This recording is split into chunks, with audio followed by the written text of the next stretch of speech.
Hey friends, hope you're all doing well. We're doing okay too, just really tired since we've been working non-stop. We wanted to answer a question many of you ask: how does our publishing process work? Most of our audiobooks are first posted on Patreon as paid content. They stay behind a paywall for a few months. After that, they become free to access on Patreon forever.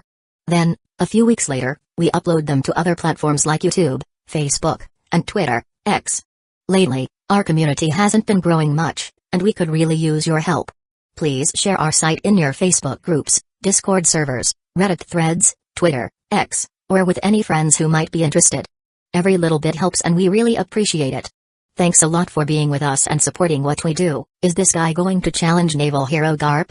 Khalifa grabbed Luke's arm and said worriedly, "Luke, that is Marine's legendary strongman. Don't mess around." "Don't worry, I know it well." Luke touched her pretty face, smiled and comforted. "In the sea, if I want to leave, no one can stop me." He couldn't wait to fully verify his strength. It's such a rare opportunity, how could he give it up? Naval hero. Just right. Khalifa. Kaku, Lucci. Why are they together if they don't go to work early in the morning? Wait, he is Luke? The great pirate with a bounty of 777 million belly. Hobask Luke. Gulu. That CP9 traitor who killed Vice Admiral, fought with Admiral Aokiji, and escaped unharmed? Galley Law Company. Looking at Luke, who showed up without any disguise at all while Khalifa, Lucci, and Kaku were following him. The shipwrights present were a little surprised. After recognizing Luke, they couldn't help but panic. The expression of the leader of Galley Law Company, Iceberg, changed slightly. He knew very well that Obask Luke was an agent of CP9 before he left the world government. Khalifa, Lucci, and Kaku, who had just came to work at Galley Law Company, suddenly came together with him, and it doesn't look like it was forced. It's really a bit suspicious. Kaku, Lucci, and Khalifa, why are you so late today? Among the crowd, Iceberg took a deep breath, came to Luke, and asked Lucci, Kaku, and Khalifa while pretending to be calm. "I'm sorry, Mr. Iceberg, they are here to resign." Luke shook hands with Iceberg and said with a smile, "But you have to thank me properly, I will take them all away today. I think you should know what to say and what not to say." Clear. Guessing the identities of these people, Iceberg glanced at Khalifa and the others and nodded as if nothing had happened. "However, I came here today because I have another thing to do." Luke took out an order form from his pocket and handed it to Iceberg with a smile. "It turns out that you were the one who ordered that ship." Looking at the order, Iceberg's pupils shrank sharply, and with a solemn face, he was immediately relieved. 3 months ago, a mysterious man came here directly with a large amount of gold and a design drawing and asked him, the most skilled shipwright and owner of Galley Law Company, to redesign and build a luxurious flying ship. Unexpectedly, it was actually the order placed by Obask Luke. "Please follow me." Kaku, Lucci, and Khalifa suddenly resigned, which caused quite a stir. Some people also thought that they were threatened by Obask Luke. They wanted to come forward but were stopped by Iceberg. Dock number 1. A huge black cloth was pulled over. A ship with perfect lines and an extremely hazy appearance appeared there. Quite a few parts are made of metal structures, and other wooden structures are made of the strongest and most valuable treasure tree, Adam. The bottom is also equipped with a large number of jet dial collected from Sky Island and said to be extinct. It is extremely luxurious and about 100 meters long and dozens of meters wide. Not counting the bilge, it has a 3-layer structure. The bilge is a complex collection of wires, machinery, and power plants. The first floor is the kitchen, warehouse, ice warehouse, restaurant, aquarium, etc. The second and third floors are the living room, library, and bedrooms. A swimming pool, lawn, training ground, cafe, and other facilities are all also available. Very spacious. Luke and Wiper were obviously very satisfied. "As per your request, this is the charging area." Iceberg pointed to the charging room with 2 metal pillars separated by glass. "As long as the positive and negative power supplies are connected, the ship can be charged." Wiper. "No problem, leave it to me." Wiper nodded. There was a flash of lightning, and he appeared directly in the charging room. Both his hands were pressed on the metal pillars of the positive and negative electrodes. 200 million volts, maximum discharge. Chapter 137, Luke vs. Garp. Dit. Not long after, above the water 7, a huge ship, hundreds of meters long, slowly lifted into the sky. TSK. It's actually flying. Is that guy a devil fruit user? He can actually provide such an exaggerated power source. Galley Law Company. Looking at the huge black ship in midair. The shipwrights present were all a little shocked. "Mr. Iceberg, Your shipbuilding skills are indeed superb. I am very satisfied with this flying ship. On the bow, Luke smiled directly at the iceberg below and said, then, let's say goodbye. No, it mainly depends on the design drawings brought by you and those magical jet dials. Otherwise, I would not be able to design such a great ship. Iceberg glanced at Lucci, Kaku, and others with complicated eyes and said in a deep voice. Luke-sama, it seems that Marine has received the news that you are here, and that guy is also coming quickly. Wiper reminded in a deep voice. Don't worry, I know. Luke waved his hand. Feeling the powerful aura that is almost overflowing. He looked into the distance and saw a tall figure walking through the air, jumping on the building from time to time as he approached here at an astonishing speed. The corners of his mouth raised, revealing a smile while his eyes were burning full of fighting spirit. Are you coming? Boom. As expected, a moment later, a figure with astonishing momentum rushed through the air. The huge fist wrapped around by dark armament hockey struck hard. Oh Baskluk. You should stay with me. Garp. I've been waiting for you for a long time. Luke was full of fighting spirit and laughed there. Not to be outdone, he rushed out from Arc Maxim like lightning. The fist wrapped around by armament hockey was intertwined with astonishing lightning as it was blasted out unceremoniously. Boom. The moment their fist collided, an astonishing shockwave spread everywhere and destroyed everything around them. The shipwrights who were a little bit close were caught off guard and were violently thrown away. What? With such sudden upheaval, Iceberg and the shipwright were shocked. They fell to a terrible state, then they looked up at the two powerful colliding figures in the sky, and was a little shocked and lost their voice. The next moment, two extremely terrifying conqueror hockey collide fiercely there. It violently attacked in all directions. One after another, figures were foaming at their mouth, then their eyes turned white, and they lost consciousness. Gulu. Is this the conqueror hockey's collision? That guy, Luke, is so powerful. He's so strong, I feel like my body is shaking, and I can't even breathe. On top of the flying ship in the air, everyone still maintained consciousness and witnessed this astonishing scene. Whether it was Wiper, Khalifa, Kaku and Lucci who were restrained by the power of the shadow fruit and unable to speak, their eyes widened and they feel somewhat inexplicably horrified. He has just passed 70 years old, and although he is no longer at his peak, Garp has not lost much strength because he has been well maintained and has been fighting on the front line all year round. Looking at Luke in front of him, he was a little shocked. Although he didn't use all his strength, the opponent was able to block his iron fist, which was really amazing. No wonder Aokiji couldn't get any advantage. Instead, he suffered a loss. Surprised, aren't you? Luke's eyes were sharp, and his momentum was overwhelming. Without showing any signs of weakness, he looked directly at Garp in front of him. It's true that I'm a little surprised, but that alone isn't enough, kid. Garp bared his teeth and laughed in response. For a while, the two terrifying conqueror hockeys are like two huge hemispheres covering the entire Water 7, where they constantly collide and squeeze each other. The collision of unparalleled aura caused the entire island to shake. Bang. In the town, countless doors and windows were shattered. Some buildings that were not strong enough had shocking cracks as if they were about to collapse at any time. The sea of waves is boiling. Waves of exaggerated huge waves were set off into the depths of the sea. It was indescribably shocking. The fierce and unstoppable wind raged uncontrollably, directly pushing away the Arc Maxim in midair. Kaku, Lucci, Khalifa, and others almost lost their balance and fell from the battleship. Is this all your strength, Luke? Lucci, who was unable to speak, stared at the two figures in midair while clenching his fists tightly. There was a storm in his heart, and he couldn't calm down. The gap between them is actually so big. For a moment, he was filled with unwillingness, and he couldn't help but blush a little. At the age of 17, he already possessed such strength and was able to face off against the legendary naval hero without losing. Does he really deserve to call Luke his rival? For the first time, Lucci, who was arrogant, felt unprecedented frustration and even a lack of confidence. Because yesterday, Luke saw that he was not convinced and made a special agreement with him. When he joins the Netherworld Pirate in the future, he can accept his challenge at any time and will not use his Devil Fruit ability. But obviously, even if the Devil Fruit ability is not used, the current him is not qualified to challenge Luke at all. Boom. Two violent momentums that were constantly squeezing each other and refusing to give in. In the end, no one could beat the other, and it swept in all directions like a storm. It seems calm all of a sudden bang. Bang. However, the real showdown has just begun. Whether it was Garp or Luke, the two of them had just landed on the ground. The next moment, they disappeared in an instant.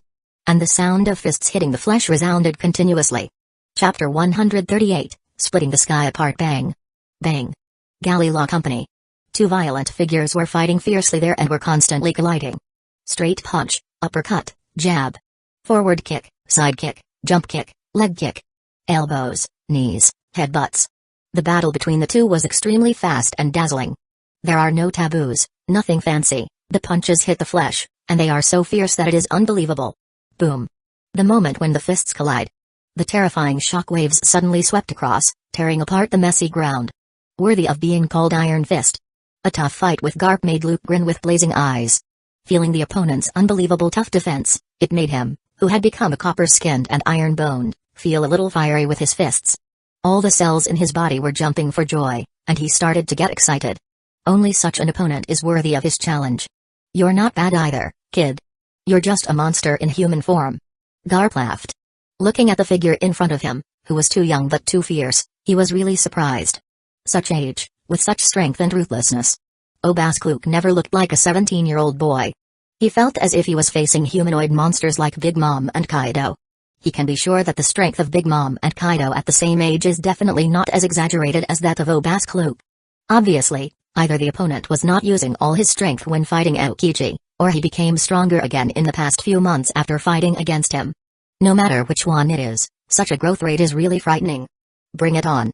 Luke's figure was like lightning. With one step forward, his whole body suddenly appeared in the air. Tempest kick, dragon cut. He stayed in the air, and his right foot was like lightning, it tore through the air and swept out. Whoosh, a huge and terrifying wind blade struck through the air as fast as lightning. Then, it transformed into a blazing, dazzling dragon with teeth and claws. It charges directly towards Garp fiercely without worrying about damaging this place at all or hurting other people or something. 6 styles? It's really murderous. Garp eyes become sharp. The huge fist was wrapped around by a powerful armament hockey as it flew straight towards Luke. Crash in. Buzz. The next second, a violent shockwave hit the incoming dragon. Boom. The loud explosion shook the sky. The dazzling light glow is extremely dazzling. The terrible shockwave due to the collision directly destroyed the surrounding ground. Hoofafu. The fierce and unparalleled wind pressure rage, making people unable to open their eyes. Whoosh. In an instant, with the powerful observation hockey, Garp dodged the extremely cruel and violent kick. Then, his steel-like fists were intertwined with black and red lightning as he struck out mercilessly. Conqueror hockey's entanglements? Hey! Luke's eyes were stern, his muscles were tense, and his veins were bulging. Also, not to be outdone, he punched out with his fist covered with Conqueror hockey. Boom. The black and red lightning spread everywhere, and the already devastated ground was torn apart and destroyed. What is shocking is that the two fists did not collide head-on at all. It was as if they were separated by some invisible barrier, a distance of 30 or 40 centimeters, but they seemed to be unable to narrow such a gap. There were constant confrontations and no concessions to each other. What? A collision in the air? Watching Luke and Garp fighting there, their fists did not come into direct contact at all and were astonishingly separated by dozens of centimeters. But that kind of exaggerated collision of forces is so frightening and unsettling. This caused Wiper, Califa, Lucci, Kikapupil to shrink their pupils and take deep a breath of air. It's incredible. Bang. Bang. The stalemate didn't last long. The two were instantly separated. They all ejected from each other. The ground was stumped so hard that it cracked. Garp, who stabilized his body for the first time, looked at Luke in surprise, and lost his voice in shock. You're surprised, aren't you? It's just Conqueror hockey's entanglement. Luke's eyes were blazing, and then he grinned while speaking. At this moment, he was full of energy and no longer deliberately restrained or suppressed his strength. The extremely powerful Conqueror hockey was fully released when he faced off against Garp, the legendary naval hero. Although in this sea, the people with Conqueror hockey are extremely rare. Garp's momentum is terrifying. Staring directly at the young figure in front of him. He took a deep breath, his face was solemn, and he said in a deep voice, but there are only a handful of people who can master Conqueror hockey's entanglement. Even though Garp has been traversing the sea for decades and boasts that he is used to seeing all kinds of geniuses and monsters that suddenly emerge, he can't help but feel a little moved and a little awe-inspiring. He never expected that at such a young age, Luke would already have mastered Conqueror hockey's entanglement. And it is so proficient that it is really unbelievable. It would be too dangerous for a guy like you to be let go. His sharp eyes stared straight at Luke. Astonishing black and red lightning constantly entangled and intertwined around him. Garp's momentum started rising as he became completely serious. Bang! In an instant, the ground collapsed under his feet. His figure rushed in front of Luke at an extremely terrifying speed, and he suddenly punched out. "If you can do it, then give it a try." Luke was domineering and laughing there. In an instant, an astonishing lightning flashed and jumped around him. The muscles all over his body were pulsing, intertwined with wisps of lightning, stimulating the cells in his body to the greatest extent and raising his own neurological response to the limit. His hair stood on end, and his whole body was full of energy and a murderous aura. "Bring it on." Boom. The loud noise shook the sky. The terrifying collision shattered the ground. One after another, tall buildings suddenly collapsed, sending smoke and dust billowing into the air. Bang. Boom. In the blink of an eye, they collided hundreds of times. It was just a collision between fists and feet, no weapons were used, but it produced sounds like a collision between iron. There was no longer any testing of each other like before. The two terrifying figures began to go all out. The two figures are as fast as lightning, making it impossible for people to see clearly. Boom. There were constant loud noises and billowing smoke. Terrifying shockwaves and sharp wind blades poured out from time to time. Huge buildings collapsed one after another after being affected. Just the aftermath of the fierce confrontation between the two people had already overwhelmed the riddled ground, causing it to collapse and crack. Boom. Exaggerated black and red bolts of lightning spread like snakes, completely covering the sky of the Water 7. The already turbulent sea set off waves as high as the sky. It's shocking. Rumble. The next moment, two extremely terrifying and evenly matched momentums collided. It caused unimaginable changes. Boom. The clouds surged, and the darkened sky actually split open. Chapter 139, shocked Marine executives at this moment, at the Marine headquarters, Maniford. The majestic and solemn building stands there, in the Fleet Admiral's office on the highest floor. Fleet Admiral Sengoku. Branyu hurried over, just received news that Hobaskluk appeared in the Water 7. What? Sengoku, who was discussing something with Admiral Aokiji, had a change of expression and stood up. That kid has been hiding for so long, he finally dares to show up. Aokiji, on the side, couldn't help but look serious. His eyes became sharp as he looked at Branyu. What is Hobaskluk doing in the Water 7? It's like this. Branyu hasn't finished yet. At the door, Vice Admiral Tsuru's voice came in. Let me tell you. Tsuru. Vice Admiral Tsuru. Sengoku and Aokiji looked over. Although old, Vice Admiral Tsuru walked in with a straight back and a heroic look. Not long ago, CP sent a message saying that Luke the Black Prison appeared in Water 7, and 3 CP9 members, Rob Lucci, Khalifa, and Kaku, who were originally arranged to be undercover there, have been enticed by him to betray the world government. Vice Admiral Tsuru did not keep the secret and said directly, "It just so happened that Garp took some people and transferred from Inai's lobby to Water 7 by sea train to receive a batch of warships commissioned by Marine Tagali Law Company, so I have already notified him in advance." Garp? Then there's no problem. Sengoku raised his eyebrows and nodded. Vice Admiral Garp is also in Water 7? Aokiji, who was a little solemn, couldn't help but chuckle. Hobaskluk is really unlucky. As Garp's disciple, he is very clear about the strength of his teacher, so he is not worried. But I didn't expect that someone from CP9 would actually be enticed by Hobaskluk. Aokiji continued, moreover, Rob Lucci is said to be a genius on par with Hobaskluk. Although it says that they are on par, Rob Lucci is obviously far inferior to Black Prison. Vice Admiral Tsuru said lightly. At this time, Aokiji thought of something, frowned, and said, but that guy's devil fruit ability is a bit weird. I am afraid that even if Vice Admiral Garp takes action, I am afraid that he may not be able to stop him. Then he looked over at Sengoku and asked, Fleet Admiral Sengoku, do you want me to rush over? Boo. Boo before Sengoku could speak. The red den mushi on his desk suddenly rang. Moshi, this is Fleet Admiral Sengoku, what's the matter? Sengoku did not hesitate. He picked up the microphone directly. Fleet Admiral Sengoku, I am Vice Admiral Garp's adjutant, Bogard. The other end of the den mushi. Far away in the Water 7, on the rooftop of an inconspicuous high-rise building. A tall and thin man in a suit, wearing a marine justice cloak, stood there, while holding a den mushi in one hand, and observing the fierce battle in the distance through a monocular telescope with the other hand. We have arrived at Water 7.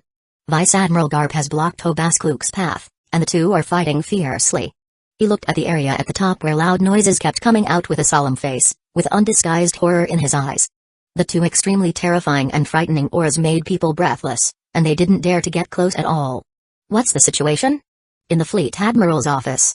Hearing what Bogard said, Sengoku couldn't help but ask directly. Aokiji, Vice Admiral Tsuru, and the adjutant Branyu, who had not yet left, all pricked up their ears. Admiral Aokiji's information seems to be a little inaccurate. Obaskluk's strength is far beyond our expectations. What? Hearing Bogard's report, Sengoku, Aokiji, Vice Admiral Tsuru, and others could not help but have a drastic change of expression. What's the specific situation? Sengoku looked solemn and asked in a deep voice while holding the microphone. I'm very sorry, but I can't get close to the center of the battlefield. The situation is really unexpected. The previous collision between Garp and Obaskluk's Conqueror Haki knocked out all the residents on the whole island. Most of the Marines who just got off the sea train were knocked out too. Bogard's face was full of solemnity, and he reported in a deep voice, I just saw from a distance that their first were not in direct contact at all, and they were colliding in the air. At the same time, he couldn't help but look at the sky with turbulent clouds, as if it had been split open. He took a deep breath and suppressed the shock in his heart. He added word by word, and, the sky was torn apart. What? A collision in the air? For a while, in the Fleet Admiral's office at Marine Headquarters, Sengoku, Aokiji, Tsuru, and the others were all unable to sit still. Suddenly, they got up and became a little bit restless. The sky was split open? Could this be? Vice Admiral Tsuru's expression changed. As one of the top brass at Marine Headquarters, when she was young, she fought alongside Garp and Sengoku. Although she does not have Conqueror Hakis, she is still very familiar with the various uses of advanced Conqueror Hakis. After all, whether it is Garp, who has repeatedly refused to be promoted to Admiral, or Sengoku, the Fleet Admiral, both of them have Conqueror Haki's qualifications. Vice Admiral Tsuru naturally knew that there were only a handful of strong men in this sea who could use Conqueror Haki with their attack. Only the collision of two powerful Conqueror Haki can make the sky split apart. It can be said that there are very few strong people in the entire sea who can do this. Like Whitebeard, Big Mom, Kaido. These big pirates are all monsters that stand on the top of the sea and are incredibly powerful. This means that Obaskluk is truly qualified to challenge those monsters. Conqueror Haki's entanglement? Sengoku clenched his fists and looked solemn as never before. That guy. Has he grown to this strength? When this happens, both must have Conqueror Haki's qualifications, and both have monster-like power. They are evenly matched, and it is impossible to tell the winner in a short time. Regardless of whether Obaskluk is Garp's opponent or not, such a performance undoubtedly shows he already possesses monster-like strength. Hey, is it true? This is incredible. Aokiji's expression changed, and he couldn't sit still. He can be sure that when he fought against Obaskluk a few months ago, the opponent's strength is definitely not so exaggerated. There can be no hidden clumsiness. But how long has it been? Has Luke already mastered Conqueror Haki's entanglement? And he can also compete head-on with Vice Admiral Garp, the naval hero known as Garp the Fist. Is not his speed of progress too exaggerated? On the rooftop of a high-rise building, the strong wind made it difficult to open one's eyes. Bogard looked at the battlefield in the distance through the monocular telescope. Occasionally, he can barely see Obaskluk and Garp's figures, who are fiercely fighting there and then disappearing in the blink of an eye. With a solemn expression on his face, he said in a deep voice to the Den Mushi. With all due respect, I'm afraid Vice Admiral Garp may not be able to defeat the opponent in a short period of time. Chapter 140, Tsuru's worries. I already know the situation. In the Fleet Admiral's office, after listening to Bogard's words, Sengoku said in a deep voice, I will send someone there.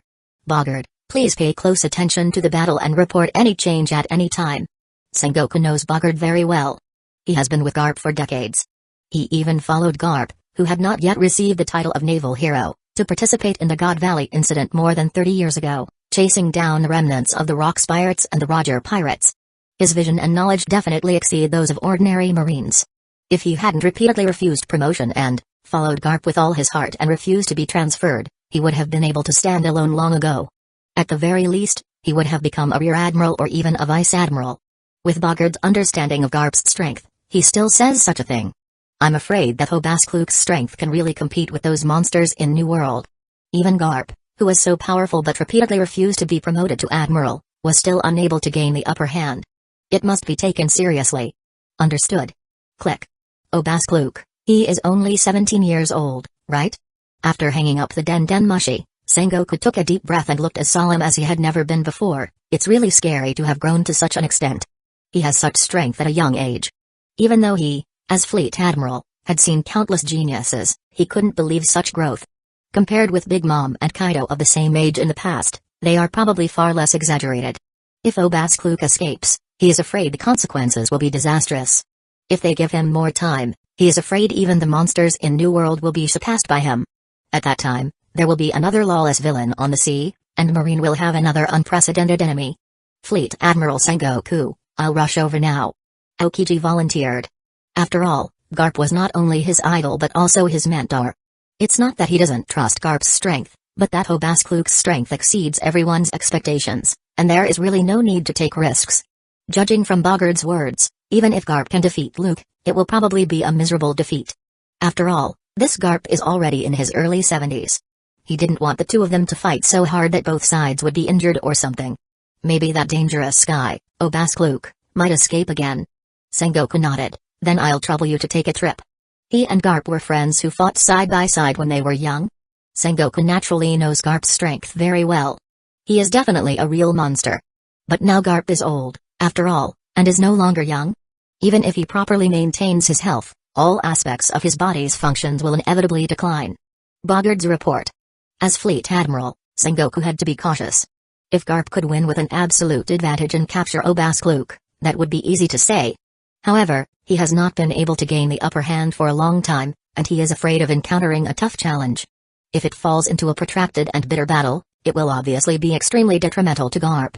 In particular, if Garp was really defeated. Maybe Marine will lose a strong man, Marine headquarters' prestige will be damaged, and it will be in disgrace. The blow to Marine's morale is unprecedented and may even lead to unimaginable bad consequences, making those pirates who burn, kill, and loot everywhere and commit all kinds of evil become even more rampant. Maybe the situation in the sea, which has been suppressed and gradually stabilized since the beginning of the Great Pirate Age, will become turbulent again. Taking a step back, if Garp loses miserably or even loses both sides and is seriously injured by Obaskluk, missing arms and legs, etc., it is totally not worth it.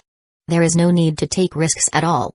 The big pirates in the New World, such as Whitebeard, Big Mom, Kaido, etc., have huge powers. They can be said to be the rulers of the New World. It is undeniable that they do have monster-like power. In a one-on-one situation, it is hard to say whether even Admiral, who represent the highest combat power of Marine headquarters, can compete. But the Marine has always been the undisputed overlord of the sea. The reason why their Marine headquarters is strong is not just because of one person, but because of the strength of numbers. No one can face the two admirals alone, not even Whitebeard, who is recognized as the strongest man in the world. Since you can directly use your number to suppress others, what morals can you tell these vicious pirates? The Grand Line is the cruelest battlefield in the sea, and it is not just a game of house. Fighting alone? That's what stupid young people do. As Aokiji leaves, both Sengoku and Vice Admiral Tsuru could not help but fall silent. Everyone's heart can't calm down. I hope I can keep that brat here, Sengoku said quietly, otherwise, Marine will have another terrible enemy. With such a talent, he is definitely the strongest genius in the CP9 in the past 800 years. Vice Admiral Tsuru nodded. She can't help but feel inexplicable. It's a pity that such a person has betrayed the world government. It is really a huge loss that such talents cannot stay in the world government. At the same time, she was subconsciously worried about Marine's future. Because, since the golden generation that Marine has spared no effort to cultivate people, such as Akainu, Kizaru, and Aokiji, has grown up, Marine can be said to have grown in strength over the years. But Vice Admiral Tsuru knows it very well. This is just a temporary boom. Today's Marine seems to be getting stronger and stronger, but in fact, it is still on the decline. Because there has been no talent among the new generation that can take on their own role and is worth focusing on training. However, the younger generation Marines, such as Smoker and Hina, do have some potential. But at best, being a Vice Admiral is the end of it. Still too far behind. So far. Among the younger generation of Marines, there is no one who stands out at all and can become an Admiral seed. When the three Admirals, Akainu, Aokiji, and Kizaru, all retire in the future, Jian and Tokakake, who are listed as Admiral candidates, will no longer be young. By then, who will be the new generation of Admiral to succeed them? This made her a little worried. Where does the future of Marine go? Chapter 141, Terrifying Speed Boom. The City of Water. At Water 7, the ground cracked, the tall buildings collapsed, and the entire area became a mess and completely reduced to ruins. The battle between Garp and Luke has become increasingly fierce and intense. Fire King's make. Luke's eyes turn sharp. His whole body shimmers with lightning and terrifying momentum. Ha. Hot breath rushed towards his face. The fists intertwined with black and red lightning were burning with blazing flames as they violently rubbed against the air and blasted out like lightning. The fire was overwhelming and dense. Meteor fist. Garp was not to be outdone. The marine coat and the black suit jacket have long been thrown away. The black shirt on his body was somewhat torn and scorched. The bulging muscles all over his body made the clothes tight as if they were about to burst at any time. But Garp didn't care. His expression was unprecedentedly solemn and serious. The fists were like a meteor shower, wrapped around by the extremely powerful Conqueror Hockeys as he swung wildly. The air is constantly being crushed there as they go all out and confront each other head-on. Bang! Bang! Bang! There were afterimages and loud noises. The confrontation between the two was as fast as lightning, and it was completely impossible to see clearly at all. With his monster-like physique and lightning ability that continuously stimulated his cells and strengthened his muscle and nerve response capabilities, Luke's speed has reached an incredible level. Even Garp almost failed to react, and at one point, he was almost suppressed. Tempest kick, victory bird. Luke's speed is very fast. Like a ghost, he disappeared directly on the spot and appeared above Garp in an instant. The right foot is like lightning, tearing apart the air as it kicks downwards. Cue, a loud roar broke through the air. The huge light green wind blade turned into a ferocious giant bird that fluttered its wings as it swooped down as fast as lightning. Garp's eyes flashed, and relying on observation Hockey's prediction, he stepped down. Boom.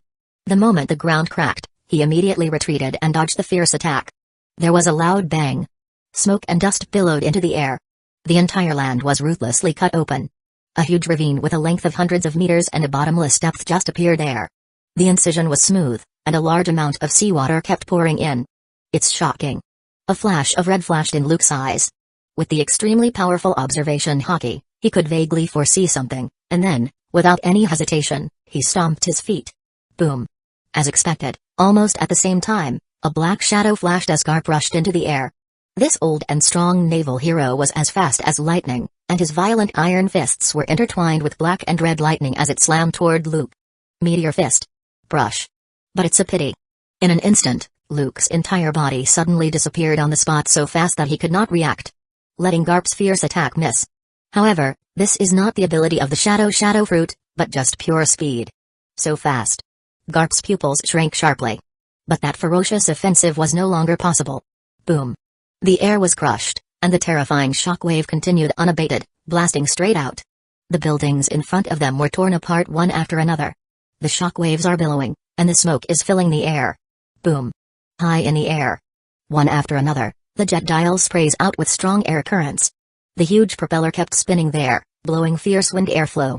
The colossal flying arc, which was hundreds of meters long, was stuck there without any tendency of falling. Gulu. Luke's strength is so powerful. Khalifa clung to the guardrail and barely opened her eyes while paying attention to the battle between Luke and Garp. She raised her head blankly again, looking at the sky that seemed to be really cracked. The two streams of clouds are clearly distinct, they squeeze and constantly impact each other. Swallowing her saliva, Khalifa was a little frightened and inexplicable. She knew Luke was very powerful, but she didn't expect him to be so powerful. Being able to compete head-on with the famous naval hero, and even making him fail to gain the upper hand. Luke. For a moment, she held onto the guardrail tightly. A blush appeared on her beautiful face, and she subconsciously tightened her legs. While she was paying close attention to this battle with great nervousness, she couldn't help but feel deeply proud. Looking at that young and stalwart figure, the blazing eyes under the glasses revealed unspeakable fascination and admiration. Too strong. Wiper clenched his fists. Apart from being shocked, he was also filled with unspeakable excitement and fanaticism. Is this the real peak of the sea? Last time in Combelt, he followed Luke to the floating sky island together with Lafitte and others. But in order to avoid being affected by the battle, they all had to hide and were too far away to see the battle on the main island. But now, he has truly witnessed the entire process of Luke and Garp's powerful collision at close range. It can be said that his view has undergone an unprecedented baptism. He is even more eager and yearning for such power. Kaku and Lucci were restrained by the ability of the shadow fruit and could not move. But they were shocked beyond measure. Is this really the Luke they know? That arrogance and violence. There is also the power that is as strong as a monster and exaggerated beyond belief. It is completely different from the memories they had in the past. Even the legendary strongest marine, Garp, is not even able to defeat him or gain the upper hand. It's just unimaginable. Chapter 142, Falling to the Bottom of the Sea. Boom. In the messy ruins, Black and red lightning intertwined like dragons and snakes dancing. The fists collided, and the two powerful figures struck a blow through the air again. Exaggerated cracks crisscrossed on the ground and keep expanding and spreading. The incomparably powerful hockey collided in the air, producing an astonishing shock wave that directly tore the earth apart. Boom! The violent shock waves, carrying countless gravel and rubble, continued to sweep and ripple. The sea is boiling, and the waves are raging. Death Razor. Without warning. With a sharp step of his feet in midair, like a ghost, Luke launched an extremely fierce attack. Whoosh! An extremely sharp, cold, light-carrying hockey suddenly passed through the air with lightning speed. At this moment, Luke completely disappeared. He has become the perfect warrior, transformed by the lineage factor. With that powerful body, the already astonishing speed can be said to be taken to a higher level. Under the stimulation of that amazing electric current, it has reached an unimaginable level. His whole body seemed to be directly invisible, making it completely impossible to capture his figure with the naked eye. There is only a sharp trajectory that is as fast as lightning. It keeps turning and changing there. Whoosh! Suddenly left and now right, east and now west, up and now down, forward and now back. Like an invisible sickle, the ground and buildings in all directions were cut open one after another without mercy. It is unpredictable, extremely terrifying, and impossible to guard against. It's chilling. Is it an extended technique of the 6 superhuman fighting skills? Notice this scene. Garp's eyes were filled with doubts, and his heart couldn't help but tremble. At such an age, he has actually practiced the 6 superhuman fighting skills to this extent. He has to say that Luke's speed is indeed too fast. His observation hockey was actually unable to lock onto his aura at all. Just as he predicted it, the other party had already disappeared. This monster is too fast. For a while, Garp didn't dare to be careless at all and was full of vigilance. The hair on his whole body stood up as he narrowly escaped the fatal blow. But before he could catch Luke's figure, his scalp felt cold. On the right.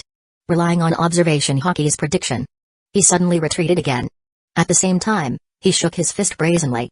Boom. The next moment, a sharp, cold light collided with Garp's fist. It went on, and it was unclear how many times the two of them had fought. The clothes on Garp's body were torn apart as fights went on. In fact, Garp's body seemed to have a few more hideous bloodstains that were neither deep nor shallow.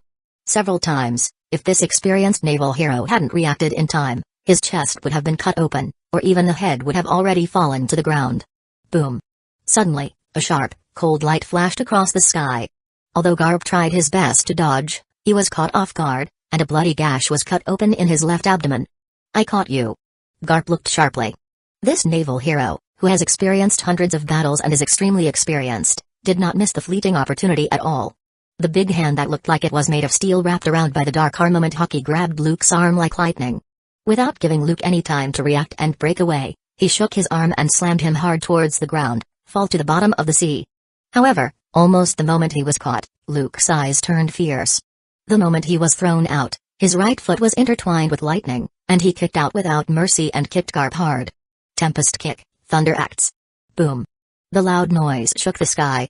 The ground collapsed, and smoke flew into the sky. The whole island seemed to be shaking violently. Swoosh. A large amount of gravel was scattered. Amazing shock waves kept surging. The sea kept boiling, and huge waves rolled there. The whole area seemed to have completely exploded. A bottomless hole appeared there.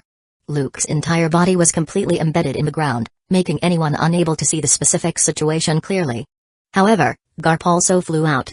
He crashed into the building behind him in embarrassment. Hiss. In the air, on the Arc Maxim, witnessing this fierce fight, Wiper, Lucci, and Cuckoo couldn't help but have a drastic change of expression in shock, and their scalps felt numb. Luke and Khalifa's face turned pale. She held onto the guardrail tightly, fearing that something would happen to Luke.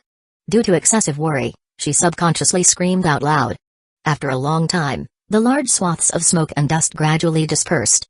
Wiper, Khalifa, and others' pupils could not help but shrink. Bang! Luke rushed out of the big hole in embarrassment. He bled from the corners of his mouth, and his eyes turned sharp as he looked ahead. You are worthy of being called a naval hero, but you're already old. Luke wiped the blood from the corner of his mouth and said with a sneer, if your strength only remains to this level, I'm afraid you won't be able to get out of here alive. If he hadn't undergone the lineage factor transformation, maybe Garp's blow would really seriously injure him, and he might even have had several bones broken. But now, with his monster-like physique and amazing self-healing ability, it is just a minor injury and will not affect his combat power at all. Even if his bones are broken, They can be back to their original state in the blink of an eye. At the same time, the injuries in his body are constantly recovering at an alarming speed. Boom. Hundreds of meters away, in that dilapidated building, a tall figure walked out of it in embarrassment. It is Garp himself, and on his chest, there are bloody wounds that show his bone, which is shocking.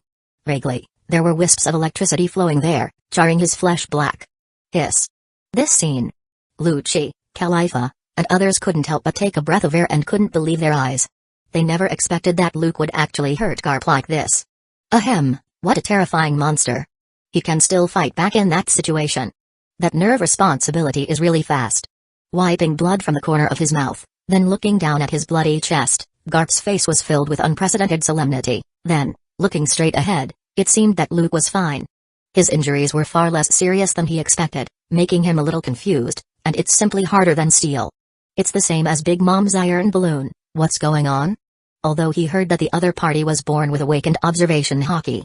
But he had never heard that Luke was born a monster like Big Mom. If such a situation really exists, it stands to reason that the world government can't know about it. This is not something that can be concealed by clumsiness. During the fight, he had already felt strange. Although Luke's Conqueror hockey is indeed incredibly powerful. And his Conqueror hockey's entanglement skills are not inferior to his own at all. But the opponent's armament hockey is definitely not as powerful as himself. Compared with a strong person like himself, after all, it is not condensed enough and is much inferior. But his fist is as hard as steel, and it wasn't just the fists. During the fight, he also discovered that the opponent's legs, knees, elbows, shoulders. Almost every part of his body was like this, and he didn't appear like a normal human being. After training with himself again and again for many years, he was proud of my iron fist, but Luke didn't lose to him at all. Moreover, the iron body in the 6 superhuman fighting skills is not used at all. It's really incredible. Is it devil fruit ability? If Aokiji were here, Garp would definitely slap that guy in the face. It can release powerful currents and can also control high-temperature flames. This fucking thing is called Paramsha, gum fruit? Chapter 143, Unstoppable. Can you still fight? In ruins, Luke's eyes narrowed, then he pulled off his tattered and somewhat obstructive shirt, revealing a body filled with strong muscles. Bang! He pressed his feet on the ground. The moment the ground collapsed, his figure disappeared directly from the spot. Like lightning, he appeared in front of Garp, who was covered in blood. His huge fists were wrapped around by Conqueror and armament hockey as he blasted them toward Garp, full of ego and arrogance. Keep entertaining me. Garp. It's not even close, kid. Garp is not to be outdone. Black and red lightning intertwined around his fist as he attacked. When I was fighting those pirates on this sea, you were not even born yet. Boom. A terrifying collision. It caused a violent shock wave. The whole island seemed to be shaking violently. The light is dazzling, and it's impossible to look straight at. The terrible shock wave produced by the collision between the two spreads out everywhere. The already devastated and disfigured earth was torn apart again. There are extremely exaggerated horizontal and vertical cracks that keep expanding and spreading at a speed visible to the naked eye. Woo-hoo-hoo. Whoosh. Shocking waves of air swept through countless rebels, where madness was raging. The sea was boiling, rolling up huge waves that spread in all directions. And on the cracked sky, the 2 huge cloud currents were rumbling and surging under the terrifying momentum of these 2 men, who were as strong as monsters. They kept squeezing and colliding with each other. It was indescribably shocking. Bang. Boom. Time keeps passing. 2 powerful figures clashed fiercely there.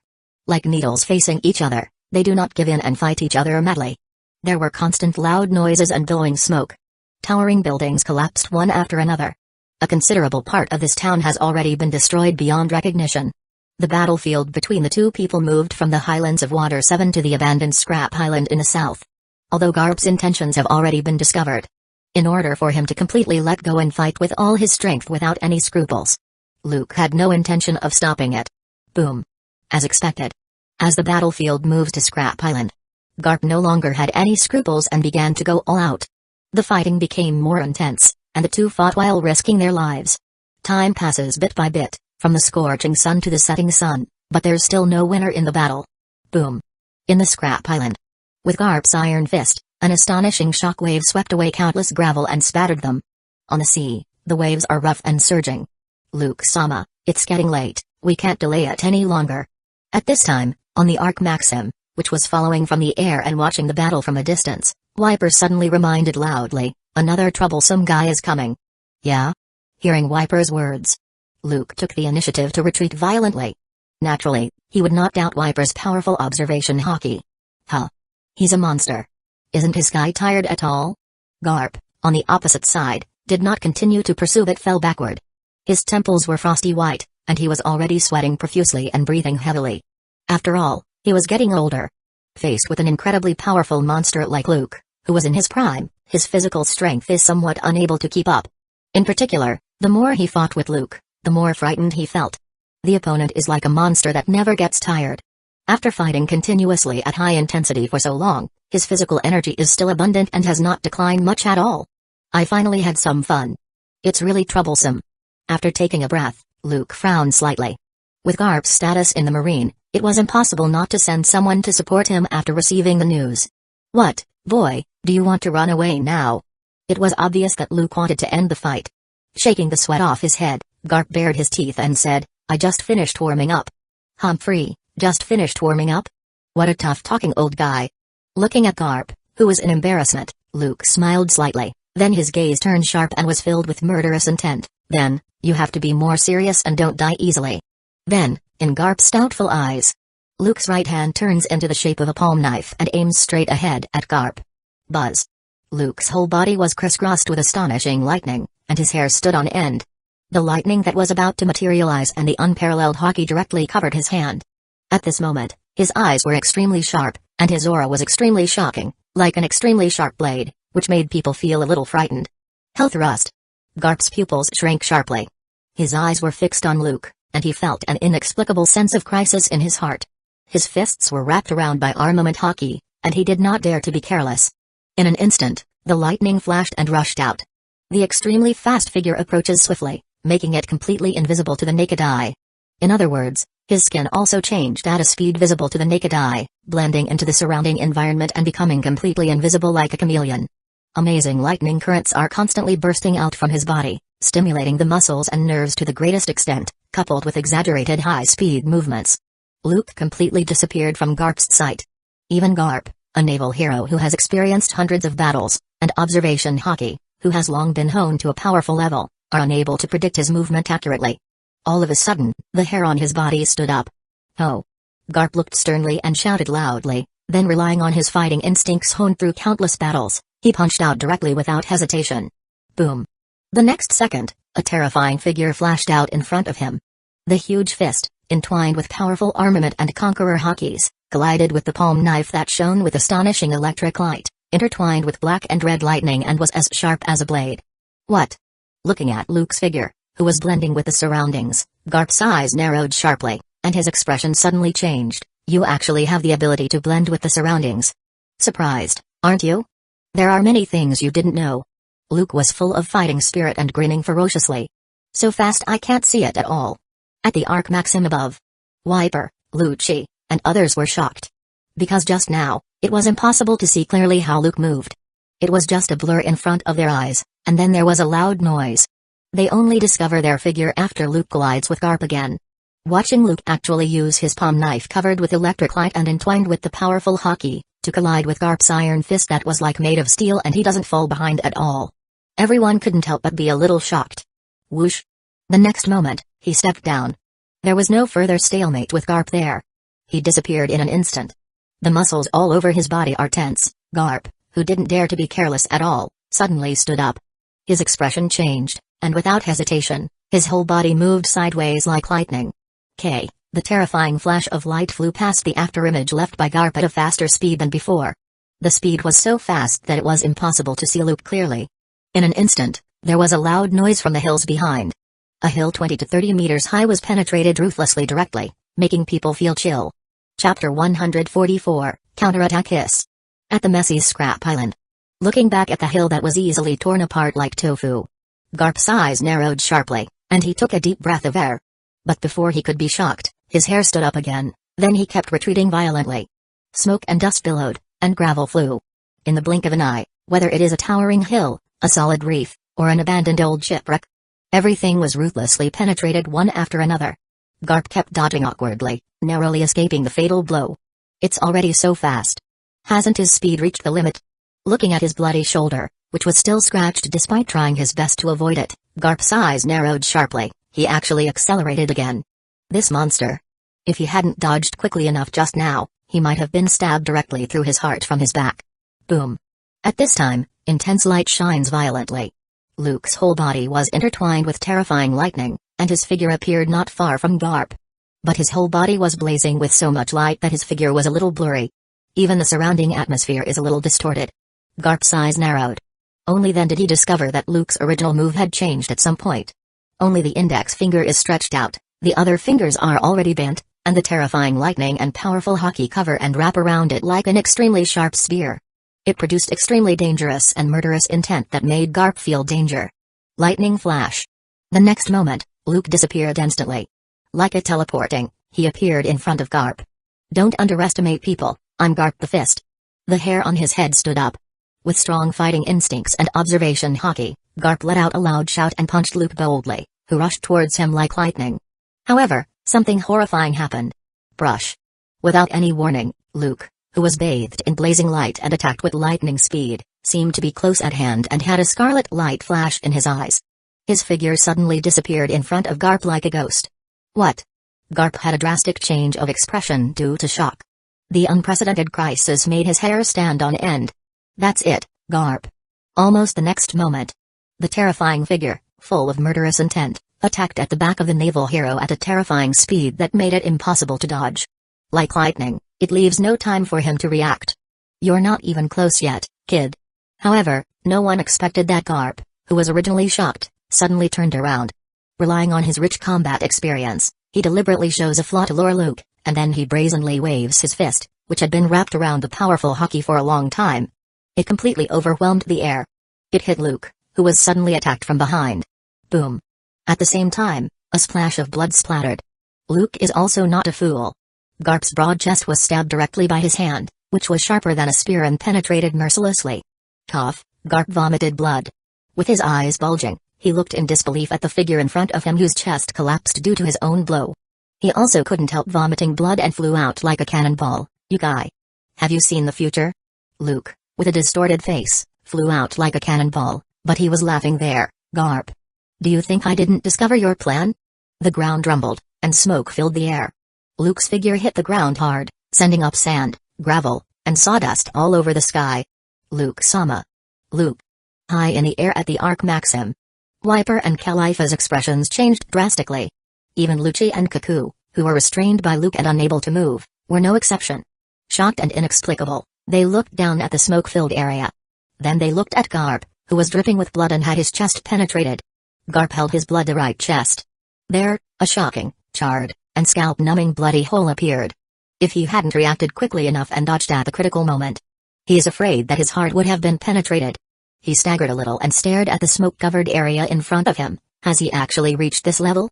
In countless previous confrontations, Garp has confirmed that although Luke's innate observation hockey is powerful, he cannot foresee the future. He never expected that the other party had already faintly touched this area.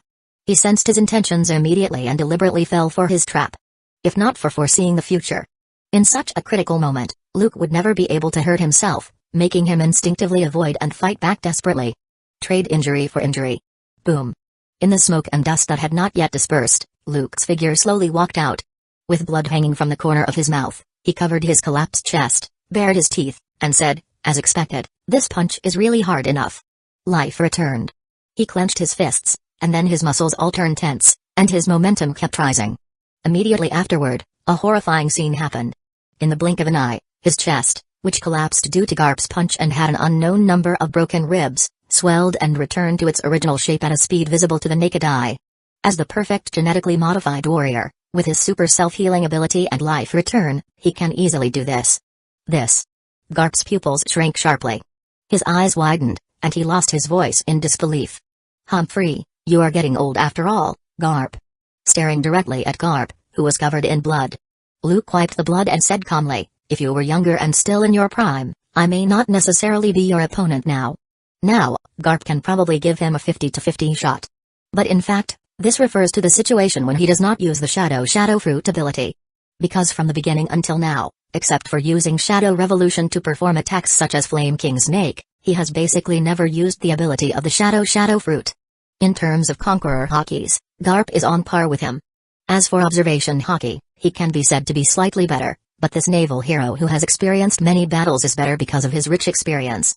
At armament hockey, Garp is undoubtedly slightly better, but with his iron skin and strong self-healing ability, he can make up for this shortcoming and compete with him head-on.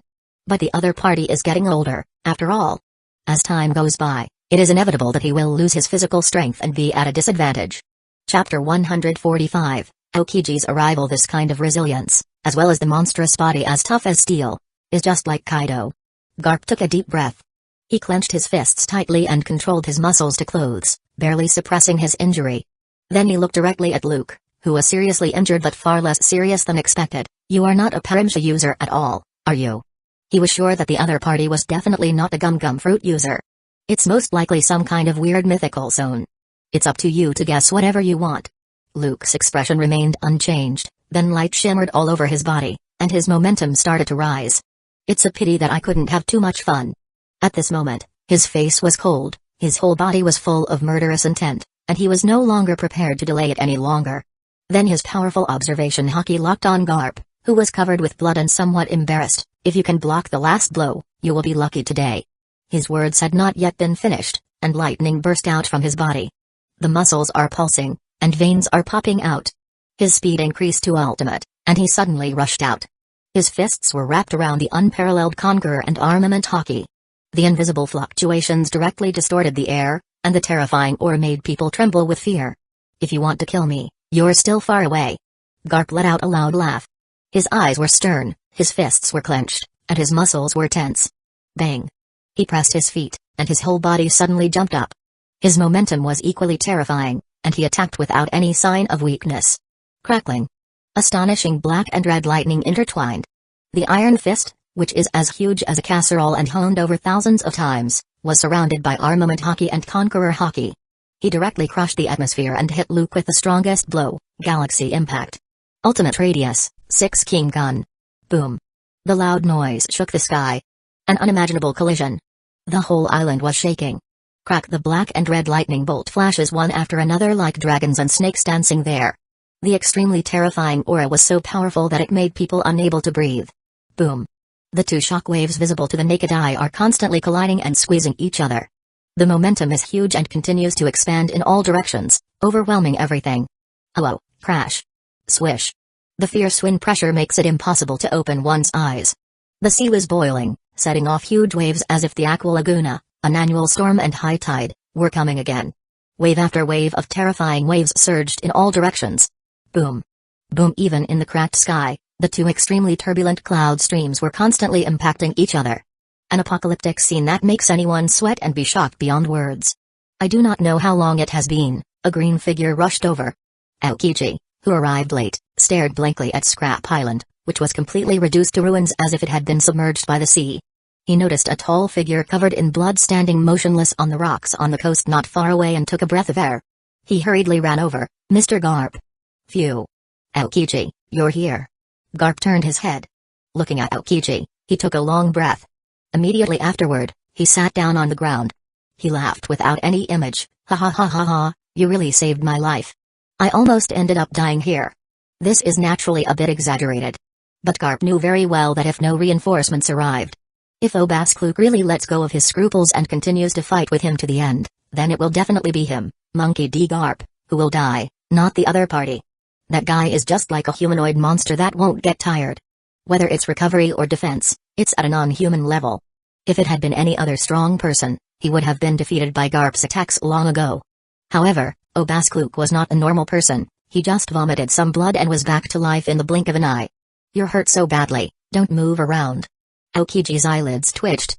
Turning directly towards the other marine personnel who were waking up one after another, Buggard and others who rushed over immediately said loudly, "Stop being so slow, where is the military doctor? Come here quickly and wrap Vice Admiral Garp's wound. I'm terribly sorry. Faster." Among the group of Marines, a sweaty military doctor ran up carrying a medical kit. Hiss. You're actually wounded so badly. Checking Garp's injuries, the doctor was stunned. His eyes widened in disbelief, and he couldn't help but lose his voice. This was the first time he had seen Vice Admiral Garp, known as the naval hero and respected and admired by countless Marines, suffer such serious injuries. Don't worry, I won't die yet, Garp said nonchalantly as the military doctor treated his wounds. Immediately, he looked at Aokiji and said helplessly, but if his men hadn't found out that you, an admiral, were coming over through some unknown means, which made that brat have some scruples, I'm afraid that I, an old man, would have died. I really can't hold it anymore. Obaskluk. That guy is really a terrifying monster. Is he really that strong? Aokiji looked solemn. He couldn't believe it. He knows Garp's strength very well. Even as he ages, where his physical strength and various body functions have declined, making him no longer at his peak condition. But it would be too much to injure him like this. Especially the last time he had a confrontation with Obaskluk, which was a few months ago. At that time, the opponent's strength was not as strong as his. This growth rate is too astonishing. Although there is a reason why I was careless. Garp sighed and said bluntly, but there is no doubt about his strength. He is fully qualified to challenge those monsters head-on. Moreover, the information you told me is not accurate at all. That guy is not the gum-gum fruit user at all. Speaking of which, he couldn't help but complain. Can the Parimsha, gum-gum fruit control lightning and release fire? Moreover, Luke can actually blend with the surroundings, like a chameleon. Coupled with his terrifying high-speed movement, it is simply impossible to detect him. This is not what I said, this is what he admitted himself, and I have always had doubts. Aokiji spread his hands and explained. He was just repeating what Obaskluk said. He won't take the blame. Anyway, let Sengoku be mentally prepared. Thinking back on this fierce battle, Garp's face was full of solemnity, and he said in a deep voice, it won't be long before there is a big pirate who can rival Kaido and Big Mom. Obaskluk's talent is so amazing that it can't be understood by common sense. His growth rate is too fast. He sighed and said helplessly, we have missed the best opportunity to catch him. Chapter 146, The World's Strongest. Are you really, Luke? On the colossal flying arc that sailed across the sky, Lucci clenched his fists tightly, looked directly at Luke, and spoke quietly. He couldn't imagine that the other party was enduring such powerful attack from Garp and actually acted like nothing happened. How? He comforted Khalifa, who was a little worried and wanted to check his injuries, and signaled that he was fine. Luke sat on the bow of the ship, looked at Lucci and Kaku, who were looking at him intently, and asked with a chuckle, don't you recognize me? No, I just think you are very strange.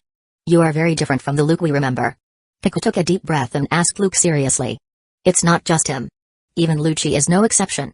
He never expected that Luke, who had grown up and trained with him since childhood, would be so powerful. Even Garp, who once chased the king of the pirates around and forced Luke into desperate situations several times, failed to defeat him and even seriously injured himself. If Luke weren't worried about Admiral coming to reinforce us, it would only increase the number of variables. I'm afraid Garp, the naval hero, will be in trouble. Luke, you are strongest in the world now. Khalifa pushed up her glasses. Her beautiful eyes looked at Luke, full of admiration. After confirming that Luke was indeed fine, she gradually felt relieved. I have to say, it's really eye-opening. Wiper, whose soul had been baptized, felt a little inexplicable. His eyes were determined, and he clenched his fists and secretly made up his mind to work harder. Otherwise, there is no way to catch up with Luke, and the gap between the two will only become wider and wider. I'm still far from being the strongest in the world. Luke shook his head. There is no pride or complacency. Of course, the strongest in the world, in his eyes, is not Whitebeard. Even the three admirals, who represent the highest combat power of Marine headquarters, are not the ones. So, who is the strongest in the world? That would be the strongest in the world? Is this your goal? Lucci's eyes shrank sharply, and he looked deeply at Luke. He didn't expect that the other party still had such ambitions, and that was not something that could be achieved easily. If I can't even achieve this goal, then there's no hope of overthrowing the world government and pulling down those high-ranking people and replacing them. Looking at Lucci, who had a complicated expression, Luke laughed directly. The outstretched right hand was clenched into a fist as if to grasp the whole world with indescribable confidence. How dare you say overthrow the world government and replace it? Kaku took a breath of air and said in a daze. Isn't life just a big gamble? Luke opened his hands and laughed boldly. Since no one dares to sit on the void throne on the Holy Land Mary Joyce, then I will sit on it. For a while, except for Wiper, who already firmly believed in Luke. Kaku, Lucci, and Khalifa couldn't help but be shocked. Looking at the young and stalwart figure, Khalifa felt a little lost. There was an indescribable brilliance in her eyes, full of passionate love. You are really a madman. Lucci's expression changed. He looked directly at Luke and said bluntly. People still have to have dreams, right? Luke smiled and said, What if it comes true? Ha ha ha. Looking at Kaku and Lucci, who were a little moved, he stretched out his hand and extended the invitation again. Kaku, Lucci, I know your potential very well, come and help me. I need your power. Moreover, I have prepared the top devil fruit abilities for you. As long as you agree to join, I can make you stronger in the shortest time, even more powerful than you imagine. Devil fruit? Kaku's pupils shrank sharply. Looking at Luke with burning eyes, his breathing became a little rapid. Are you serious? Of course, we are friends. Luke smiled and nodded. Although he hasn't had time to seize them yet, those powerful devil fruit abilities have already been targeted by him. It is more than enough to train Kaku and Lucci. Then I have no objection. This time, Kaku did not hesitate and agreed without hesitation. After all, there was no turning back for them. Since you can't resist, you might as well join in quickly. With Luke's talent and strength, he believes there will be a place for him in the new world.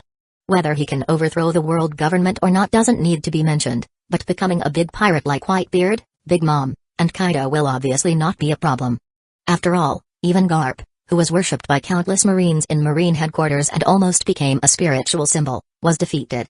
He believes that the monsters in New World are not much stronger. I promise, Kaku, you will never regret it. Luke laughed with satisfaction and patted Kaku on the shoulder. Luke is still very optimistic about Kaku, who is only 1 year older than him and has just turned 18. The potential of the other party is indeed not small. In just 2 years, he can awaken his own devil fruit. Without being an undercover agent in Water 7 for too long and wasting 5 years of youth, he believes that as long as he trains him well, give him a more powerful devil fruit and hone him. Even if he can't become a real monster, he will definitely be able to be as powerful as Marco, King, or Kitakuri. If he works hard enough, he may even be able to reach a higher level, like the Admiral of Marine Headquarters. Lucci, what about you? Luke looked at Lucci. With your insidious character, don't make it sound like we have a choice. Looking at Luke expressionlessly, Lucci sarcastically said, whether you agree or not, it's impossible to omit a plan to attack the celestial dragons, right? With the strength of this monster, Luke, can he resist? If he refuses directly and sternly, he is afraid that the sky may turn around and fall out.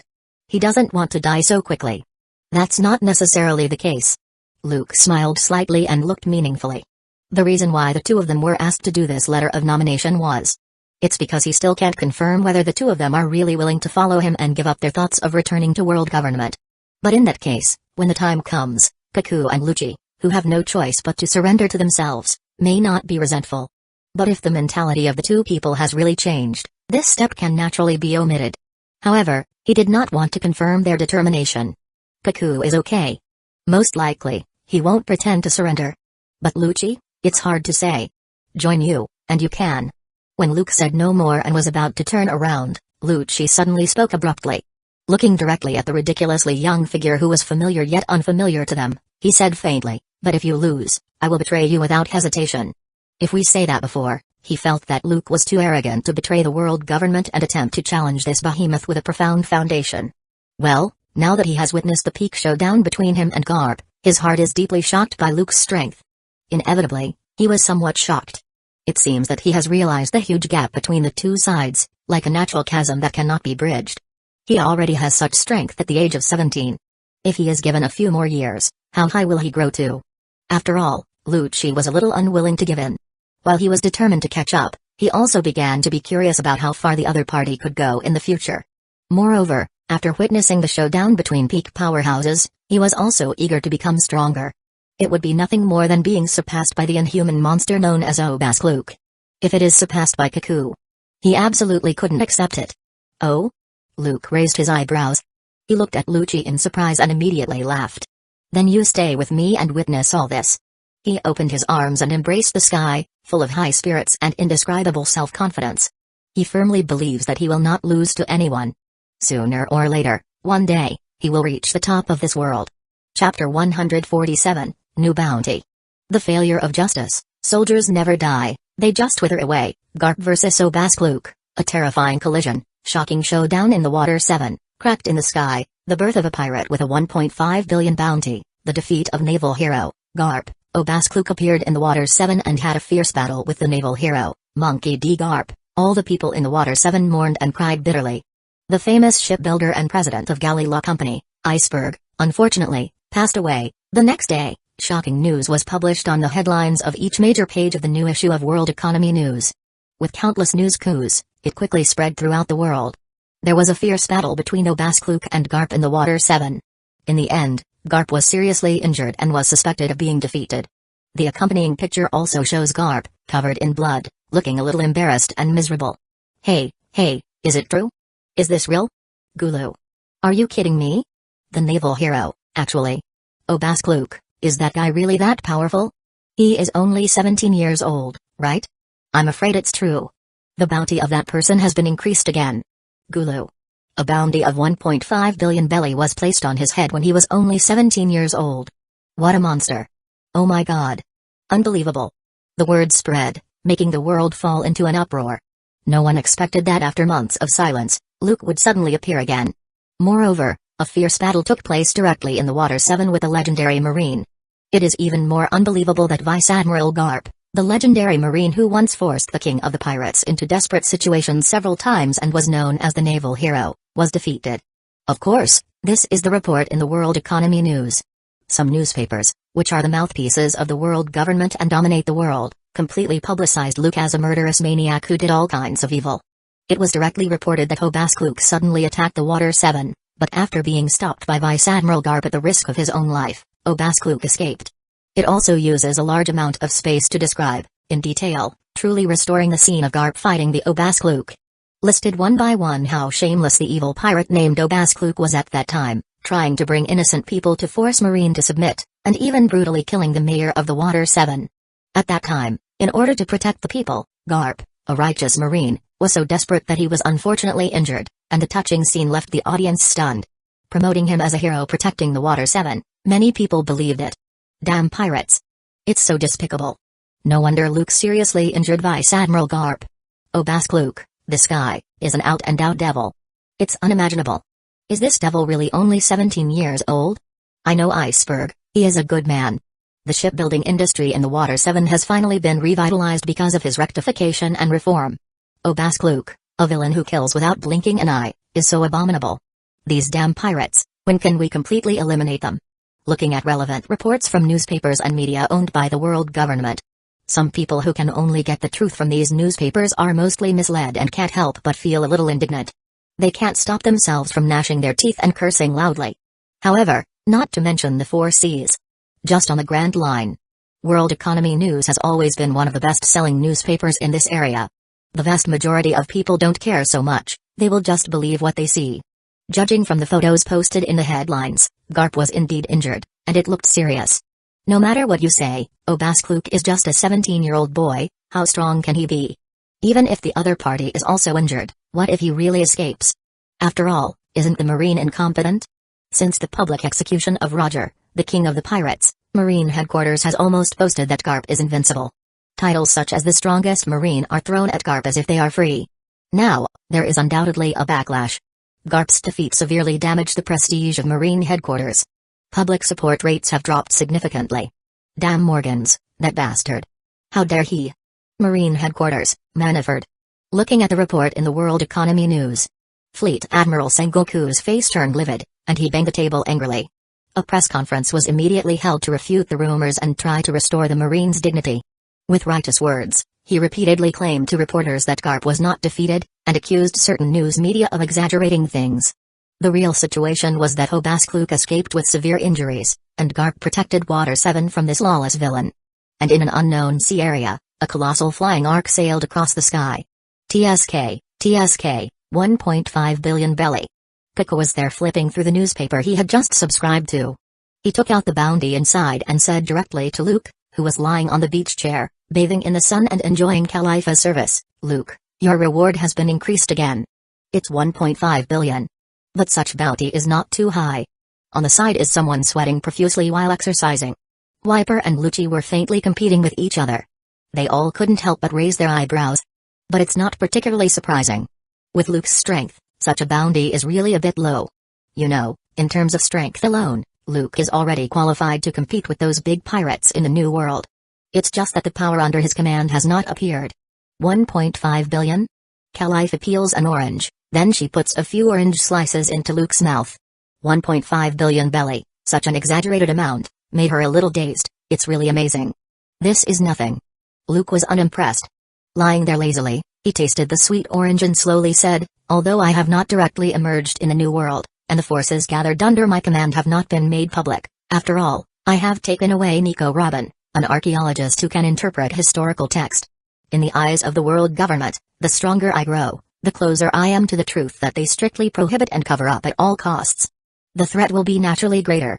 Chapter 148, It would be great if he became my son-in-law, and at this time, as the time goes, the news continues to spread and ferment. The entire sea was in a state of shock because of this sudden, shocking news. In the second half of New World, the Whitebeard pirates aboard the Moby Dick. Pops, this is incredible. The captain of the first team, Marco, hurried over. He came to Whitebeard with a copy of the newspaper that had just been delivered. What happened, Marco? It's not like you to be so restless. Is Marine going to launch a massive attack on New World? It's not like the Beasts pirates or the Big Mom pirates have joined forces, right? It can't be that one of the admiral was killed, right? Seeing Marco being restless, not only Whitebeard but the captains and members of other divisions looked over in surprise. That's not it. Marco shook his head and said, however, it is indeed quite shocking news. He directly spread out the newspaper and signaled to Whitebeard and the other captains, that Black Prison, Luke, went to the Water 7 to cause a scene and fought against Garp. What? Garp? So, was he caught? For a while, the captains present were all a little surprised, and all came over curiously. His Snowley? That old man is not simple at all. He is a monster who can fight against that guy, Roger. Who could hurt him like this? Wait. That's it? Gulu. The sky cracked? Is this for real? Is this Conqueror Hockey's collision? Only a very few strong people can do it. Luke, is that guy really that powerful already? Hey, I remember he is not yet 18 years old, right? 1.5 billion bounty? He is only 17 years old, right? Are all the newbies today so fierce? Immediately afterwards, looking at the shocking headline written in black and white on the front page of the newspaper, there is also a picture of Garp covered in blood and in a miserable state. The captain's pupils could not help but shrink, and they exclaimed in shock. TSK, that's really incredible. Whitebeard took the newspaper. Staring at Garp's miserable state and the shocking scene of the sky splitting, his pupils shrank. He couldn't help but bar his teeth and laugh, goo la la la la. Such an astonishing monster suddenly appeared on the sea. I'm afraid some of those Marines will have a headache. Everyone, there's a party today. Goo la la la. He threw away the newspaper. Full of momentum, Whitebeard stood up and announced with a smile. Seeing Marines being defeated, pirates like them will naturally be happy. Oh, hearing Whitebeard's words, the pirates present were all shouting and cheering excitedly. No matter how the situation in the sea changes, no matter how powerful Luke is, he cannot threaten them, the Whitebeard pirates. Their Pops is the strongest man in the world, so there is nothing to worry about. The middle half of New World. Toto Land Sea Area, Cake Island. The headquarters of the Big Mom pirates. Beautiful and fairy tale like Cake Castle. Mama, something big happened. The eldest son of the Charlotte family, the Minister of Candy, Prospero, ran over. What's the matter, Prospero? I'm enjoying some snacks. A huge and bloated figure, like a little giant, sits on the throne. Charlotte Linlin, whose body has long since gained weight and is no longer as beautiful as she was when she was young. Instead, she is somewhat vicious and ugly, happily enjoying the dessert she just bought from Cake Island. Hearing the voice of her eldest son, Prospero, she opened her somewhat terrifying eyes. Mama, do you remember the guy named Luke who betrayed the world government's CP9? Prospero asked softly. I have an impression. I heard that the brat, Aokiji, couldn't defeat him, and that guy also took away Nico Robin, who is suspected to be able to interpret the historical text. I am waiting for him to show up in the New World and want to recruit him. Charlotte Linlin raised her eyebrows and asked, he came to New World? It's not that. Prospero did not dare to lie and directly opened the newspaper he had just received and introduced it to his mother. Mama, yesterday, in the Water 7 in the first half of the Grand Line, there was a fight between Luke and Garp was seriously injured. I heard that Luke escaped unharmed. And the bounty of that guy, Luke, has risen to 1.5 billion belly. Speaking of which, Prospero looked solemn. Presenting the newspaper to Charlotte Linlin, he added, but that's not the point. Mama, you'd better see it with your own eyes. What? Charlotte Linlin was surprised. She couldn't help but take the newspaper that Prospero brought up. Compared to her huge body, it was a little small. Noticing the tragic situation of Garp covered in blood and seriously injured above, her pupils shrank sharply. That old guy, Garp, was actually injured like this? Then she saw that picture of the sky being split apart. She lost her voice in disbelief. The Conqueror Hockey's collision caused the sky to crack. Is this true? Are you kidding me? How old is that brat? It's no wonder Charlotte Linlin is surprised. She is also the owner of Conqueror Hockey and has also mastered the power of Conqueror Hockey's entanglement. She can be said to be one of the strongest people in a sea. If she is fighting against a strong person who also has Conqueror Hockey's and is evenly matched, they can also make the sky split open or something. But how old is Luke? After all, he's still under 18 years old, right? It has actually reached this level, which is simply too exaggerated. Although I don't want to believe it, Mama, it should be true. Prospero said in a deep voice. They had previously been eyeing Obask Luke, wanting to conquer him, and even recruited Nico Robin. But there is no doubt that they still underestimated this guy who dared to cause trouble in Anai's lobby and betrayed CP9 at such a young age. Being able to compete head-on with a strong man like Garp, even causing considerable damage to him, and being able to escape unscathed. Such a monster is already a formidable enemy that must be taken seriously. Even the strongest sweet commander of the Charlotte family, Kitakuri, may not be able to defeat him. Among the entire Big Mom pirates, the only one who can steadily defeat Obask Luke is their invincible mother. Looking at Charlotte Linlin, whose expression was changing, Prospero bit the bullet and reminded, Mama, I'm afraid our previous plan for Obask Luke has to change the working day slightly. Mama, then try to contact him. Invite him to my tea party. Charlotte Linlin said without thinking, it would be even better if he agreed to become my son-in-law. Prospero, what good things are you thinking about? A monster with such strength at such a young age. Even if you close your eyes, you will know that he is definitely young, energetic, and rebellious guy. Otherwise, it would not be possible to directly cause trouble in Anai's lobby and rebel against the world government. How could it be possible to be subordinate to others so easily? Chapter 149, Beckman's Proposal. Kaido-sama. The first half of New World. A certain winter island covered in ice and snow.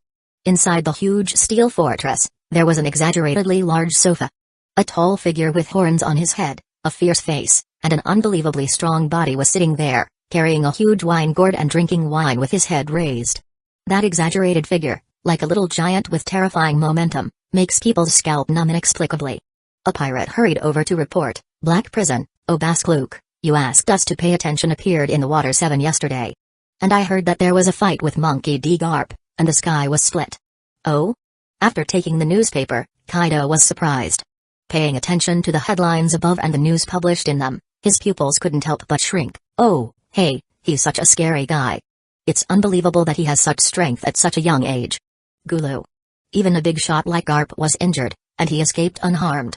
The pirate from Beast's Pirates asked cautiously, then Kaido-sama, we are still going to cause trouble for him. Do you want to give up on Nico Robin? These past few months. It's not just the Marines and the world government. Different forces, be it large or small, throughout the New World have been searching for Luke's whereabouts. Because, in the rumor, Devil Child, Nico Robin, an archaeologist who is suspected of being able to decipher historical texts, is with him. Any pirate with a bit of ambition can't help but pay attention. Not to mention them Beast's Pirates. But he felt that for Nico Robin, who didn't know whether she could really interpret historical text, if they rashly provoked a monster like Luke, it's really not worth it. Grabbing the wine gourd and drinking a few gulps of wine, Kaido looked extremely fierce and stared at the pirate with terrifying eyes. Are you kidding me? Who do you think you am? I'm not afraid of a fledgling kid. The figure that looked like a demon suddenly rose up. The violent momentum is so overwhelming that it makes people can't breathe. Contact that guy, Joker, and ask him to mobilize all his forces to find Obask Luke and Nico Robin's whereabouts as soon as possible. Find them out for me, otherwise, I won't spare him. The pirate from Beast's Pirates was so frightened that he broke into a cold sweat. While he hurriedly responded, he felt a moment of silence for Joker in his heart. A warlord of the sea, who is notoriously fierce and majestic in front of others, is even more powerful in the underworld.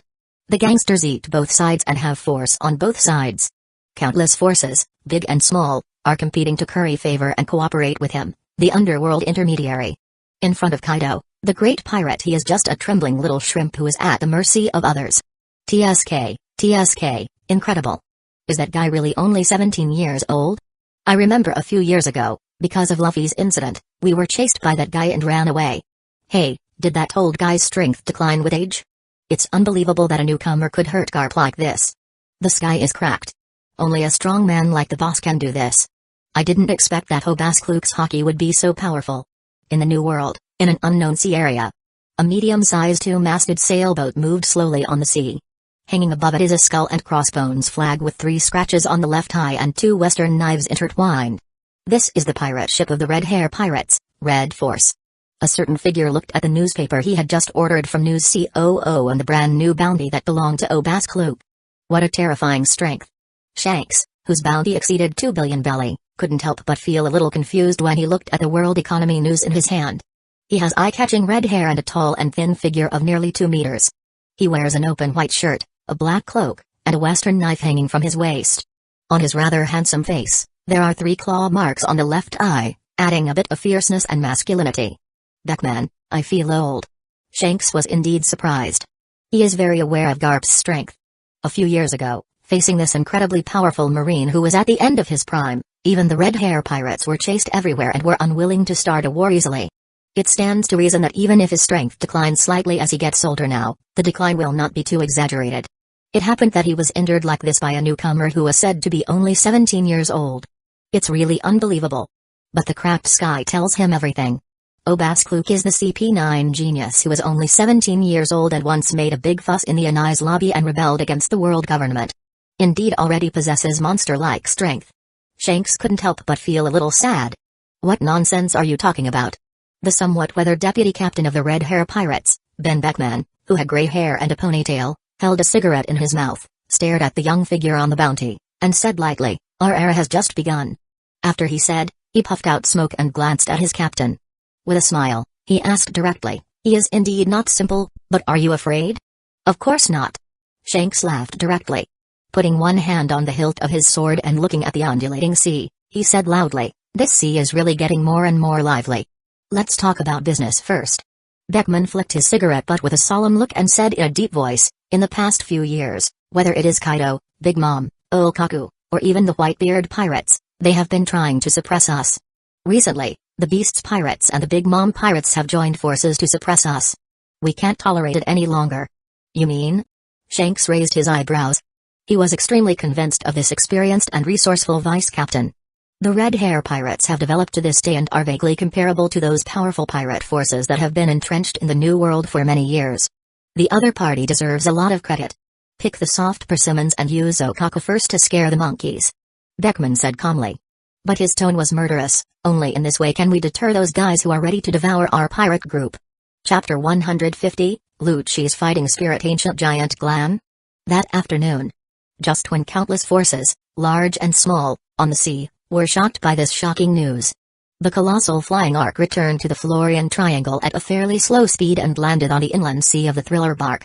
Everyone looked at Oars, who was so huge that they felt extremely oppressive. Lucci, Kiku, and Khalifa couldn't help but be a little shocked and felt their scalp turning numb. "I thought that the 2 giant warriors guarding the gate of Anai's lobby were already big enough."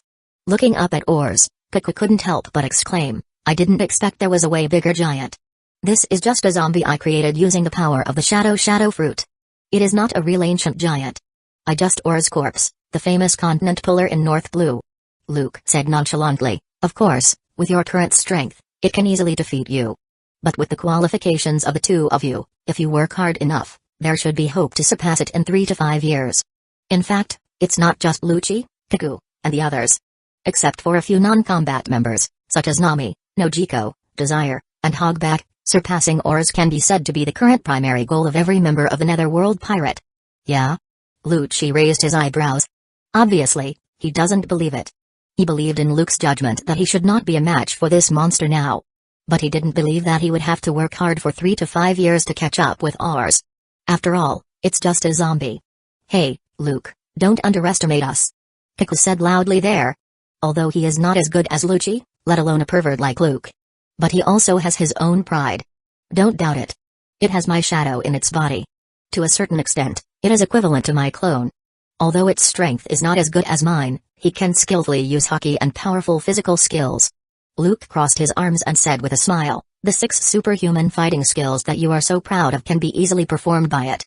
With the exaggerated increase in power, it can be said to be an enhanced version.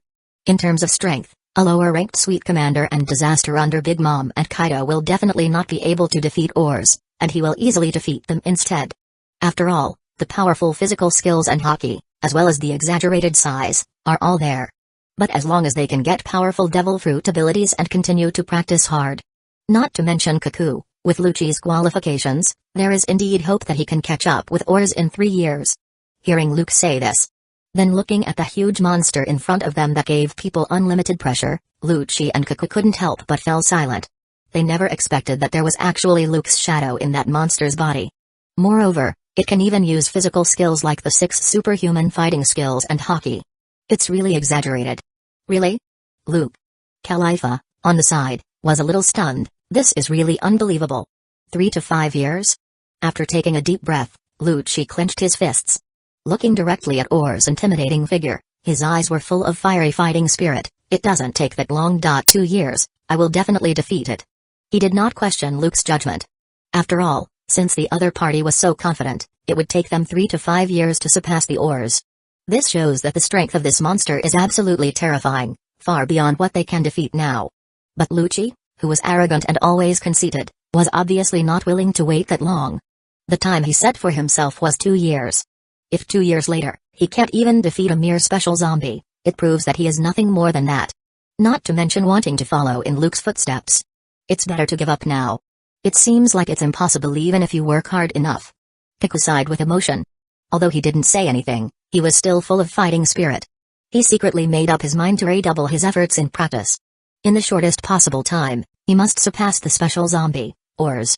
I look forward to your performance. Luke smiled. He didn't hit them and just encouraged them.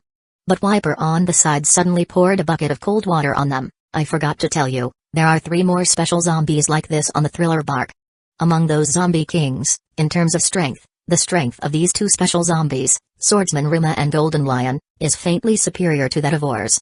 As for the special zombie, Gecko Moria, which was just created, its specific strength is not yet clear. But he heard Luke say that due to being completely transformed by Vinsmoke Judge, Moria has quite amazing technological power and can even emit laser beams.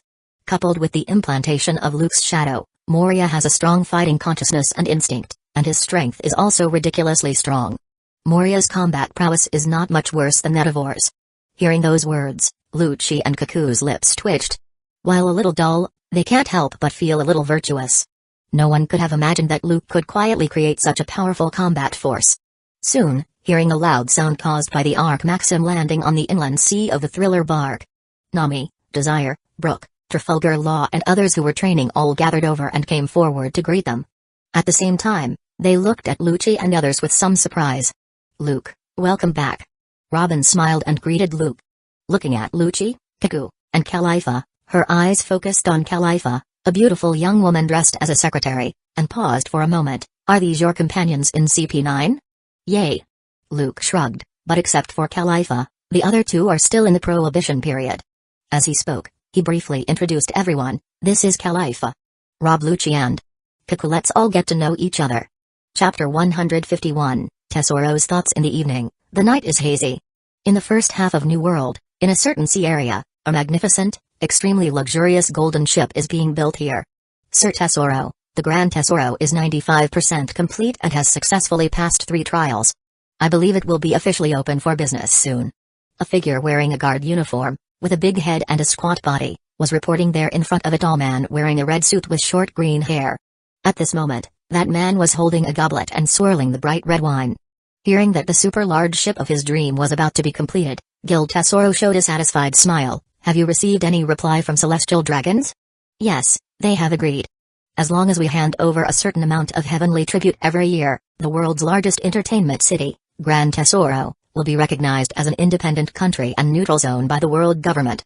Tanaka's face was full of excitement, and he reported at that time, this will be an absolute domain where even the world government and its agencies cannot take action casually. Sure enough, as long as you have money, there is nothing in this world that you cannot buy. Even the world government and celestial dragons are still driven by my money. He drank the red wine in the glass in one gulp and smiled triumphantly. Ta. At this time, a tall figure with wavy red hair, a graceful figure, and a sexy figure walked in on high heels. Mr. Tesoro, I think it may not be good for you to make your own decisions. Do you want to discuss this matter with that person? Baccarat, are you questioning my opinion? Tesoro's smile froze. He stared at the woman in front of him with an irritated look. The other party is the spy placed by that man beside him, and he naturally knows it very well. If it weren't for Baccarat's ability being too important, he had already gotten rid of her. Brush. Mr. Tanaka, on the side, stepped back knowingly. Then, his whole body strangely sank at a speed visible to the naked eye. He disappeared into the hall in the blink of an eye. No, Mr. Tesoro, I'm just reminding you in a friendly way. Looking directly at Tesoro's gloomy face, Baccarat said with a smile, don't forget who gave you everything you have now. Luke-sama can give you everything, and he can take it back. She knew very well the potential of that man. She firmly believed that if you give the other party some time, sooner or later, he will become the truly strongest in the world. In particular, today's sensational news headlines have greatly increased Baccarat's confidence. Tesoro had just gained some strength, and he couldn't wait to get rid of the other party's control. It was simply whimsical. A few years ago, Baccarat was living alone on a certain island. Because of her devil fruit ability, she was regarded as a plague by the people around her and was shunned like a snake. At that time, after meeting Luke, not only did he teach her how to develop her devil fruit's abilities, but he also taught her how to practice and arranged for her to work beside Tesoro. Although Tesoro has been trying to win over him, Baccarat has long been deeply attracted to Luke. Naturally, she would not betray Luke just because of Tesoro. Of course. I know this. Thinking back to that figure who was too young but too strong. There was deep fear in Tesoro's eyes. He took a deep breath and said in a deep voice, Luke-sama has already said that he will not interfere with the development of our team, and I will be fully responsible for those small things. Furthermore, since he hasn't contacted us for so long, he probably doesn't want the world government to discover our relationship with him. In recent years, his desire to free himself from Cage has been constantly increasingly. He thinks his strength is no weaker than that man. A few months ago, he heard that the other party was making a big fuss in Anai's lobby and betrayed the world government, and was planning a showdown with the other party. After all, with his current strength, he not only cooperates closely with the Don Quixote family led by Warlord of the Sea but also has direct connections with the world government. There is absolutely no need to succumb to others and be at their mercy. But after half a year, Luke has not contacted himself for a long time. A series of commotions happened one after another on the sea. Even the admiral from Marine headquarters personally took action and was unable to defeat him. This kind of strength is really shocking. It made him feel a little afraid. It's best if you understand. Baccarat snorted. She glanced at this guy who had evil intentions, was ambitious, and wanted to be independent. Taking elegant steps, she turns around and leaves. Finally, she thought of something. She paused and turned around. With a bit of sarcasm in her eyes, she said to Tesoro, you are so busy today, you probably haven't had time to pay attention to the latest news, right? Luke-sama has news. As she spoke, she threw the newspaper in her hand to Tesoro. Just yesterday, he had a fierce conflict with the naval hero, Garp in the Water 7, and now he has a bounty of 1.5 billion belly. I guess it won't be long before he officially enters the new world. Yeah? Tesoro's eyes shrank, and then he responded with a smile, that's great, I'm really looking forward to it. Watching Baccarat disappear, his face turned gloomy. Damn it. Veins popped up on his forehead, and he clenched his fists tightly. There were bursts of rattling sounds. He lowered his head and looked at the headlines in the newspaper. His pupils couldn't help but shrink sharply, and his expression kept changing. Is it just the collision of momentum that made the sky crack? Bolo. Bolo on the table, the white dendenmashi has been raised for a long time and has not been called for a few years suddenly rang. Mashi mashi, I am Gil Tesoro. I am king.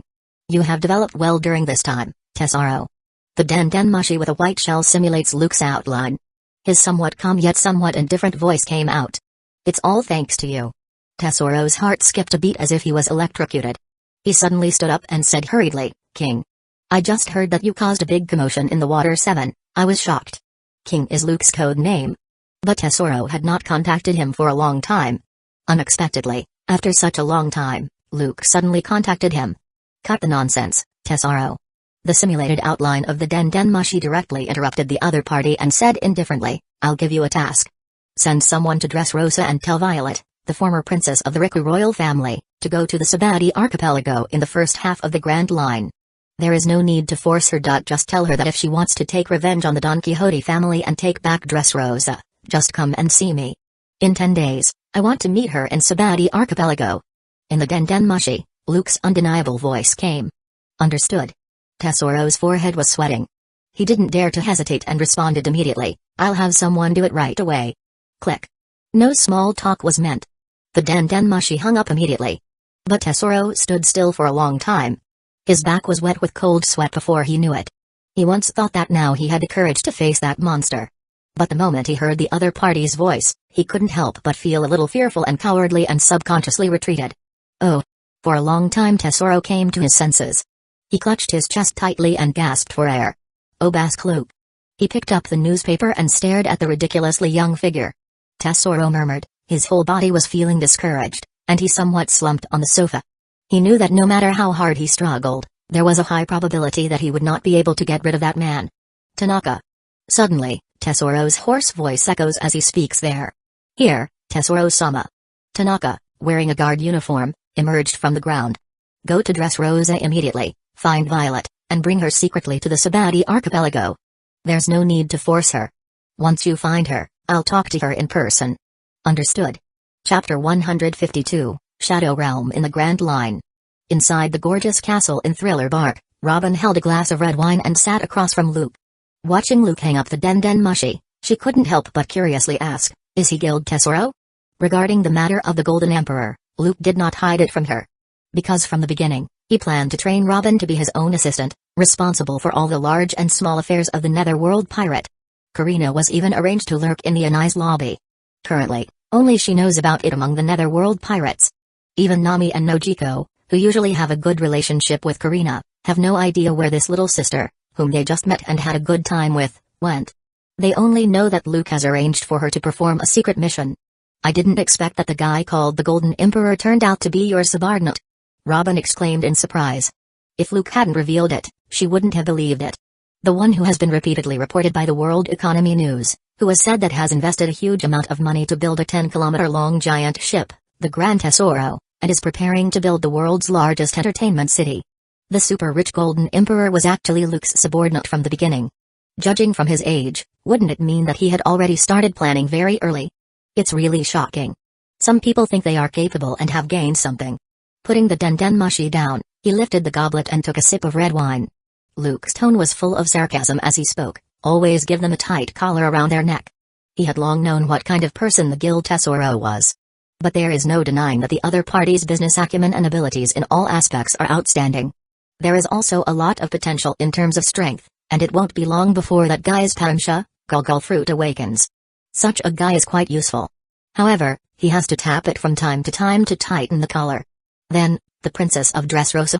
Robin smiled. This man is good at everything, but he's so affectionate. There seem to be more and more women around him. He just got an extra woman named Khalifa. Now, another royal princess is coming. She is the user of the Paramsha, glare fruit.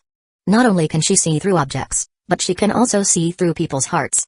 Luke didn't hide anything and said frankly, the Netherworld pirates have begun to take shape, and the future development will only be more rapid. There are other forces in the world government, and they may put some undercover agents in. I need to use her ability to confirm the loyalty of those in the team. This is, of course, only one aspect. Although he is conceited, he is not arrogant. He doesn't foolishly think that as long as he stands there and shows off his domineering aura, those arrogant and rebellious geniuses will bow to him. Therefore, he was planning to recruit Violet, the former royal princess of Dressrosa who had the Paramsha, glare fruit. Once he finds out someone has evil intentions, Luke will never show mercy. In short, it would not be a mistake to be cautious. I see. In the blink of an eye, another week has passed. As the instigator, Luke completely ignores the turmoil of the outside world. After settling down CP9 members such as Lucci, Kaku, and Khalifa, he devoted all his energy to devil fruit development. There was no other reason than that his Paramsha, shadow fruit ability was inexplicably awakened. It may seem sudden, but in fact, there are traces to follow, or it may be said as a matter of course. Normally, when the body and mind of the devil fruit user catch up, the devil fruit will awaken. Ever since he obtained the shadow fruit, Luke has never slackened on the development of his devil fruit abilities, and his use and control of the devil fruit abilities have far surpassed the previous user, Gecko Moria. Especially after injecting lineage factor serum, he endured unimaginable pain all the time for 3 days and 3 nights and continued to hone himself in the long suffering. Luke's strong will has long been tempered like a rock and has become indestructible. Even Conqueror Hawkeyes has become stronger with the transformation of his soul, and has even reached the point where he can compete with strong men like Garp without falling behind. His physique has also been greatly strengthened, and it is not an exaggeration to say that he has become a veritable humanoid monster. His own strength seems to have undergone earth-shaking changes. It can be said that he has officially entered the ranks of the strong. Under this premise, his devil fruit, shadow fruit, naturally awakened. It's surprising, but it's also expected. Shadow Torrent. Luke's figure stood on the training ground. His hands were open, and his eyes were flashing with a strange red light. His eyes sharpened suddenly. In an instant, the entire giant ship seemed to be shaking. In addition to the members of the Netherworld pirate and the zombie army, there are countless snakes, insects, rats, ants, birds and beasts on the island, even rocks, forests, buildings. Regardless of whether they are living or non-living bodies, their shadows are all the same. They flow out as if in a liquid state and separate themselves from the host. Whoosh! The shadows in the sky turned into a black mass and gathered together. And Luke controls them as he pleases, constantly changing and mimicking anything he thinks. He even directly transformed into a black shadow giant who was hundreds of meters tall, far beyond doors. Gulu. Is this the awakened ability of the shadow fruit's ability? Witnessing this horrific scene, Nami's eyes widened, shocked. It's really exaggerated. What are you thinking about? It's not that the devil fruit is powerful, but that Luke Sama himself is powerful. Gecko Moria has the shadow fruit for too long, but in the end, he couldn't even develop the ability in depth, let alone awaken it. Not only her but also Law, Lucci, Kid, and others couldn't help but open their mouths wide. They stared blankly at the unbelievably huge black shadow giant that covered the sky and the sun. Crash! The next moment, the huge shadow giant once again turned into a torrent of black shadows that filled the sky and gradually dispersed. Luke, the shadow fruit after awakening is really powerful.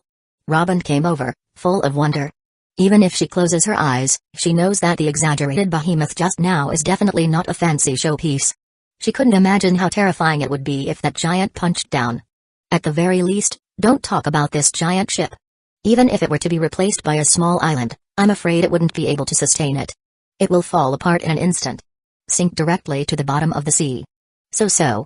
Luke chuckles. This is just after the awakening of the shadow fruit ability. It's just a partial reflection of the devil fruit's ability after being greatly strengthened. Although he cannot directly turn inanimate objects into shadows, he can make anything. Whether it is a living body or the shadow of a non-living body, it is separated from the main body and controlled by him. And he can control its form at will. It can be turned into a huge shield, a large number of sharp blades, countless vines, etc. which can be used for defense, as well as to tear, penetrate, and bind the target. It can also be turned into a huge torrent of black shadows. Devour and crush the target. However, the most surprising thing is this. Shadow World. Luke said with a smile. Under his foot, a dark hole appeared. And his whole body actually sank into the shadow at a speed visible to the naked eye. Is this? Robin's pupils shrank sharply. Looking at Luke, who disappeared in the blink of an eye, she was stunned. Chapter 153, Phantom Killer. The Spacious Training Ground Number 2. Robin kept looking around but couldn't find Luke's whereabouts at all. Even the observation hockey, which had been awakened but was not particularly skilled yet, was used, but she could not sense Luke's aura. Are you looking for me? Luke's voice suddenly came from behind. Robin couldn't help but turn around and only find an empty space. She lowered her head subconsciously, and her eyes widened. She saw a strange black shadow slowly emerging from her shadow reflected on the ground. Moreover, it expands at a speed visible to the naked eye and transforms into Luke's appearance. Is this also the ability you gained after awakening? Robin was full of curiosity. Can the main body also sneak directly into others' shadows? That is a magical shadow realm, just like the mirror world of Parimsha, mirror fruit, with countless mirrors connected in it. Luke's whole body was high-spirited and full of indescribable confidence. Without giving it away, he explained to Robin with a smile, it also connects all the shadows in this world, allowing me to travel through any shadow. Similar to the mirror world of the mirror fruit. Compared with the instant movement where the main body and the shadow clone can directly exchange positions, although he shuttles through the shadow realm very quickly, it is not a true teleportation and it also takes a certain amount of time. However, Luke is able to make up for this shortcoming. If it is limited to a certain island or a certain sea area, the scope is not particularly large. He only needs to arrange a large number of shadow strings in the shadow realm in advance and connect them to other coordinates silently so he can move instantly. And if the distance is too far, it will take some time to find the destination if the coordinates are not located in advance. After listening to Luke's introduction, Robin gasped. After the shadow fruit is awakened, it is a bit too exaggerated. It's like this. Shadow realm, survey. The next moment, Luke disappeared in front of Robin again. He appeared directly in the corner more than 10 meters away, emerging from an inconspicuous shadow. Whoosh! The dark shadows kept moving. Luke's whole body seemed to be teleporting. His figures kept flashing in every corner. Robin was a little surprised and felt a little dizzy as her eyes couldn't keep up. In this sea, if you want to leave, I'm afraid no one can keep you. Her jewel-like eyes were full of splendor. Really happy for Luke. After all, what the other party wants to do is too dangerous. He wants to overthrow the world government and replace it to become the true king of the world. That's no joke. The enemy he faces must be terrifyingly strong. With such means, unless Luke himself fights to the death, he will not retreat. Otherwise, it would be difficult for her to imagine who else in this sea could kill this man. That's not all that I can do. Luke shrugged and said with a smile, originally, only the shadow clone could turn into a shadow. But based on the ability of the shadow fruit, I further developed and expanded it and gained other abilities. I call it Phantom Killer. After speaking, he extended his right hand. In Robin's surprised eyes, Luke's entire hand turned into a black shadow and changed at will like a fluid, no longer limited to exchanging any part of the body with the shadow. Similar to those special Paramsh's devil fruit, it can be said to have some of the characteristics of Logia. Immediately afterwards, the corners of his mouth raised slightly. In Robin's stunned eyes, at a speed visible to the naked eye, his whole body turned into a fluid black, which wrapped around her body like a black leech in an instant. It's incredible. Robin didn't struggle. She gently poked the shadow, full of surprise. She found that it was like the shadow clone was fluidized, without the touch of the human body at all. Now I can turn myself into a shadow and change at will. Dark shadows surged. Luke's facial makeup appeared in front of Robin, and he chuckled and said, but the drawback is that it is the same as other Logia abilities. Although it is immune to ordinary physical attacks, it is not immune to armament hockey's attacks. Of course, if I use it with a shadow clone on this basis, it will be completely different. The Paramsha, devil fruit abilities can be roughly divided into 3 types. Like the float fruit, a superpower that acts outside the human body and can levitate inanimate objects, similar to the Gulgul fruit, which acts on the human body itself to be able to turn itself into a body of gold. Like the wax fruit, string fruit creates things out of thin air to a certain extent. Originally, the ability of the shadow fruit can be said to be a superpower type. However, with Luke's in-depth development, he has gained the ability to create things. Moves such as shadow string and shadow cage that he developed, as well as making the shadow clone become huge, etc., are the embodiment of creation. This gave him a superhuman body similar to Logia, which allowed him to turn into a shadow and deform at will. Contains 3 Paramsha properties. It's enough to make people's jaw drop. It's a very powerful ability, but can you let go of me first? Looking at Luke, who turned into a shadow and wrapped around herself like a huge black leech, Robin said with a smile. I suddenly had an inspiration and discovered a new way to use the shadow fruit's ability. Let's test it. Luke said with a smile. Not only did he have no intention of letting go of Robin. Moreover, the big shadow hands seemed to cover that amazing tenderness. At the same time, the torrent of black shadows in the sky gathered again. The entire training ground was directly closed. Well, just don't be too exaggerated, I'll try my best to keep up with your pace. Robin's pretty face became rosy and attractive, but she had no intention of refusing. Eating and drinking, men and women, that kind of thing, she can also say that she enjoys it. In particular, Luke is really good at it. The endless training methods are like opening up a new world every time.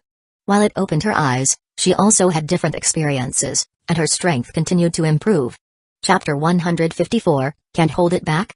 Time passes until noon after several consecutive high-intensity training sessions. Robin was so sweaty and exhausted that she didn't even have time to eat lunch.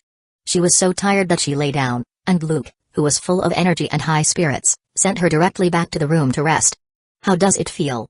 After enjoying his lunch, Luke looked at the people resting there and asked with a chuckle, the new shadow should give you a lot of experience with the 6 superhuman fighting skills, right? He has released Blueno. Moreover, Lucci and Kaka were not restrained. But in order to prevent them from escaping, their shadows were directly cut out. It was thrown to Law, Kid, Burgess, Urge, and others to practice and learn the 6 superhuman fighting skills. At the same time, he also took this opportunity to check their memories. It was confirmed that Lucci and Kaka were not really planning to join in disguise. It's just that people's ideas will eventually change with time and environment. Luke is still not sure when to truly become an enemy of the world government. Will their hearts change and waver at that time? Their shadows are indeed strong. Wiper said there, especially Lucci's shadow, which is several times stronger than Blueno's shadow. Together with his own efforts, there is also Blueno's shadow and Luke, who teaches him privately. Wiper has almost mastered all 6 superhuman fighting skills. But relatively speaking, there are still some shortcomings.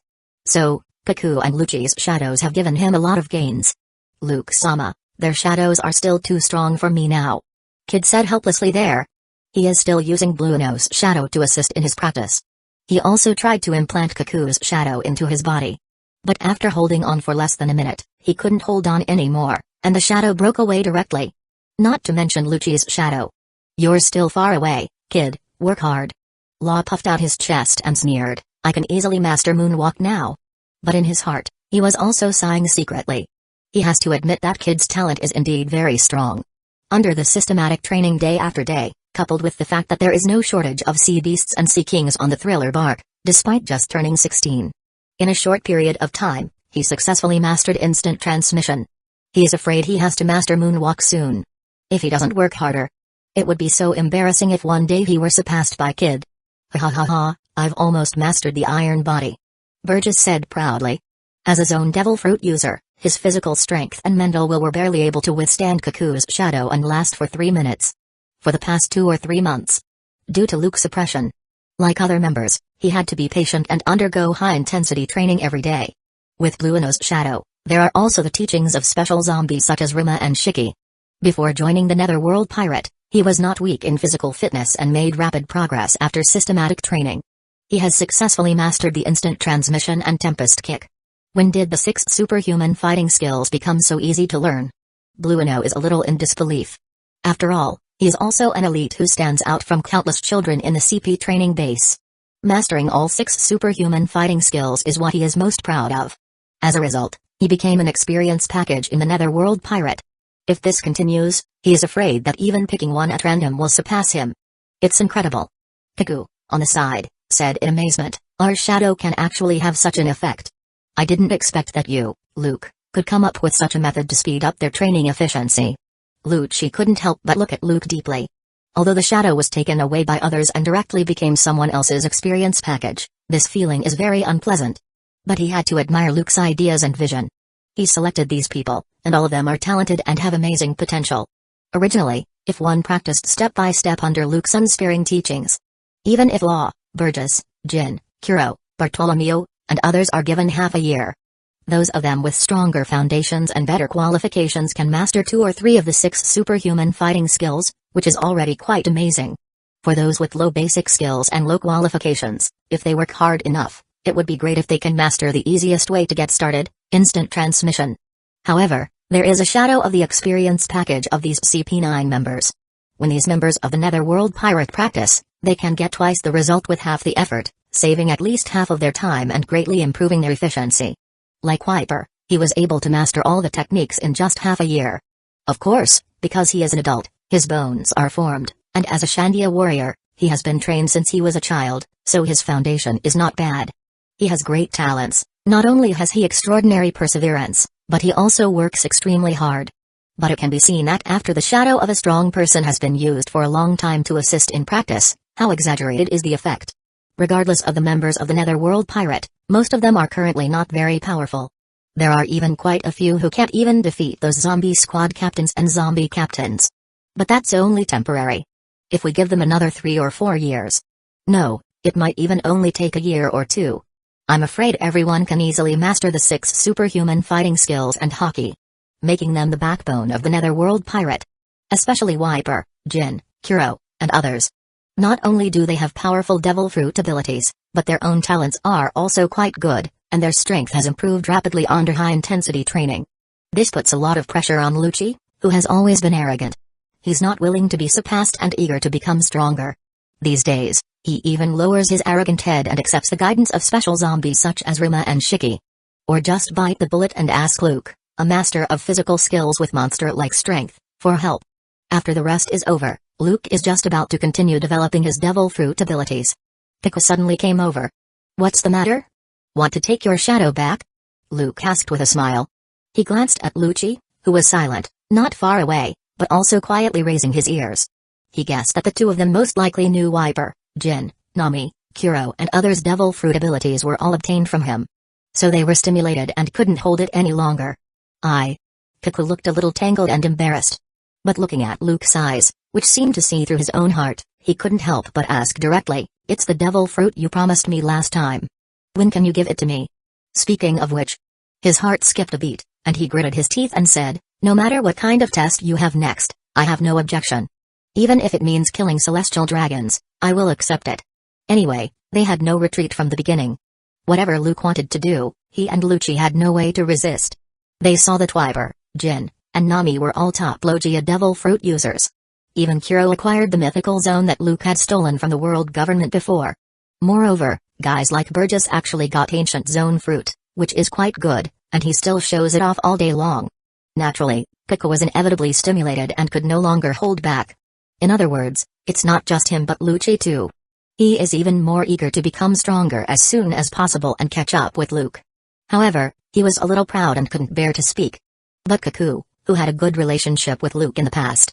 Apparently, there aren't that many concerns. You can't eat hot tofu if you're anxious. Looking at Kaku, who had a determined look on his face, Luke couldn't help but chuckle. Patting the other person's shoulder, he said with a smile, "Don't worry, you will be able to get everything you want within a month at the latest." Looking at the undulating sea, Luke's eyes flickered. Sea Circle Calendar 1515 is coming to an end. If nothing else happens, the Red Hair Pirates may reach the top in the next few months. But today is different from the past. If Shanks wants to reach the top, he has to ask Obaskluk if he agrees. Now that he had the opportunity to compete for the throne of the Pirate Emperor, he was not prepared to give it up. New World, it's really time to go there. Chapter 155, Shadowkan. New World. Dressrosa. The sun sets and dusk falls. On the horizon, the fiery red sunset glow is extremely gorgeous. But the owner of this kingdom, the head of the Don Quixote family, Don Quixote da Flamengo, one of the warlords, is not in any mood to enjoy these beautiful views. "Treble, haven't you found Violet and King Riku's whereabouts yet?" In the castle on King's Plateau, da Flamengo, who has short blonde hair, is tall, wearing a pair of purple sunglasses and a flamingo down cloak, asked angrily with blue veins popping out on his forehead. "I'm so sorry." Treble, the top leader of the Don Quixote family, apologized and said helplessly, "They seem to have suddenly disappeared. I asked Buffalo to patrol the nearby waters, but he couldn't find anyone. 3 days ago, that woman suddenly lost contact for some unknown reason." Diamante, the tall and thin top official wearing a big cloak and dressed as a matador, said, "When we noticed something was wrong and sent people to search, we found that not only Violet, but also King Riku and her niece, Rebecca, were missing. With her ability, she can indeed find King Riku and Rebecca's location." "Violet. Your wings have really gotten hard." Da Flamengo laughed angrily. "If it weren't for the fact that the power of the Glare fruit is very useful to us, I would have eliminated her long ago." He didn't expect that after he left for a few days, something like this would happen. Violet, the former royal princess and part of the Don Quixote family, suddenly disappeared. Moreover, she also took away King Riku, who was secretly imprisoned by him, and her niece Rebecca, who was imprisoned in the arena. Dover, she will never be able to escape with King Riku and the others alone. There are definitely others helping her. Treble reminded on the side. "Of course, I know this very well." Da Flamengo frowned and ordered impatiently, "Use all the power of the Don Quixote family to find her." The ability of the Glare fruit is not only to see through things, but also to have ultra-long distance sight. What he values, even more, is that Violet can also see into people's hearts and can use it to identify the loyalty of his subordinates. Even if he can no longer trust Violet, Da Flamengo doesn't want other forces to get that woman's ability. Since it can't be used by him, he can only eliminate the root cause. Understood. As if remembering something, Da Flamengo looked gloomy and asked, "By the way, have you found Obaskluk's whereabouts?" "A few days ago, Beast Pirates gave him a death order. He didn't want to bear the wrath of that monster, Kaido." "I'm sorry, Dover. We have mobilized all the intelligence forces we can, but there is no trace of Obaskluk at all." When they thought of that terrifying figure that looked like a demon, regardless of whether it was Treble or Diamante, their scalps could not help but feel numb. Damn. That's troublesome. Thinking of that unreasonable monster, Kaido, Da Flamengo couldn't help but sweat on his forehead and have a headache. Although the cooperation between the two parties is very pleasant, he, the middleman, is responsible for helping to sell the weapons that Beast's Pirates produces in large quantities every year. The other party won't kill him directly. But he's afraid it won't be that easy to get over. It won't work without heavy bleeding. And at this time, on the Thriller Bark, training ground number 2, Luke was holding a shadow in his hand. Whoosh! The next second, the black shadows surged. There are strange shadow substances that are continuously injected. A shadow that was struggling there swelled up at a speed visible to the naked eye. Its limbs changed. The palms and soles of its feet, which were originally like human beings, turned directly into sharp claws. Moreover, the mouth became huge, revealing 2 rows of staggered sharp teeth. Paired with those scarlet eyes, it looks ferocious and terrifying. It makes people's hair stand on end. I'll give you new life, and you will forget the past and be loyal to me. Luke's eyes flashed with a frightening red light, and he activated the ability of the shadow fruit. From now on, you will put aside your body, exist in the world in an independent form, and become my loyal subject. The contract is established.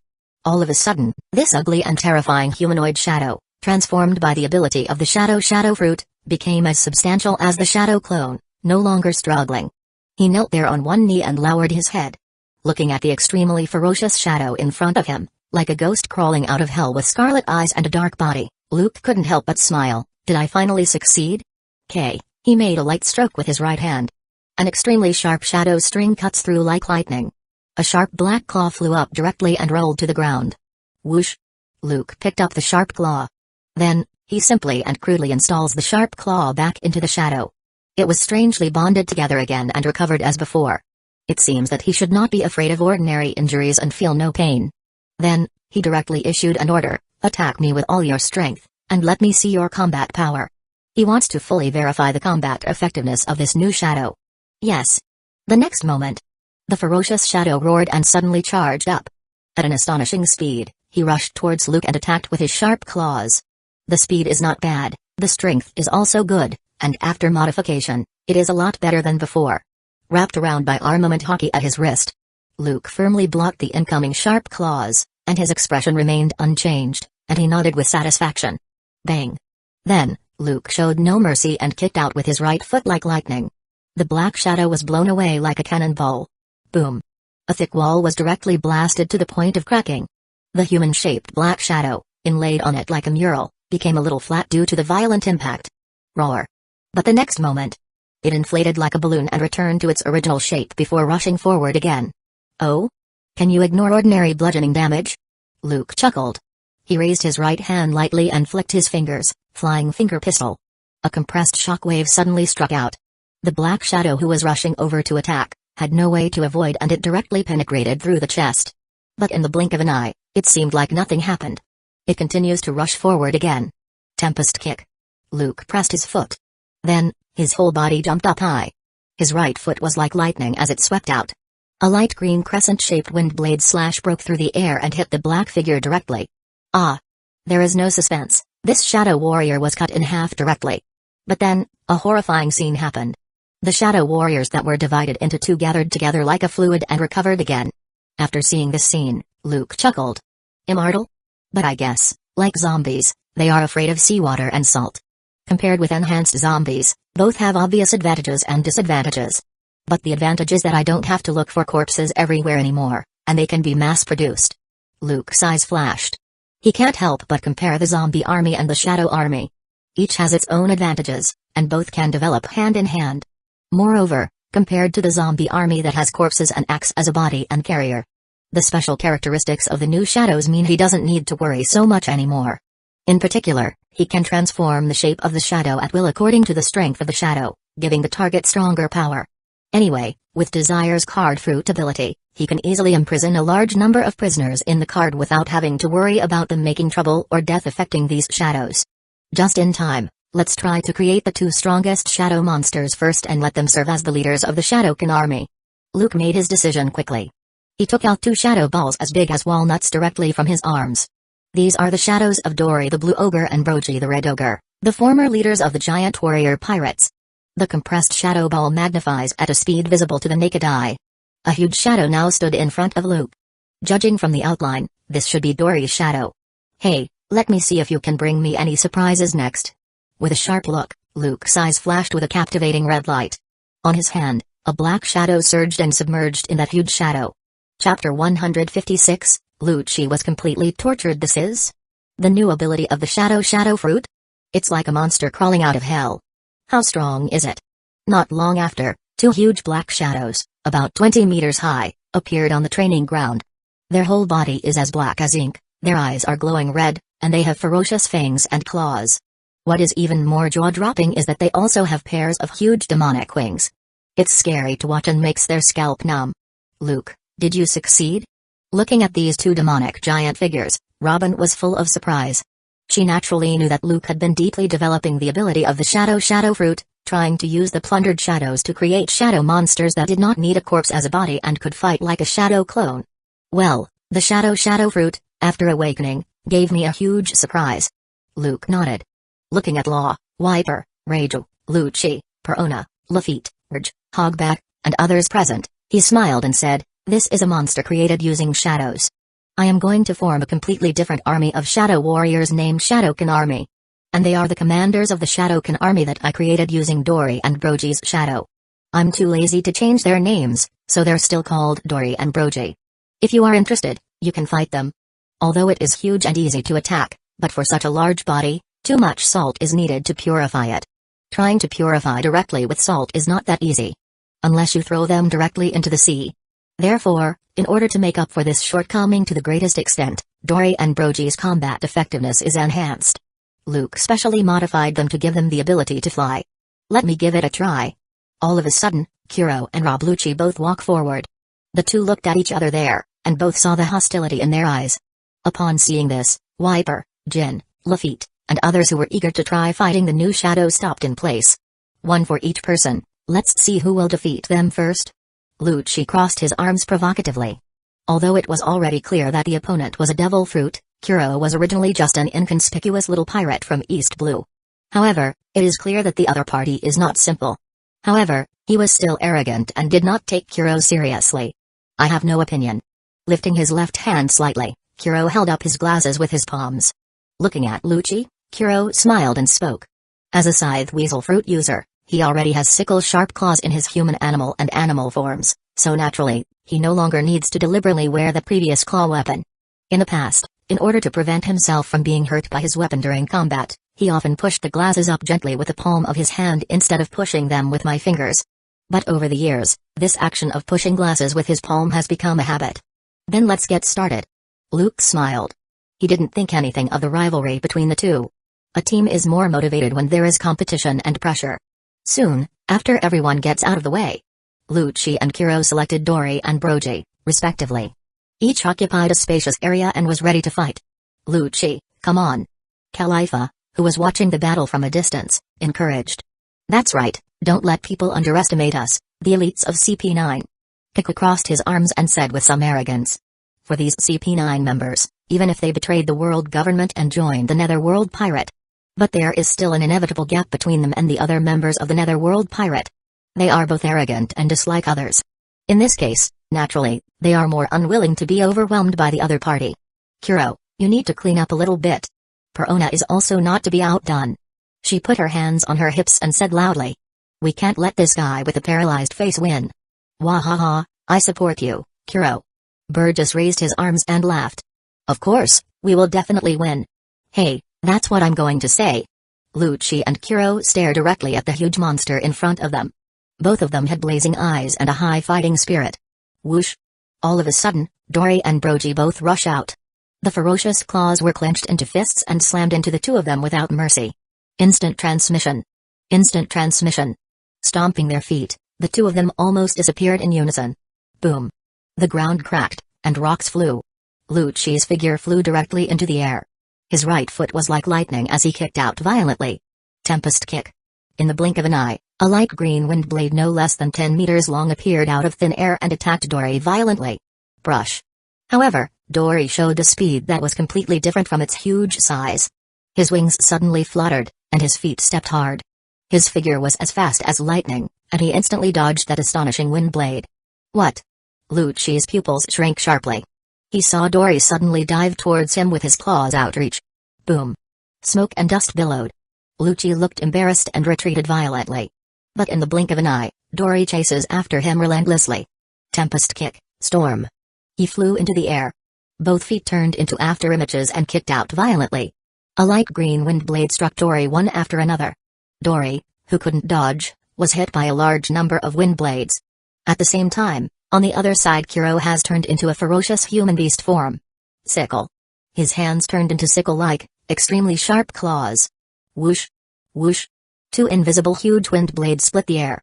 He slashed at the huge black shadow in front of him like lightning. Boom! Brogy didn't dodge at all and was directly hit by the huge wind blade, which passed through his body. But then, something horrifying happened. The huge black shadow that was hit by the wind blade seemed to be completely fine. With amazing speed, it rushes forward to attack. What? Immortal? The torn body recovered directly. Can these guys be able to ignore the damage? Seeing this horrific scene, both Lucci and Kuro couldn't help but have a drastic change of expression in shock. Robin, Wiper, Perona, Brooke, Ridge, and others who were on the sidelines were also a little shocked. On the training ground, Lucci was originally full of confidence. Under Dory's violent offensive, he kept dodging in embarrassment. Whoosh! He dodged the incoming sharp claws and decisively launched a fierce counterattack. Tempest kick, victory bird. His eyes were stern. He gathered strength with his right foot and kicked it out violently. Boom!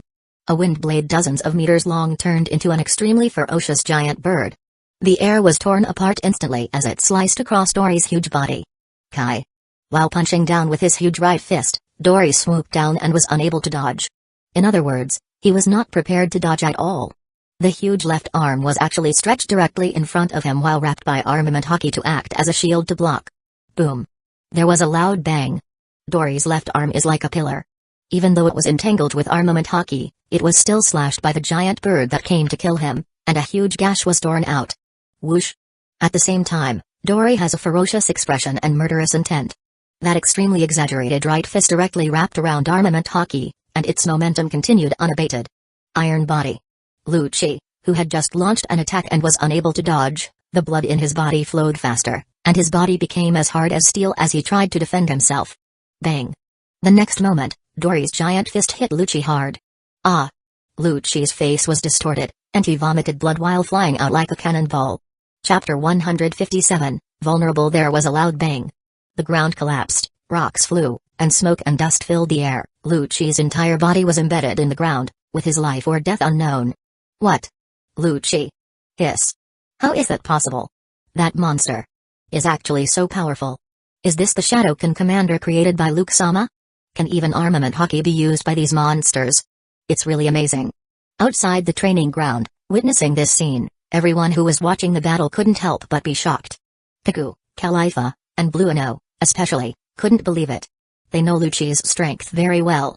Although he has no devil fruit ability, he masters the two types of hockey, and his attainments in the 6 superhuman fighting skills are quite astonishing. It can be said that even the ordinary Vice Admiral may not be able to defeat him. Unexpectedly, he was so easily crushed by the Shadowkin commander created by Luke using the shadow of the former leader of the giant warrior pirates, Dory. No, you really underestimate Dory and Brogy's strength. Although they are just shadows and have no bodies, it does not mean that they are weaker than those zombies. Luke crossed his arms and said calmly, "It is precisely because they have powerful strength that they are the commanders of the Shadowkin army. Now, it's just a small test of the skills. The two dark shadows have no body, but they completely inherited the fighting instinct from the original body. If they join forces, that would be truly terrifying. You know, when he teamed up with ours, it took him a lot of effort to defeat the 2 former leaders of the giant warrior pirates." On the training ground to the south, compared to Lucci's miserable situation, Kuro, who transformed into human beast form, was much better. Although he was a little embarrassed, he was able to get out of Brogy's violent attacks every time. After all, no matter how you say it, it is a mythical zone fruit that is rarer than Logia, and it is not given for nothing. Relying on the increase in speed brought by Devil Fruit's ability and under Luke's guidance in the past few months, he has mastered instant transmission to improve the pussyfoot maneuver, and his figure is as fast as a bolt of lightning. In the entire Netherworld pirate, except for Luke, Kuro's speed can be said to be the fastest now. Even Law, if he didn't rely on Pop Fruit's ability to teleport, would be far behind. With the amazing speed, he constantly dodges Brogy's attacks. Storm Dance. After creating a distance, Kuro decisively launched a fierce counterattack. Waving his claws crazily, he kept tearing apart the air. Whoosh! The wind raged, and the sound of something breaking through the air continued. A large number of wind blades continuously hit Brogy, constantly tearing and cutting open his huge body. Brogy's huge and ferocious claws flew up directly. It was cut off ruthlessly and fell to the ground. But the next moment, under everyone's eyes, these fallen limbs were like fluids. They flowed back to the main body at a speed visible to the naked eye. The sharp claws are back to their original state again. What? It recovered all of a sudden. Are they immortal? Looking at Brogy, who remains intact, Law, Nami, Kid, Perona, Raj, Bartolomeo, and others could not help but feel a little shocked. They felt their scalp turning a little numb. Doesn't this make them invincible? Hiss. Hiss. Hiss, it's really great. Hogback was excited.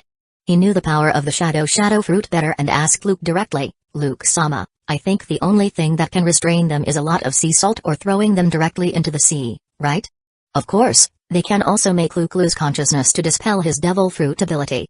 However, facing an incredibly powerful person like Luke may be more difficult than directly forcing these shadow monsters into the sea. Well, so I specially gave them the ability to fly so as not to fall into the sea easily. Luke nodded and did not deny it. But even if there is such a weakness, it is quite shocking. Lafitte was amazed. Luke's ability is so powerful that he can form an army by himself.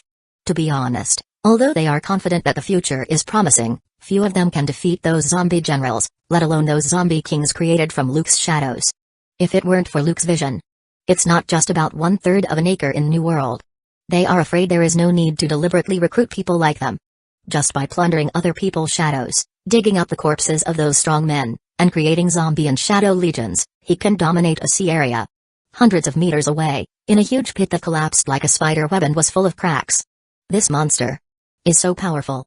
Lucci, who was covered in blood and in a state of embarrassment, staggered a little. He stared at Dory and wiped the blood from the corner of his mouth.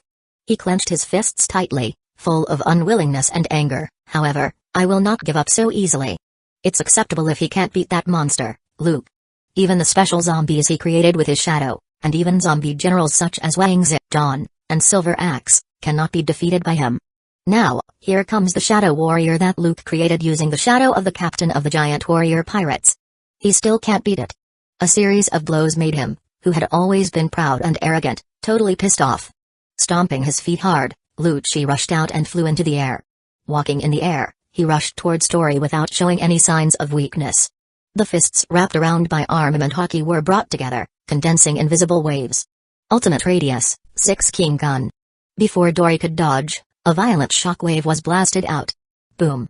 The direct blast distorted Dory's head. Then he kept stumbling, and the ground cracked under his feet. Luke-sama trick? No, it's just somewhat similar, but the power is much weaker. Lucci's injury is too serious, and he is almost reaching his limit. Seeing this scene, everyone present was somewhat shocked.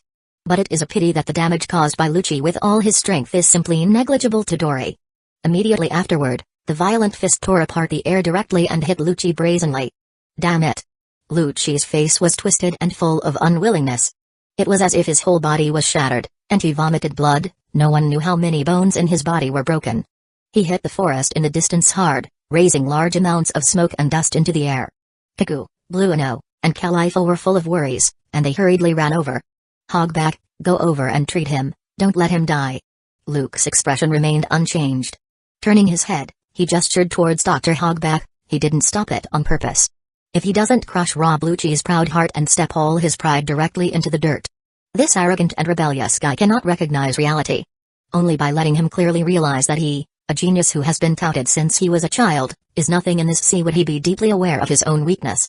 Only then will he surrender completely and follow him unswervingly, to the point of risking everything to pursue power, even falling into hell in order to become stronger. After all, even though he was once known as the strongest genius in CP9 for 800 years, the world government did not pay much attention to him as a so-called CP9 genius. They are not even willing to give him a better devil fruit.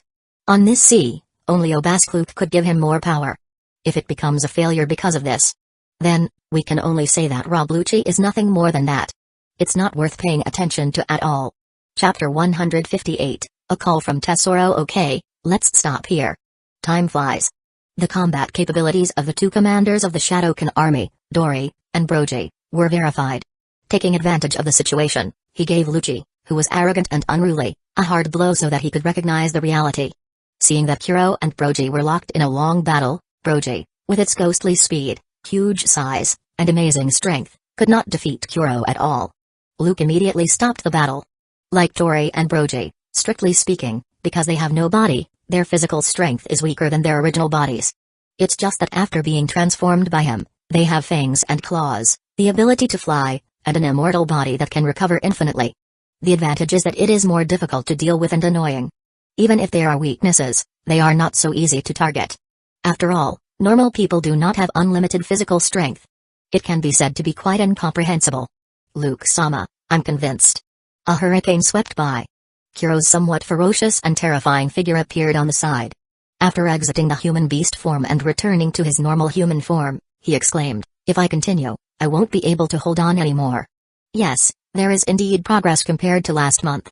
Luke nodded with satisfaction. It seems that you're not lazy. He basically takes time out every month to check the strength of every member, to see if there is any progress, to provide some targeted guidance and adjust each member's training plan accordingly. Kuro's talent is not bad, and he works hard enough. He did not waste the mythical zone fruit. The displayed speed is okay. Of course, the attack power is also quite strong. But it is ineffective against this kind of immortal Shadowkin army. Obviously, with Mythical Zone's ability and Rima and Shiki's guidance, Kuro's strength has undergone an earth-shaking transformation in just a few months. Even though Kuro hasn't mastered any of the two Haki's abilities yet. And under Luke's suggestion, he did not deliberately learn all 6 superhuman fighting skills. He just focuses on practicing a few physical skills, such as instant transmission and moonwalk based on his own personal fighting style, and persists in training in physical fitness and actual combat. There is also the continuous development of one's own devil fruit. Judging from the results of this battle alone. Obviously, Lucci, the genius of CP9, may not be able to beat him. This is the advantage brought by devil fruit's ability, especially the top-notch one, which is unimaginable by ordinary people. Some strong people have spent more than 10 or 20 years, or even most of their lives, and devoted countless blood and sweat to gain strength step by step. For those with devil fruit abilities, they can easily cross this gap and catch up with or even surpass them in the shortest time. In the final analysis, armament hockey and observation hockey are just equivalent to enhancing attack and prediction abilities. As a means to counter devil fruit's ability, it does not mean everything. Some powerful devil fruit abilities, as long as the devil fruit user is not too useless. With just a little practice, they can hope to make up for these shortcomings with the advantage of their devil fruit abilities. In particular, as the captain of the Black Cat Pirates, Kuro relied on his talent at a young age to develop moves such as the Pussyfoot maneuver. Although he's limited to the weakest sea area of East Blue and restricted by the environment, his foundation is not bad, and he has received systematic and comprehensive guidance and training. Such a performance was within Luke's expectations. This is just a shortcut to reach the foot of the mountain in advance. If he wants to climb to the top and become a truly strong person, hockey cannot be ignored. Luke-sama. At this time, the zombie in charge of the Den Mushi hurried over. Holding a white Den Mushi in both hands, he brought it to Luke. "It's getting late, everyone should take a rest first." Luke raised his eyebrows. "It's almost dinner time." He signals to prepare to end training. After taking the Den Mushi, he disappeared in front of everyone in an instant and arrived at his dedicated training ground. Disappeared? At the same time, a black shadow emerged from the ground. In the surprised eyes of Law, Nami, Kid, Lafitte, Kuro, and others. Brush. The two Shadowkin commanders, Dory and Brogy, sank into the black shadow at a speed visible to the naked eye. Immediately afterward, the black shadow continued to shrink and disappeared. They couldn't help but look at each other. Could it be that they can still travel through the shadow realm? Robin thought of something. Her pupils shrank, a little shocked. She knew very well that Luke's shadow realm could connect countless shadows in this sea. If this is the case, then the role of the Shadowkin army will be too great. If the scale is large enough, it can only be used to gather intelligence. It can be said that it is pervasive and impossible to detect. It's scary to think about. Tesoro, have you completed the task I assigned you? On the second training ground, clutching the Den Mushi, Luke asked directly. Robin's guess was correct. The Shadowkins he created were different from the zombies. Because they are created just as shadows, under the influence of the shadow fruit ability, they can freely enter and exit the shadow realm just like him. Next, he really planned to build a huge Shadowkin army. He is also planning to set up a non-combat special unit to collect intelligence, search for treasures, etc. Luke-sama, I already completed it. I have sent Violet to the Sabati archipelago. The Den Mushi imitated Tesoro's outline, with a respectful tone, asking for instructions. When are you going to see her? I'll arrange it right away. The action is quite fast. Luke looked calm and said calmly, "Okay, I'll go there now." In the past few days, he has already asked the Shadow Clone to leave the Florian Triangle and quietly recorded the coordinates of some nearby islands. It is completely possible to travel directly from the Shadow Realm. Chapter 159, I Want Your Body and Mind. Bo Sabati Archipelago. There are endless bubbles flying on this dreamy island. The afterglow of the setting sun shines on these bubbles, creating a colorful scene. From time to time, bubbles fly up, breaking away from the island's special climate, and explode in midair, making a clear and crisp sound. "Hey, Miss Violet, this is a property owned by Mr. Tesoro. As long as you don't run out directly, you won't be discovered by the Don Quixote family." In a luxurious hotel, wearing a guard uniform, Tanaka looks like a big-headed doll and has very uncoordinated body proportions. Wearing a spacious cloak but still unable to completely cover up that beautiful figure, Violet arrived at a luxurious VIP suite. Then, Tanaka said with a smile, "Next, please feel free to stay here." Violet pulled off her hat, revealing her beautiful face. She paid no attention to the magnificent room and just looked at Tanaka in front of her seriously and asked in a deep voice, "Mr. Tanaka, when can I see the person you are talking about?" "I don't know about that. I was just ordered to take you here and wait." Tanaka spread his hands and responded directly, "But I think it won't take long. Otherwise, that person wouldn't have asked us to send you here." "But..." Violet frowned, a little worried. As a former royal princess of Dressrosa, her father, King Riku's throne, was usurped by the Don Quixote family's conspiracy, and he was even framed as a tyrant. Her mother and sister were both killed, her father was imprisoned, and even her niece was put in the Colosseum and had to experience brutal fights since she was a child. She, the princess of a subjugated country, was favored by the Don Quixote family because of her devil fruit ability, and she was able to survive. Under Doflamingo's threat, for the safety of her father, she had to endure hardships and join the Don Quixote family. A few days ago, Tanaka suddenly showed up at Dressrosa and found her. Unexpectedly, the person behind him turned out to be Tesoro, the Golden Emperor, who was closely related to the Don Quixote family. Tesoro said that there was a big shot who wanted to see her and could even help her take revenge on the Don Quixote family and return Dressrosa to her family. Even people like the Golden Emperor are just subordinates of that man. In this case, Violet's heart was inevitably moved. So, after entrusting Tanaka, who has the ability to travel through any inorganic object with Parimshafe's phase fruit, to rescue her father and niece Rebecca, she asks him to send her father, King Riku, and Rebecca to the neighboring kingdom of Prudence to avoid being pursued by the Don Quixote family. Because Elizabello too, the king of the Prudence kingdom, was a good friend of King Riku when he was young. Compared to the Golden Emperor, Violet naturally trusts him more. Then, with no worries, she followed Tanaka on the boat, crossed the red line, and arrived at the Sabati archipelago. Naturally, she is eager to see that mysterious person to take revenge on the Don Quixote family and reclaim Dressrosa. "Anyway, please wait patiently." Tanaka had no intention of staying long and sank into the ground at a speed visible to the naked eye. "Hey, if you need anything, you can contact the front desk at any time. All purchases will be recorded in Tesoro-sama's name." "Are you the person who works for Tesoro?" Without warning, a calm voice interrupted Tanaka's words. As he was about to disappear into the room, his smile froze. "Who?" Violet also turned around immediately. She stared at the tall figure on the sofa in astonishment. "Ah." Looking at the young figure on the sofa, both of them froze. They recognized the other party at first glance, making cold sweat directly flow out of their forehead. "What? Didn't that guy, Tesoro, tell you that I am king?" Luke glanced at Tanaka, who was sweating all over and asked lightly. "Luke-sama, so you are king?" For a moment, Tanaka, who was frightened and sweating, emerged from the floor and bowed respectfully. "There, I am Tanaka, Mr. Tesoro's subordinate." He didn't expect that the man behind Tesoro, the Golden Emperor, turned out to be Obask Luke, the black prison who rebelled against the world government and made a big fuss in Anai's lobby, one of the 3 major agencies under the world government. A few days ago, in the Water 7, he fought with the world-famous naval hero, Vice Admiral Garp, who had forced the king of the pirates Roger into a desperate situation several times and was called the strongest marine. He severely injured the other party and retreated unscathed. The world government put a bounty of 1.5 billion belly on him. This incident caused a great sensation and is still a hot topic of concern. "Okay, you can leave." Looking at Tanaka, Luke was too lazy to talk nonsense with him and waved his hand. "Understood." Tanaka didn't dare to say more. He sank into the ground carefully and disappeared into the hotel. "I didn't expect that the man behind the Golden Emperor was a big shot like you." Violet looked at the man who was so young in front of her and couldn't help but take a deep breath. These days, The Don Quixote family has been trying to find the whereabouts of the other party.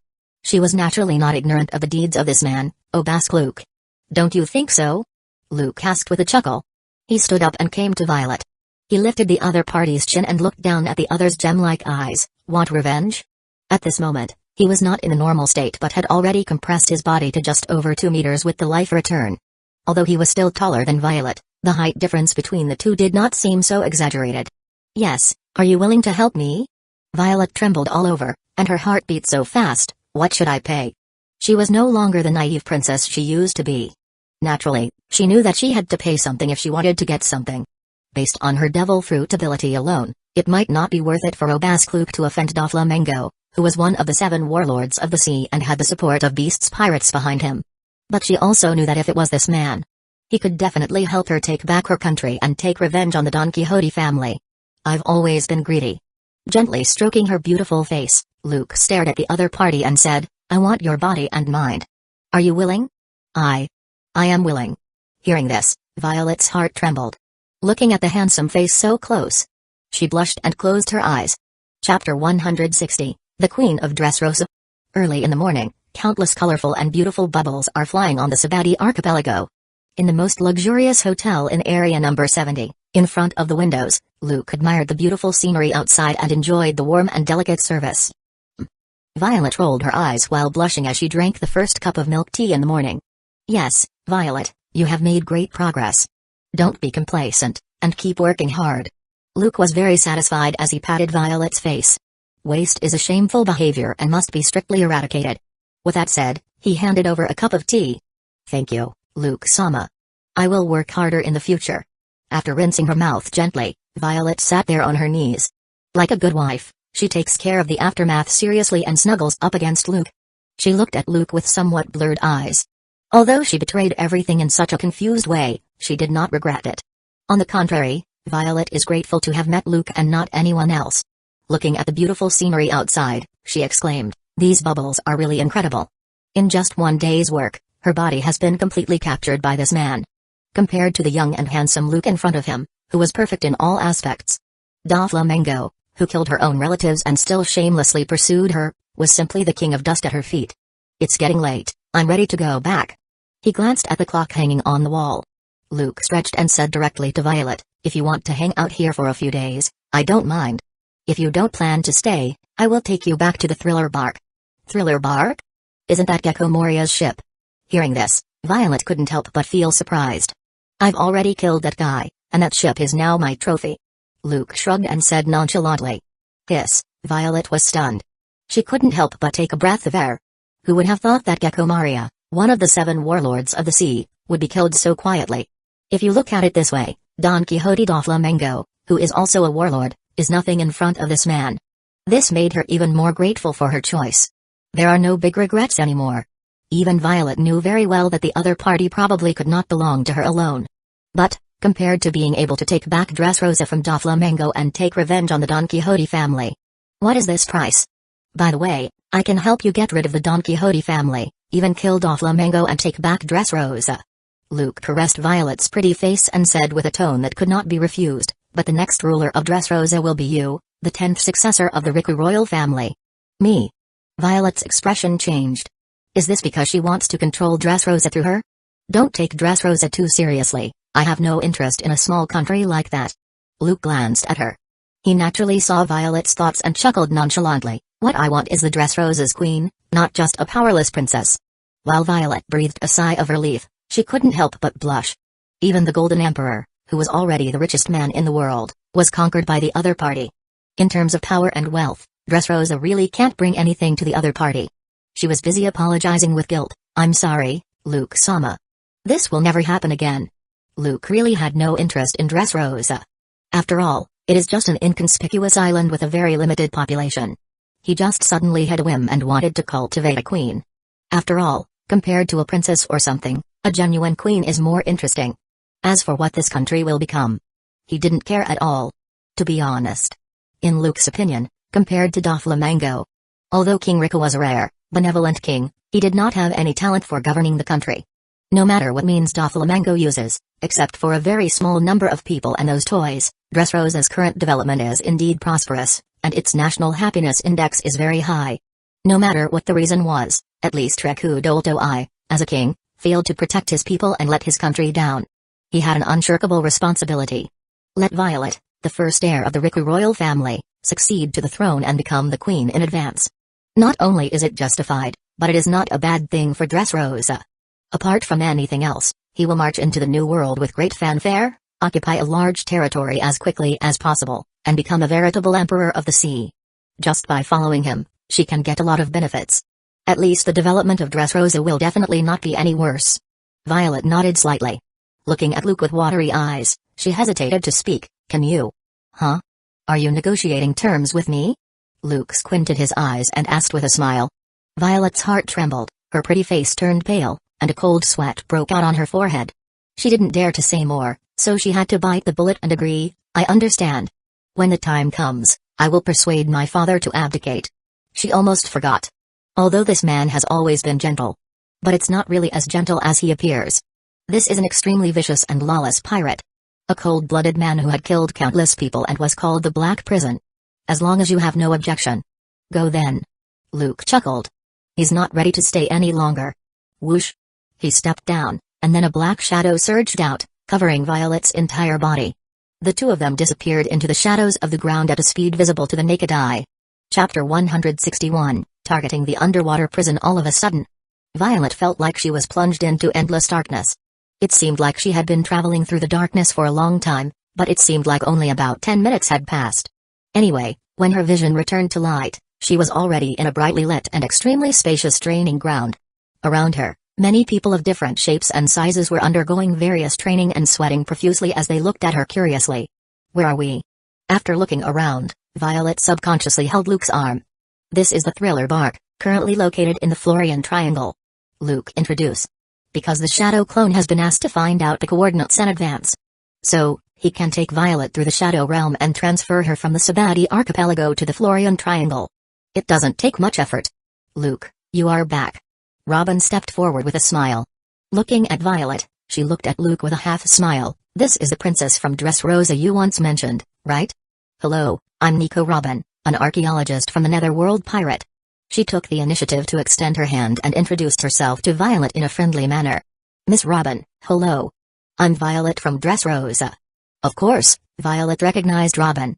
Moreover, Luke once introduced her to the basic situation of the Netherworld Pirate.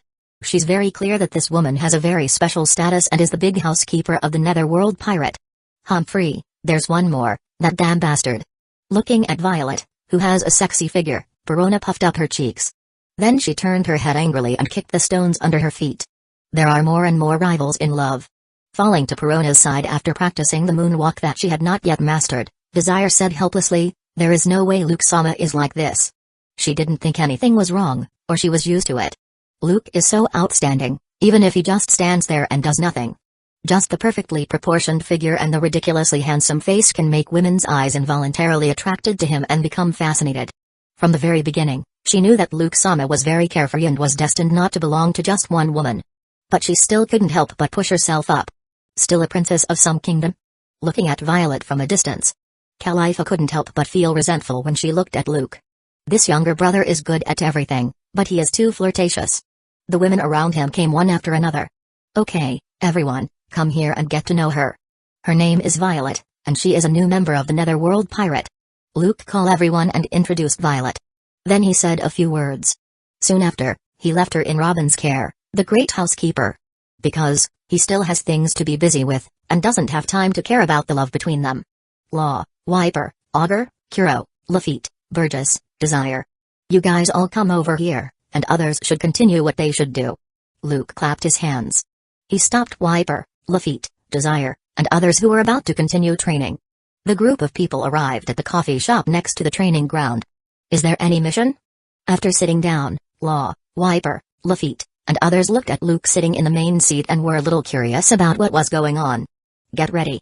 You can follow me out later. Luke said straight to the point. Luke-sama, where are we going? Lafitte was a little surprised. Impel down. Luke said with a smile. He is preparing to form a Shadowkin army. What could be more appropriate than the prisoners inside Impel down?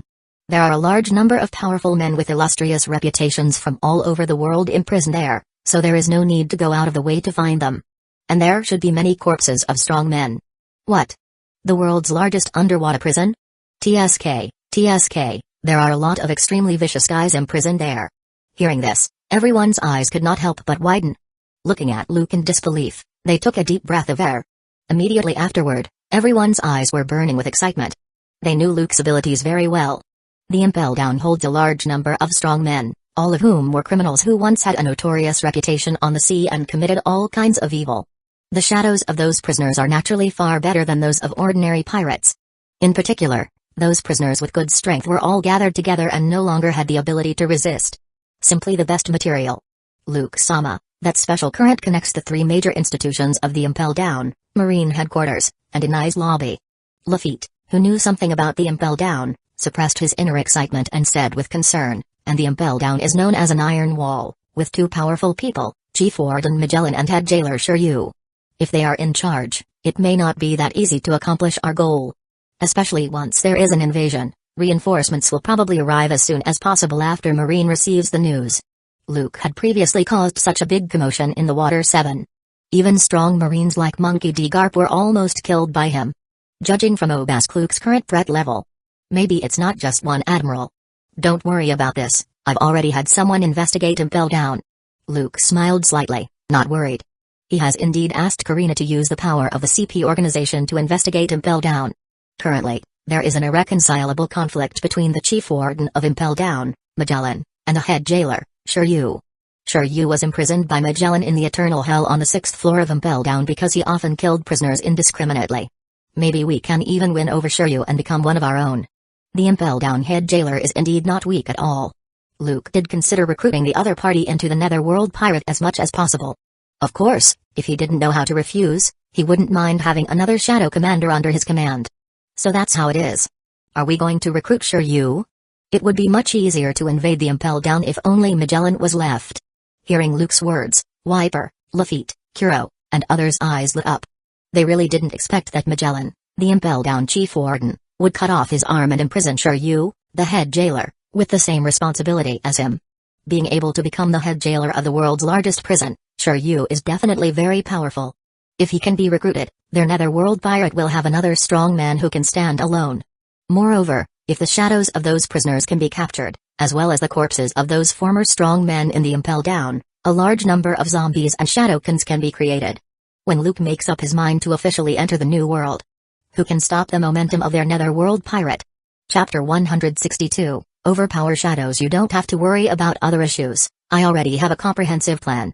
Next to the training ground, in the cafe. Looking at the somewhat excited people present. With a smile on his face, Luke said confidently, when we get to the Impel Down, we only need to control the communication and monitoring room first and then announce to the outside that there is a small-scale jailbreak that needs to be suppressed, and directly close the gate to deceive others. As for Magellan, his venom fruit ability is indeed somewhat intractable in a confined space like a prison, but it doesn't pose much of a threat to me. With your ability, Luke-sama, it is indeed not difficult to do this. Lafitte nodded. They are aware of Luke's abilities. After Luke's frequent science popularization in the past few months, the members of the Netherworld Pirate are no longer the ignorant newcomers they used to be. They have a more comprehensive understanding of the common sense of the Great Drought and the major forces. Paramsha, Shadow Fruit may not be able to easily shake the sea and cause huge tsunamis like Paramsha, Quake Fruit. It may not be able to make islands float into the sky like Paramsha, Float Fruit, and it may not be able to manipulate gravity like Paramsha, Press Fruit. It is said that even meteorites from space can be pulled down.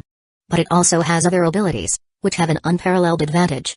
So, under Luke's development, it can be called an all-encompassing Devil Fruit. Zombie Legion, Shadow Legion. With this ability alone, one person can form an army. It can also absorb other people's shadows, enhance its own strength, and even obtain other people's memories through shadows. Not to mention, the ability of the Shadow Fruit can easily control others and make them their puppets. It can also turn the shadow into a clone, with fighting power that is almost the same as the main body. In addition, there are various abilities that are dazzling and difficult to guard against. In this prison, there are 20 large warships on the outside, guarding it 24 hours a day. The dark shadows surged and turned into a cylindrical island model. There are 20 models of warships scattered around, and a thin layer of shadow simulates seawater. It can be said to be lifelike. This is TSK, it is indeed the largest prison in the world. Such tight security, coupled with the special features of Belt, it cannot be easily invaded or escaped. Looking at the sandbox model that Luke simulated using the Shadow Fruit's ability, Law, Wiper, Kuro, Lafitte, Desire, and others couldn't help but feel surprised. Is this the world's largest underwater prison? This is the first floor above ground, which mainly contains the monitoring room, communication room, inspection room, etc. Luke introduced them one by one there. This is the Crimson Hell on the first underground floor, which usually houses prisoners worth millions to tens of millions of belly. This is the Wild Beast Hell on the second underground floor, which usually holds thousands of prisoners. This is the third underground floor, Starvation Hell. The fourth underground floor, Blazing Hell, is where Chief Warden Magellan personally takes charge of his office. Fifth underground floor, Freezing Hell. This floor is quite special. The harsh environment means that the Den mushies cannot survive and will be frozen directly. Therefore, there is no surveillance on this floor, and the prisoners with a bounty of hundreds of millions are imprisoned here. The sixth underground floor, Eternal Hell. This floor is where extremely vicious and powerful criminals are imprisoned. They are unknown to the outside world. Some prisoners are imprisoned in Eternal Hell because their crimes are so bad and their existence is erased. After listening to Luke's introduction, everyone present has a clearer understanding of the situation in the Impel Down. However, just in case. Speaking of which, Luke paused. Pointing to the fifth floor Freezing Hell and the sixth floor Eternal Hell, he directly added, after I control the communication room and monitoring room, I will first use Desire's Devil Fruit ability to lock all the prisoners on the fifth and sixth floors into the cards first. Then pass the surveillance room to convey false news to Magellan about the prisoner's escape from Eternal Hell and lure him there to deal with him. In this way, the remaining guys will no longer be worth mentioning. This time, we're going to empty the Impel Down. Putting his hands on the table, Luke's eyes were bright and high-spirited. With those prisoners as material, he can create a more powerful zombie and Shadowkin army. By then, the Netherworld pirate will no longer need the identity of the Warlord of the Sea. Next, he can go directly to the New World with great fanfare and compete for the throne of the Emperor of the Sea. Luke-sama, shall we set off now? Kuro pushed up his glasses. He asked for instructions with a smile, somewhat eager to try. He couldn't wait any longer. Don't worry, there is one more thing you need to do before that. He waved his hand and took out a thick set of cards from his body. This is? Everyone was stunned. This is a card that Desire has sealed some special characters. The cards that most of the prisoners were held in were placed in the secret room of the central castle. But mainly to prevent accidents. Some special devil fruit users, including the more powerful prisoners such as Dory and Brogy, were all carried by Luke himself. Soon, Luke found Wapol and Caponebitch's cards. Bang! Bang! The smoke filled the air, and two bloated and fat figures appeared in front of everyone. But in the surprised eyes of Wiper, Kuro, Lafitte, Desire, and others, Luke directly cut out their shadows. Whoosh! A flash of red light flashed in his eyes. The black shadows surged, and the two struggling shadows were directly transformed. It continued to expand at a speed visible to the naked eye, growing fangs, claws, and wings. Like a demon. Luke made the contract directly. I will grant you new life, and you will forget your past and be loyal to me. From now on, you will put aside your body, exist in the world in an independent form, and become the Shadow Devil Fruit users of the Shadowkin army. The contract is established. All of a sudden, the two shadows who had been transformed by the Shadow Fruit ability no longer struggled. Instead, they knelt there on one knee and lowered their head. Master. Luke-sama, is this what you meant? Looking at the two shadows made from Wapol and Caponebitch's shadow, Desire was full of doubts. They are not ordinary Shadowkins. Luke smiled and said with a chuckle, they are shadows who have inherited the Devil Fruit ability. This is what he discovered after several verifications. The Shadowkins, which were created using the shadow of the Devil Fruit user, can possess the original body's Devil Fruit ability. Once the main body loses its shadow, it is like the Devil Fruit ability was taken away along with the shadow, and the Devil Fruit ability will be temporarily lost. Only when the shadow returns can the Devil Fruit ability be restored. What? Chapter 163, Puppet Engraving. At noon, the sun was shining brightly. Far on the edge of the Belt, an island like an iron barrel is located there. On its periphery, more than 20 large warships guarded and surrounded it. It is heavily guarded and can be said to be airtight. Here is the world's largest underwater prison, Impel Down. Tell me, would head jailer sure you be released again? Who knows? He is as terrifying as the god of death. Every time I see him, my scalp feels numb, and my feet can't help but tremble. Originally, killing a few prisoners is not a serious crime. Anyway, the future for those guys is to repent and suffer in this dark hell. There is no chance of leaving. Just like head jailer Shiryu, who kills prisoners like this every 3 days for fun. Even Chief Warden Magellan can't stand his crazy behavior. Anyway, among the entire prison staff in Impel Down, I'm afraid not many people hope that he can be released. And at this moment, located in the monitoring room on the first floor of this underwater prison, the 3 prison guards were chatting there one after another while constantly observing the rows of screens, which were connected to a large number of surveillance Mushi and were transmitting real-time surveillance footage. Every corner of the prison is closely monitored to prevent any abnormal situations from happening. However, they didn't know in the corner behind them, a black shadow was slowly rising from the ground. Buzz. An invisible wave spread suddenly. Without any surprise, the 3 prison guards immediately rolled their eyes and fainted. It was Luke himself. Shadow Mark. A flash of red light flashed in his eyes. Black shadows surged, and 3 vine-like shadow tentacles swept out directly and attached themselves to the arms of these prison guards. Whoosh! All of a sudden, on the arms of 3 prison guards, there was actually an extra black mark. They, who had lost consciousness, suddenly opened their eyes and stood up there together. Keep working. If you find any abnormality, don't report it. Just reply that everything is normal. Luke ordered calmly. It was the puppet imprint he developed after awakening his devil fruit ability, which could effectively control the target. However, it is only effective for targets with relatively weak strength and will. But the advantage is convenience, and there is no need to implant a shadow. Just leave this contract imprint on them to easily enslave others. The next moment, he disappeared into the shadows again. He quietly arrived at the communication room, also located on the first floor, which is the only communication channel between the underwater prison and the outside world. Following the same pattern, he used the puppet imprint to easily control the 2 prison guards who were on standby inside and kept in regular contact with the Marine headquarters to report the situation. Level 5.5? Did it slip through the cracks? Controlling Impel Down's communications room, Luke did not use the observation hotkey directly. In fact, he has been restraining his aura to avoid being detected by a strong person like Magellan.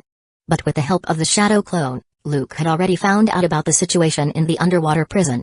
His figure disappeared into a shadow in an instant and appeared directly on level 5.5. Here. Is a happy paradise on Earth, heaven on Earth. This is the paradise of new humanity, the paradise of new humanity at this moment, in the lobby on level 5.5. The lights are bright, and various musical instruments are playing, accompanied by strange singing. It was extremely noisy. A group of prisoners who escaped here by chance, dressed like transvestites in all kinds of weird clothes and stockings, had a lively banquet. On the stage, a tall, ugly-looking ladyboy with a blue afro was singing and dancing. The prisoners below also sang and danced along. The atmosphere was very lively. However, apparently none of them noticed. In the corner, there was already a figure that appeared there silently.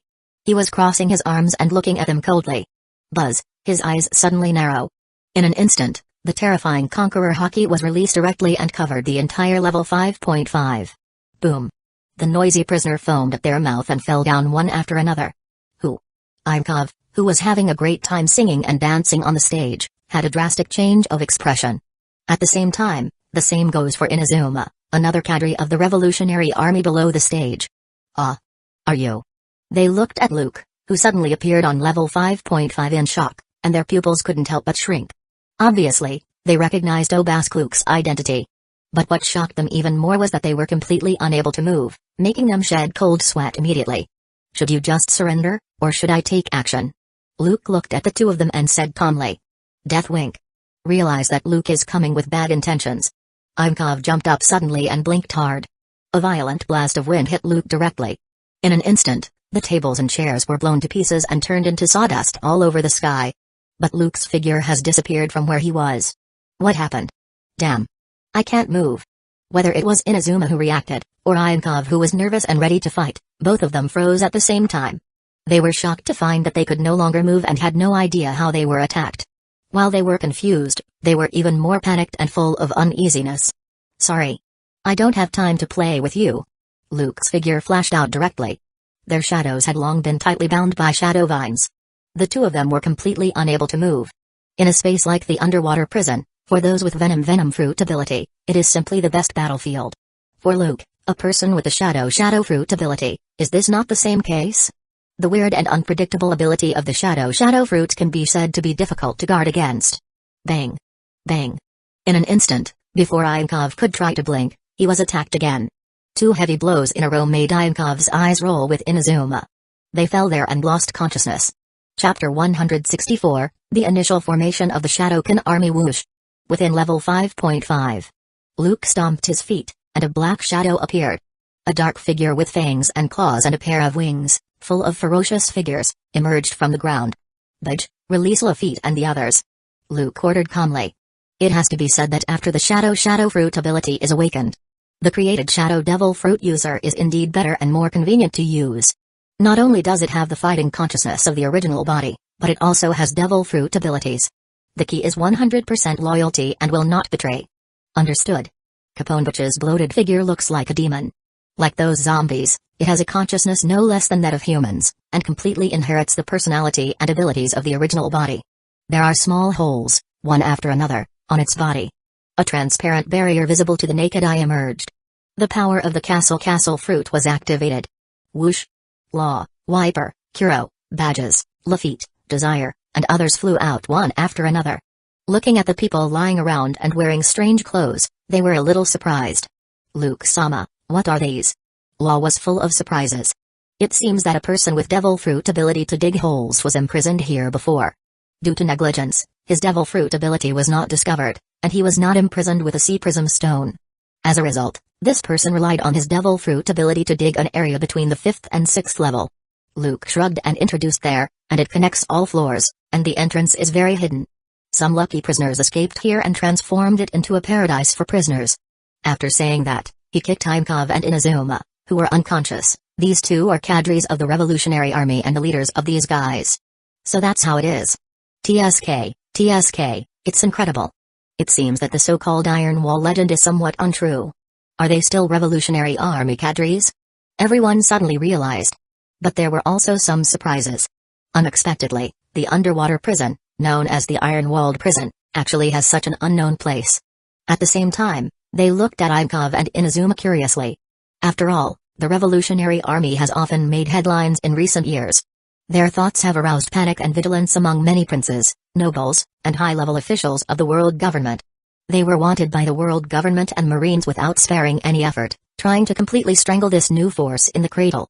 As a result, the Revolutionary Army became stronger and stronger. The threat is growing day by day. Shadow gathering place.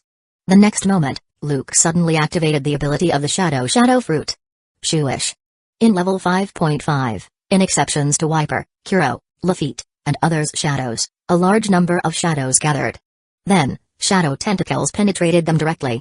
A large amount of strange black shadow substances are constantly poured into these shadows.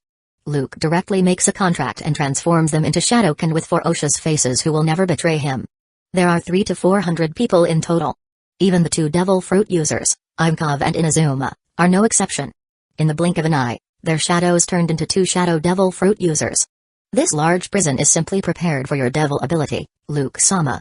Witnessing this quite amazing scene, Law, Wiper, Lafitte, and others couldn't help but feel a little confused. It was so easy to deprive these prisoners of their shadows and create hundreds of Shadowkins who obeyed orders. Luke is really getting more and more powerful. Anyway, those prisoners are locked up here and have no future. Looking at the Shadowkin army that had begun to take shape, Luke smiled and said, "It is better to let them contribute to the Netherworld Pirate. Of course, we can also consider selecting some guys who are willing to join the Netherworld Pirate at that time, but that will be something to do later." Inside the world's largest underwater prison, over the past 10 or 20 years, no less than 200,000 to 300,000 prisoners have been imprisoned here. Even though there are a large number of people who cannot stand the endless torture and suffering every year or die for various reasons. To date, there are still no less than tens of thousands of prisoners alive. Luke was not prepared to turn all the prisoners into zombies or Shadowkins. After all, the goal of the Netherworld Pirate has never been just to dominate one side. If he wants to seize world hegemony, it is obviously impossible to rely solely on the zombie and the Shadowkin army. After all, in this sea, various Devil Fruit abilities emerge endlessly. God knows if there is any ability to specifically restrain the zombie and the Shadowkin army. Comprehensive development is undoubtedly more prudent. Catch them all and seal them into cards. He glanced at the unconscious prisoners on level 5.5, who were first knocked unconscious by Conqueror Hockey and then had their shadows taken away.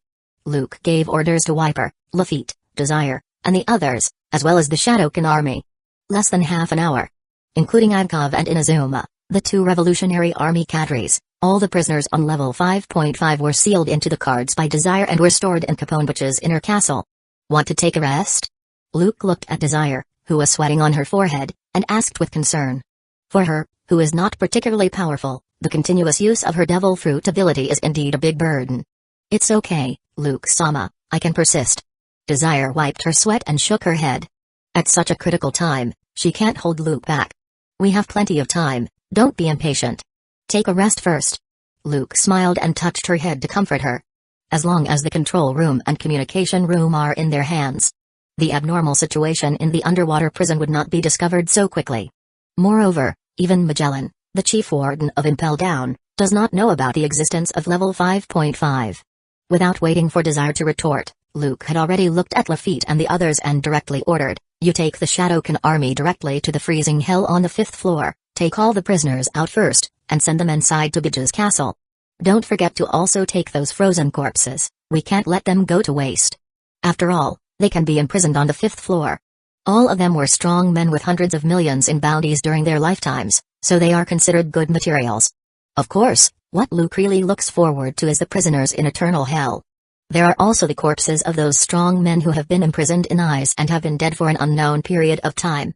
There are many monsters with famous names in history. Even if they have been dead for countless years, their corpses are the best materials for making zombie generals or even special zombies. Understood. Chapter 165, New Member Bang.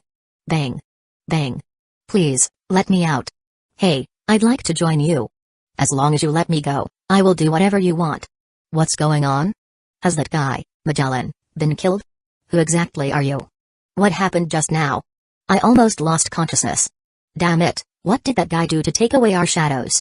It's so noisy, shut up. The eternal hell was originally full of death and decay. Because a group of uninvited guests was welcomed, it became a bit chaotic and noisy. Countless vicious prisoners were filled with excitement and shouted everywhere. The iron rope in their hand made a clanging sound as it constantly hit the door rail.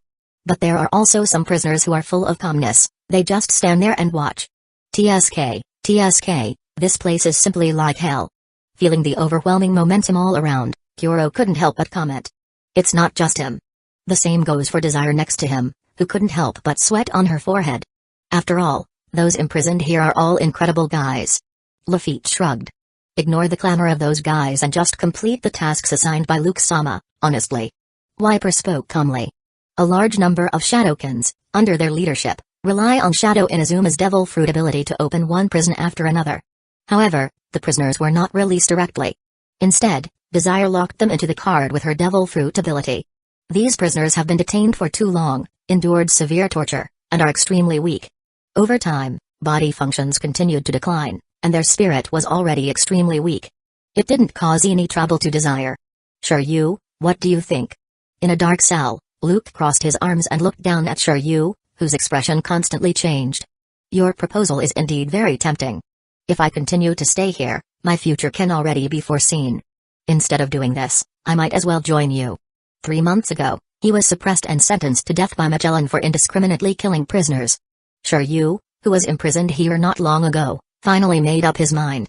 The guy in front of him has unlimited potential. At such a young age, he has such a terrifying strength.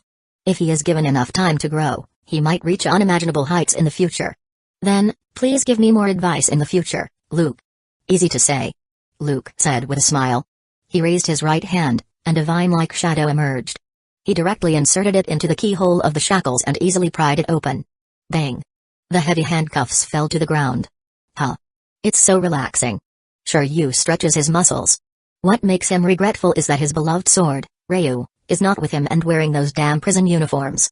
Perhaps you can consider now, serve your crime and become the head jailer again.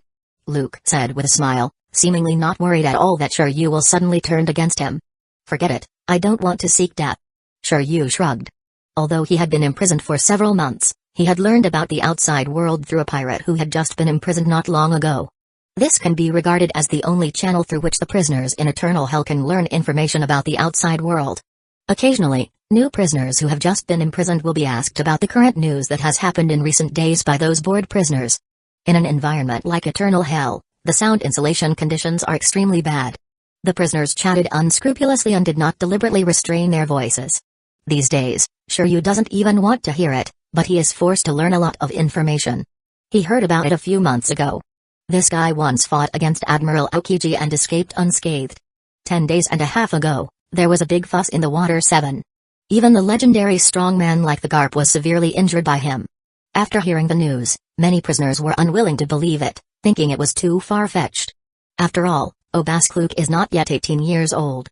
You can't be that strong even if you train from the womb, right? But when he first met Luke, the aura was so strong that even Shiryu was frightened. He was completely convinced. The rumors are 9 times out of 10 true. Obaskluk, this ridiculously young monster, definitely possesses a terrifying power that makes people tremble. But, Luke, are you really going to take away all those prisoners? After getting out of the cell and looking at Wiper, Lafitte, and others who were leading those shadow monsters, they kept coming in and out of those cells. He doesn't know what devil fruit ability is used so that they can seal one prisoner after another to cards. Shiryu was full of surprise, and he kindly reminded, if you want to find some powerful companions, you only need to pick a few. These rebellious guys are not so easy to tame. Don't lose the rice by stealing the chicken. Of course, I know they won't give in easily, but these guys have other uses. Luke said with a chuckle. Of course, he knew that these vicious prisoners were once lawless guys and were not so easy to subdue. Except for a limited few, he didn't plan to go to any trouble to conquer them. He just wants their shadow. These corpses? Shiryu looked confused. He followed Luke to the cell in the eternal hell. Watching the ferocious-looking shadow monsters constantly opening those frozen prisons and destroying the ice to take out all the prisoners who are locked up in ice, even those guys who had lost their breath of life and had been dead for an unknown period of time were taken away directly. It's as if the entire eternal hell is about to be emptied. This made him a little confused. I killed Gecko Moria and got devil fruit ability. Luke did not hide anything and introduced there, I can plunder the shadows of strong people and implant them into those powerful corpses to create powerful zombies. And these shadowkins are also the product of plundered shadows. Hiss. So that's it. Shiryu suddenly realized. He finally understood why Luke took all the prisoners away. How strong can these guys be? Shiryu asked curiously while looking at the shadowkins. Luke shrugged and introduced, the 2 strongest ones at present should not be much worse than you, the head jailer of the Impel Down. According to his deduction, Shiryu's current strength should be slightly inferior to those of strong men such as King and Kitakuri. The strength really may not be able to defeat special zombies such as Golden Lion and Swordsman Roma. It is bound to be a protracted and hard battle to determine the winner. Yeah? Hearing Luke say this, Shiryu's pupils shrank, but there was obviously some disbelief in his heart. He is very confident in his own strength. He couldn't beat Luke, a young monster who couldn't be beaten by common sense, and he could accept it. But it's just a zombie created by the ability of the shadow fruit, how could he not defeat it? Among the special zombies I have created so far, there are 2 great swordsmen with great strength. The one is the former Dragon's Lair, Shimatsuki Ruma, and the other one was killed by me not long ago, Shiki the Golden Lion. Luke looked at Shiryu and said slowly, they have inherited the swordsmanship from their lifetimes. If you are interested, you can compete with them then. What? Shiryu's eyes widened. A chill rushed straight to his forehead, and he just stared at Luke. Golden Lion? Obaskluk has actually quietly killed a legendary pirate? Chapter 166, Desperate Magellan. It's not good, Chief Warden. Late at night, on Luke's orders, the prison guard in the monitoring room anxiously reported through the Den Mushi, a prisoner has escaped from eternal hell. The situation is urgent. What? In the middle of the night, Magellan was woken up by the prison staff in charge of the Den Mushi. The originally unhappy expression suddenly changed grayly. He woke up completely and asked through gritted teeth, what on earth is going on? I don't know. The escaped prisoner is Douglas Bullet, the demon heir. He destroyed the cell and ran out, but he was still wearing sea prism stone handcuffs. The Den Mushi imitated the outline of the prison guard in the monitoring room and reported concisely and loudly. Damn it, that guy. Releases the gas immediately, I'm rushing to the 5th level now. Magellan's expression changed, and without any delay, he immediately ran towards the elevator on the 4th floor. At the same time, without looking back, he issued an order to the prison staff behind him, let the guy Hannibal lead people to block the exit of the 4th level immediately, and never allow any inmates to escape. However, Magellan didn't know. At this moment, eternal hell is completely empty. Even the prisoners held on ice have been taken away. Deceive that guy Magellan into eternal hell? Shiryu looked at Luke and asked, do you need my help? That guy's poison is very difficult to deal with. No need. Luke crossed his arms and chuckled, It's easy to kill him, but the Marine or world government probably has his Vivre card, so it's better to keep him alive first. We can make plans after I empty the impel down. Poison? This kind of thing is a threat to others. But for him, a perfect lineage factor warrior, it was completely ineffective. He may even don't need to take action himself. Then I'll wait and see. Sure, you bit his cigar. Although he knew that Luke was very powerful. However, he had not seen him take action yet and wanted to see if he was really that strong. Luke Sum's strength is beyond your imagination. Lafitte said with a smile. Not only Lafitte but everyone in the Netherworld Pirate has developed blind confidence in Luke's strength. No matter what kind of powerful enemy they face, they will never have any doubts. Immediately afterwards, Shadow Caponebridge directly activated the power of the castle fruit and brought everyone into the castle within his body. However, they can still observe the outside world through the huge window. Rumble soon, the elevator door opened, and Magellan ran out swiftly. Huh? Looking at the empty eternal hell, his expression changed drastically. Where are the people? No need to look for it, I've taken everyone with me. Luke walked out slowly from the end of the passage. Are you Luke? Magellan's pupils shrank sharply, and he was shocked when he looked at the person in front of him. Nice to meet you. Luke smiled. Thanks to you, I was able to gain so many subordinates at once. You? Where did you take those prisoners? Magellan looked gloomy, and a large amount of dark blue, scalp-numbing venom began to pour out of his body and turned into a dragon. Who knows? Hydra. Luke didn't finish his words. Before Magellan had time to think about why the surveillance room concealed the situation, he had already launched an attack. 3 huge poisonous dragons suddenly submerged Luke. In an instant, lots of venom splattered everywhere. Luke's whole body disappeared directly as if teleporting, letting Magellan's attack fail. Whoosh! The next moment, he appeared in front of Magellan in an instant. What? Magellan's pupils shrank sharply, and he turned pale in horror. Without hesitation, he retreats violently. Kyla, black and red lightning intertwined. A steely fist entangled with armament hockey and conqueror hockeys hit Magellan hard on the chest with lightning speed. Boom. Ah! Magellan's eyes were bulging, and he vomited blood. Looking at Luke in front of him in disbelief as he flew out, he was firmly embedded in the wall. Boom. There was a loud bang. Rocks fly everywhere, and the thick walls collapse. Large amounts of smoke and dust filled the air.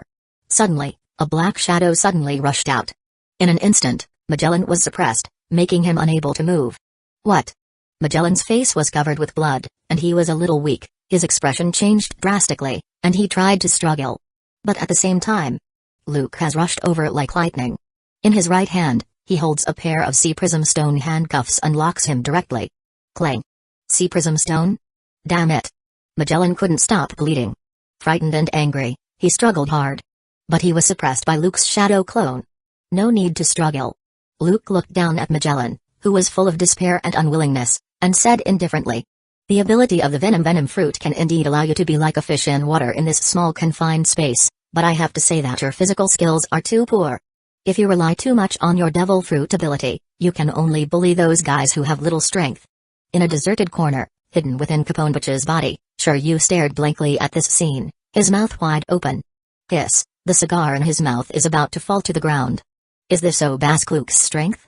He never thought of it. In a head-on fight, Luke would easily subdued Magellan, the impel-down chief warden. The opponent's extremely swift movement speed just now, let alone Magellan, a guy who has most of his strength rely on devil fruit abilities. Even he, a swordsman who thought he was not slow, almost failed to see the whole scene. This is not certainly because Magellan was too careless. However, Luke's strength is really shocking. Ahem. Obask Luke. I'm so careless, you are indeed very strong. Magellan's mouth was bleeding. The punch Luke just threw was too hard. It almost cost him half his life, otherwise, he wouldn't have been locked up with sea prism stone so easily. He endured the unimaginable pain and was filled with unspeakable determination. Looking directly at Luke in front of him, "But your hands are already stained with my poison. I believe it has already started to attack, right? Sorry, I might disappoint you." Luke was smiling. Patting Magellan's shoulder lightly, I am immune to all poisons." His words were like a bucket of cold water being poured down on Magellan. Magellan felt cold from head to toe and felt despair. Chapter 167, Tens of Thousands. What happened? The night was hazy. Because it's the calm belt, it's filled with silence. Impel down the outer perimeter on top of the warship closest to the gate. The Marines could faintly hear a commotion inside Impel down. This made some Marine personnel wary. Vice Admiral Yamakaji, who was responsible for guarding the underwater prison on a rotating basis and had already taken a rest, got up in a hurry after receiving the report from his subordinates. "What happened?" he asked loudly with a solemn face. "I'm very sorry, Vice Admiral Yamakaji, for disturbing your rest." A prison guard who had just changed shift and was responsible for guarding the gate of justice saluted and reported, "Just now, a prisoner in eternal hell tried to escape, causing many casualties, but it has been suppressed by Chief Warden Magellan. The criminal is the demon heir, Douglas Bullet. In order to suppress him, it even injured Chief Warden Magellan." "What?" Yamakaji's expression changed drastically, and he asked loudly, "Is Magellan okay?" "He is fine. He just took a few punches from that monster. He just reported the situation to Marine headquarters." "Don't worry." A somewhat embarrassed Magellan appeared at the gate. There were a lot of medical bandages wrapped around his body, and it looked like the injuries were serious. But Vice Admiral Yamakaji, who was originally a little wary and uneasy, felt relieved after seeing this. Although Magellan was injured, being able to appear here meant that he should be fine. After all, the underwater prison holds a large number of criminals, and there are too many very dangerous ones among them, so there is no room for error. Fortunately, no big trouble occurred. And this time, Vice Admiral Yamakaji didn't know. Not far away, in the lobby on the first floor that they can't see, a large number of prison personnel who were easily knocked unconscious by Luke's conqueror hockey and lost consciousness were all gathered here by the Shadowkins. Under the shocked and incomprehensible eyes of Lafitte, Shiryu, and others, countless black shadow tentacles appeared, and a large number of prison guards who were unconscious got up one after another and stood there in silence. Shadow Mark.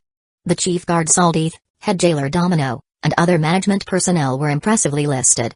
Luke-sama, the prisoners on the 4th level have been imprisoned. Desire, who was sweating profusely and very tired because of the constant use of devil fruit ability, reported to Luke there, and the devil fruit users at all levels have been screened. Including those with devil fruit ability from the 5th and 6th levels, there are approximately more than 350 people. Even those jailer beasts that failed to awaken have been imprisoned and taken into account. For convenience, except for the prisoners on the 5th and 6th levels, she was only responsible for screening out the devil fruit users on the 5th and 6th levels, as well as the jailer beasts, and locked them into cards. Most of the prisoners in the 4th level, Blazing Hell, have been taken into the inner castle by Caponebedge. Part of the area has been specially divided to contain them. "Yeah?" Luke nodded, "Thank you." For him, it is a manpower that can be recruited by the Netherworld pirate. At the very least, they must be prisoners on the 4th level or above. Others who are too weak are not necessary. He is a vicious and unruly thug. There is no need to spend so much time and energy to conquer it. Wait until he enters the new world and establishes a territory. If he wants to recruit ordinary thugs, it's actually very easy. Shadow gathering place. Immediately afterward, a flash of red light flashed in Luke's eyes. Whoosh! All of a sudden, inside the entire impel down. The shadows of countless prisoners rushed towards the ground floor one after another as if they were completely out of control. The shadows of the prison guards and blue guerrilla troops present were no exception. They gathered there continuously, and the number was exaggerated beyond belief. It was densely packed with countless shadows struggling there. It's scary. Futile resistance. Luke stomped down with his feet. Endless black shadows poured out. Like a dark torrent, it directly drowned those shadows trying to struggle. I give you an independent personality and life, get rid of the shackles of the body, abandon all the past, and become my loyal servants. Luke opened his arms and looked majestic. Then he shouted loudly, "Come out. Shadowkin army." Whoosh! Thousands of various, ferocious-faced, somewhat astonishing black shadow figures with fangs and sharp teeth appeared. Like an army of demons from hell, they stood there densely. It makes people's hair stand on end. This number must be at least tens of thousands, right? Looking at this extremely exaggerated scene, Law, Kuro, Lafitte, Shiryu, and others couldn't help but gasp. Can such a thing be done? Wiping the beloved sword that had just returned to his hand, Shiryu chewed a cigar and showed an excited smile. "It looks like I really made a very right choice." He has to say that Luke's terrifying strength and weird devil fruit abilities are really frightening. He actually controlled the prison personnel so easily, and even directly used the shadows of the prisoners to create such a large army. Including the more than 3,000 prison personnel and the hundreds of Blue-Gori, there are more than 39,000 in total. Luke crossed his arms. Looking at the Shadowkin army, he spoke calmly. There are currently approximately 30,000 to 40,000 prisoners in Impel Down. The Crimson Hell on the first underground floor, the Wild Beast Hell on the second underground floor, and the Starvation Hell on the third underground floor. Almost include more than 90% of the prisoners. After all, Anyone who can be imprisoned on the 5th or 6th level can be said to be a superhuman. The prisoners on the 4th level, blazing hell, are a little worse. But overall, it's pretty so-so. Soon, at Luke's order, an astonishing number of Shadowkin began to enter and exit each cell, bringing out the prisoners who had had their shadows taken away and fainted to gather them together. Because there are too many prisoners on the upper floors, they can only be locked up directly in Caponewich's inner castle. After returning to the Thriller Bark, let Desire spend some time using the ability of the card fruit to lock them into the card. If she were to do it all at once, her physical strength wouldn't be able to sustain it. Chapter 168, Float Fruit. About 2 hours passed. With a smile on his face, Lafitte reported to Luke, all the prisoners, as well as the prison guards and even the Blue Gory, except for a few people guarding the gate. Everyone else has been taken care of. All the prison guards have been searched and found that several people had Viva cards on them, which had been thrown away. Wiper added there. But there are too many people, and the castle inside Witch's body can no longer hold it. Law on the side said helplessly, there is only one living room left for us. Luke chuckled and looked directly at Shiryu. Are you almost used to your new ability? Thank you very much, Captain. Such an ability is really great. Shiryu smiled and said excitedly, although I am still a little rusty, there is no problem in taking those warships away.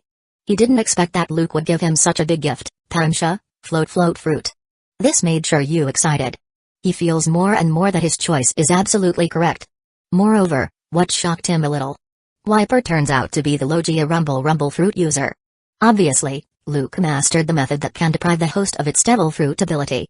Otherwise, how would it be possible to obtain Gecko Moria and Shiki's devil fruit after they died? It can't all be such a coincidence. As long as you are satisfied. Luke nodded. A powerful devil fruit ability also requires talented people to give full play to its role. For a talent like Shiryu, he would certainly not be stingy with a devil fruit. Anyway, please remember, whatever Luke Sama can give you, he can take it back.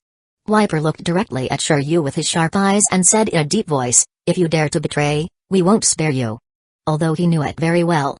His own current strength is still no match against Shiryu. But Wiper would never allow anyone to betray Luke. You don't need to remind me of this. I will devote all my loyalty to the captain, please rest assured. Shiryu patted his chest and responded with a serious look on his face. He had just joined. However, the other party had given such top-notch devil fruit without hesitation. In addition to Luke being generous enough and taking a fancy to his talents, he obviously didn't worry about his betrayal at all. There is no shame in following such a young monster with unlimited potential.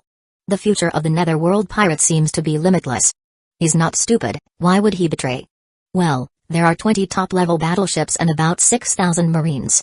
The group of people never restrained themselves. With great swagger, they arrived directly outside the Gate of Justice of Impel Down. The powerful observation hockey directly senses the aura on those warships. Luke showed a smile, 1 Vice Admiral, 10 Rear Admiral, 30 Marine Commodore, no less than a few other captain-level officers. Although the number of people is not as numerous as that of the underwater prison. But it's not bad. We can build a Shadowkin army again. On the leading warship, the Marines who were responsible for keeping watch discovered something unusual. They were so frightened that they immediately shouted, there is an intruder. Shadow gathering place. The next moment, a flash of red light flashed in Luke's eyes as he brazenly activated the shadow fruit ability. Whoosh! A large number of shadows directly broke away from the Marines on the warships. Like black ribbons, it converges towards Luke's hand. Crack! On the warships surrounding the underwater prison, those Marines who had just discovered something let out a scream, but their shadows were cut ruthlessly the next second. One after another, they fell there. Who? On a certain warship, a tall figure ran out. Vice Admiral Yamakaji, who had just woken up, was the only one who resisted his shadow being cut, making him the only one who did not lose consciousness. Are you? Asked Luke. But after seeing Luke and others, his pupils couldn't help but shrink. His face had a drastic change of expression due to shock. Sorry, Vice Admiral Yamakaji. As an elite agent of CP9, Luke naturally recognized the other party and said with a smile, I will take away those prisoners from Impel Down and these warships without any courtesy. Hearing this, Vice Admiral Yamakaji's expression changed drastically. Boom. Without hesitation, he stamped his feet and rushed forward angrily. He swung his sword brazenly and struck Luke. King. Sparks sputter. There is no need for Luke to take action personally. Shiryu quickly flew in front of Luke. The famous sword, Ryu, was unsheathed like lightning, blocking Vice Admiral Yamakaji's attack. Shiryu, have you betrayed the world government? Looking at the figure blocking him, Vice Admiral Yamakaji's eyes narrowed sharply. It turns out to be Impel Down's head jailer, Shiryu. For a moment, his eyes were spitting fire. He glared at the other party and asked loudly, "What happened to Chief Warden Magellan and the others?" "You will know about Magellan's situation soon." Staring directly at Vice Admiral Yamakaji, Shiryu is full of playfulness. "Our time is very tight. At this time, don't get in the way here." Just then, Wiper's figure suddenly appeared behind Yamakaji, who was somewhat careless. Putting one hand on his body, 100 million volts, discharge.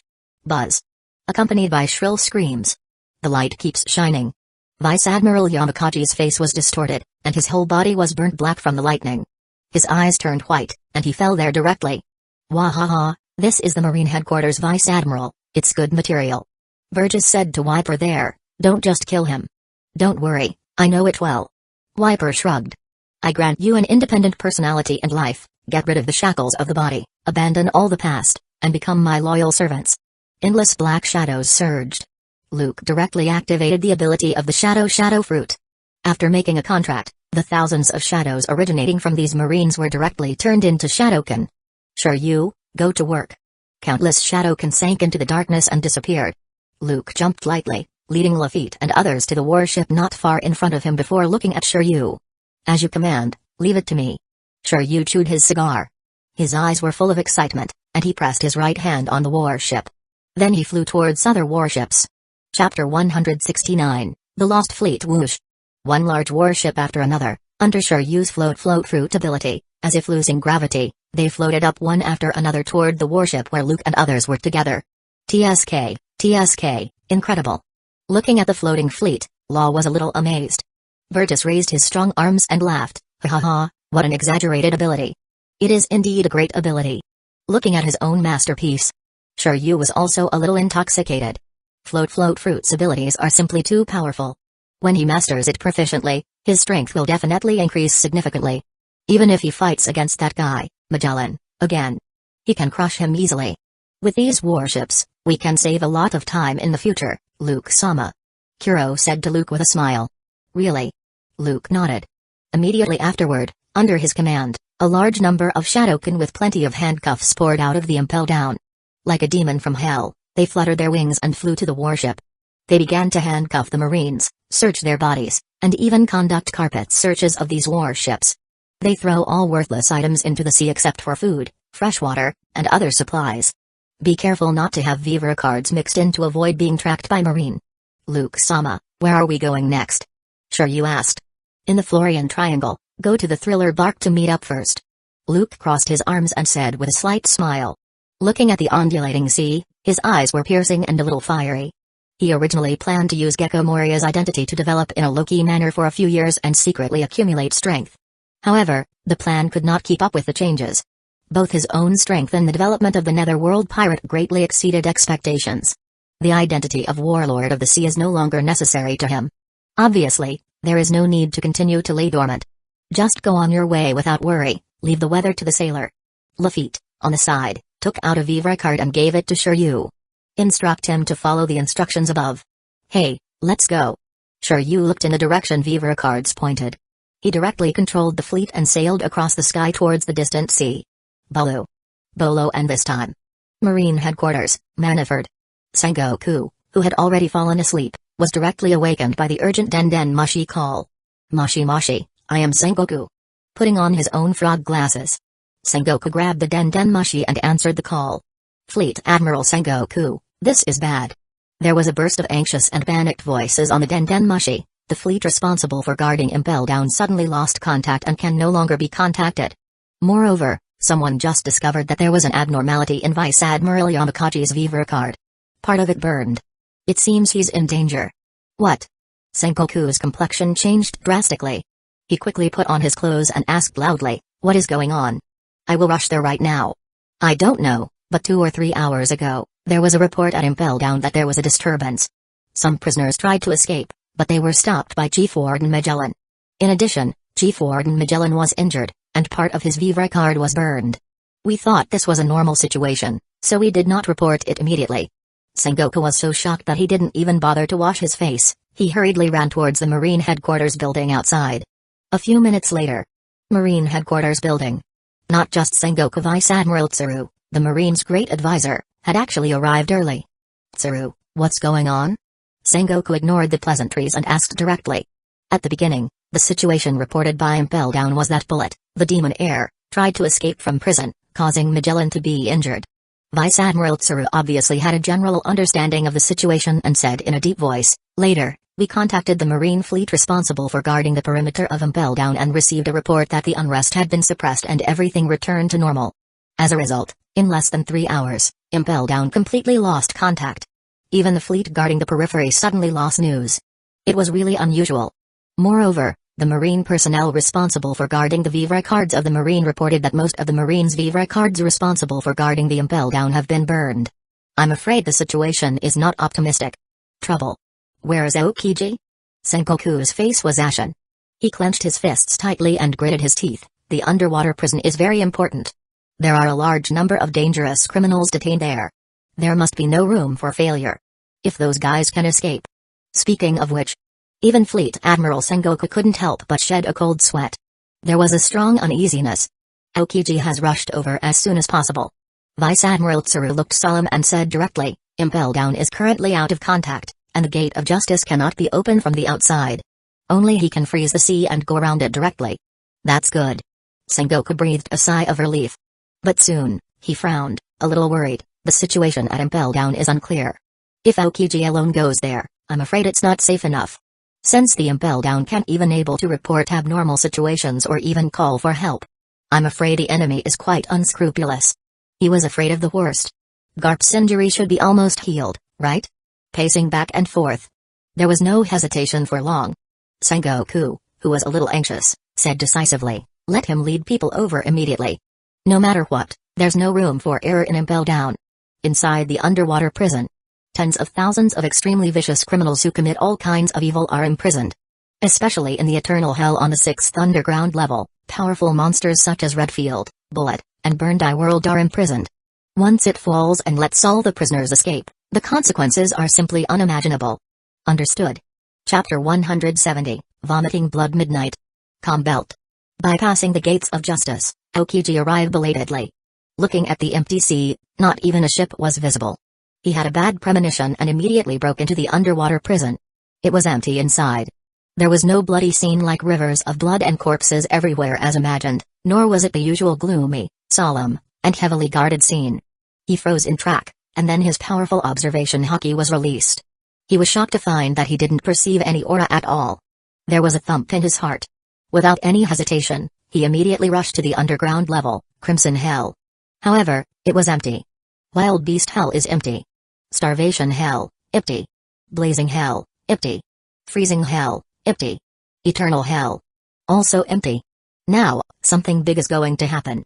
Looking at the dark, rancid, but lifeless Eternal Hell, Aokiji was sweating all over his forehead and smiled bitterly. Bolo. Bolo Mashi Mashi, I am Kyuzn. Aokiji took a deep breath and connected the Den Den Mashi. Kyuzn, have you arrived? How is the situation with Impel Down? Sengoku, who was far away at Marine headquarters on the other end of the Den Den Mashi, asked loudly. I just arrived, but the situation is not good. You must be fully mentally prepared, Mr. Sengoku. Aokiji was silent for a moment, looking at the empty Impel Down. His voice was dry. He clenched his fists, full of helplessness, and said directly, not only the prisoners but also the prison guards have disappeared, and even the fleets guarding the periphery have disappeared out of thin air. Whether it's the prisoners or the prison guards. So far, neither a single trace of the corpse of them was found. But there seemed to be some floating objects on the sea, which should have been thrown from the warship. What? The other end of the Den Den Mashi. In the Fleet Admiral's office, Sengoku's face turned pale. The entire Impel Down has been evacuated? He seemed a little unbelievable and asked again, are you kidding me? Kyuzn. It's not just him, Tsuru, who's on the side, she also has a drastic change of expression. The worst unexpected situation did happen. I'm very sorry, Mr. Sengoku. But this is a fact. The control room was also destroyed, and I can't find out what happened. Listening to the Den Den Mashi, Aokiji's voice came. Sengoku's mind went blank. The next moment, he felt that his heart was about to explode, and his throat felt sweet. Cough. A wisp of blood spilled from the corner of his mouth. Seeing this, Tsuru cried out on the side. Sengoku. Fleet Admiral Sengoku. The expressions of the Marine personnel around also changed and they rushes forward to help. Cough, I'm fine. Sengoku staggered. He waved his hand and refused other help. Wiping the blood from the corners of his mouth, he clenched his fists tightly.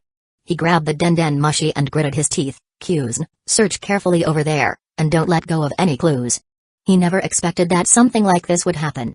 As the world's largest underwater prison, Impel Down houses a large number of extremely vicious people, including some very dangerous and powerful pirates.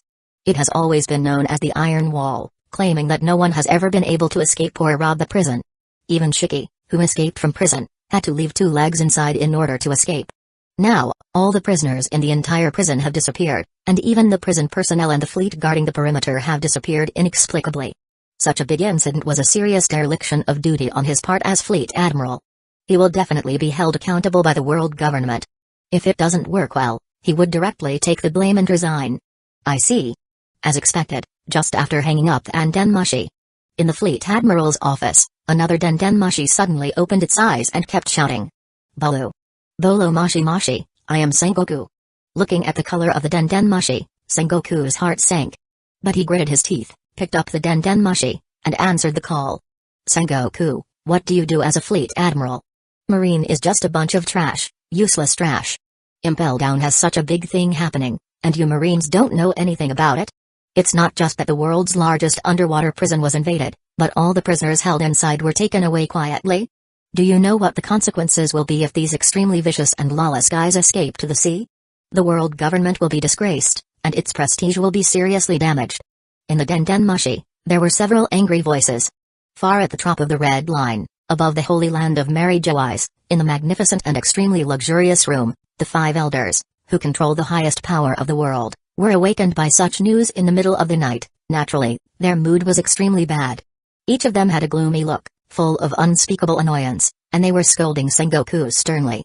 I'm very sorry, Your Excellency. This sudden incident was my fault as Fleet Admiral. I am willing to bear all the responsibilities. Sengoku clenched his fists tightly, with some veins popping out on his forehead. But he still couldn't help but let go. He humbled himself and admitted his mistake. This is not something you can afford just by neglecting your duty. The denden mushi imitated the outline of an old man with a goatee, and his words were harsher than ever before. Investigate thoroughly, find out the culprits, and be sure to catch all the prisoners back. Block all messages immediately. The next second, the denden mushi showed an outline of a figure with a big mustache. Nothing about the sudden loss of prisoners in Impel Down must be leaked. It is related to the face and prestige of the world government. As the world's largest underwater prison, Impel Down is known as the Iron Wall. This matter must not be known to the outside world. Another elder said firmly. What? Sengoku's pupils shrank sharply, and he broke into a cold sweat.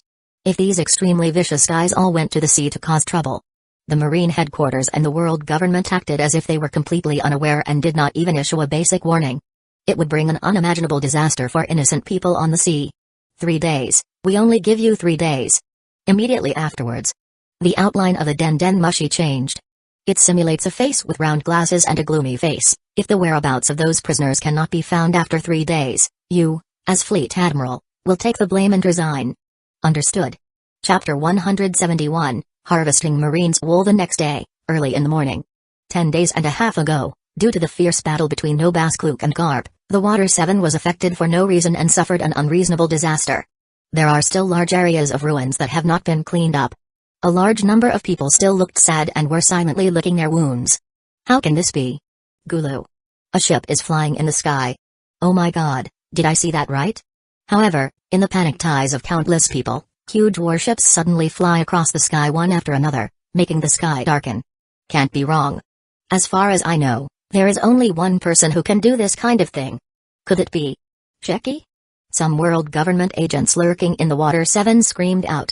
Realizing that the situation was not simple, they reported it to their superiors as soon as possible.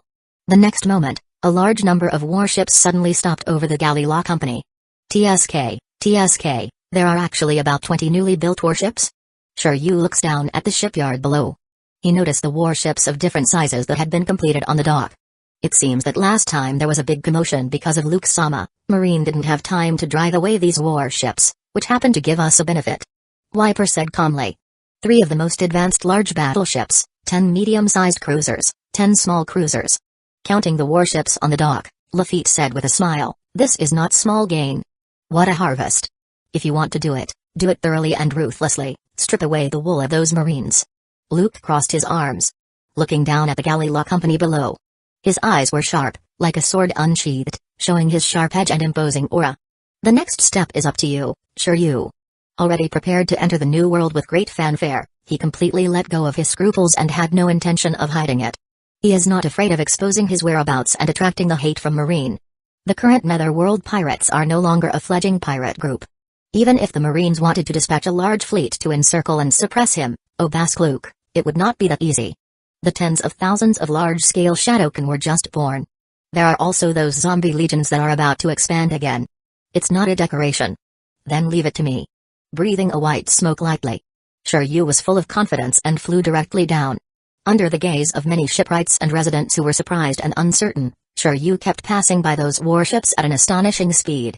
The outstretched right hand lightly touches those masts. Take off. Shiryu activates Float Fruit's ability.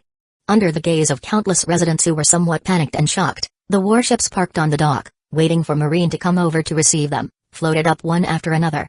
Together with the fleets that flew across the sky before, they flew towards the distance. Fleet Admiral Sengoku. Marine Headquarters, Maniford. In the Fleet Admirals, Adjutant Branyu hurried over.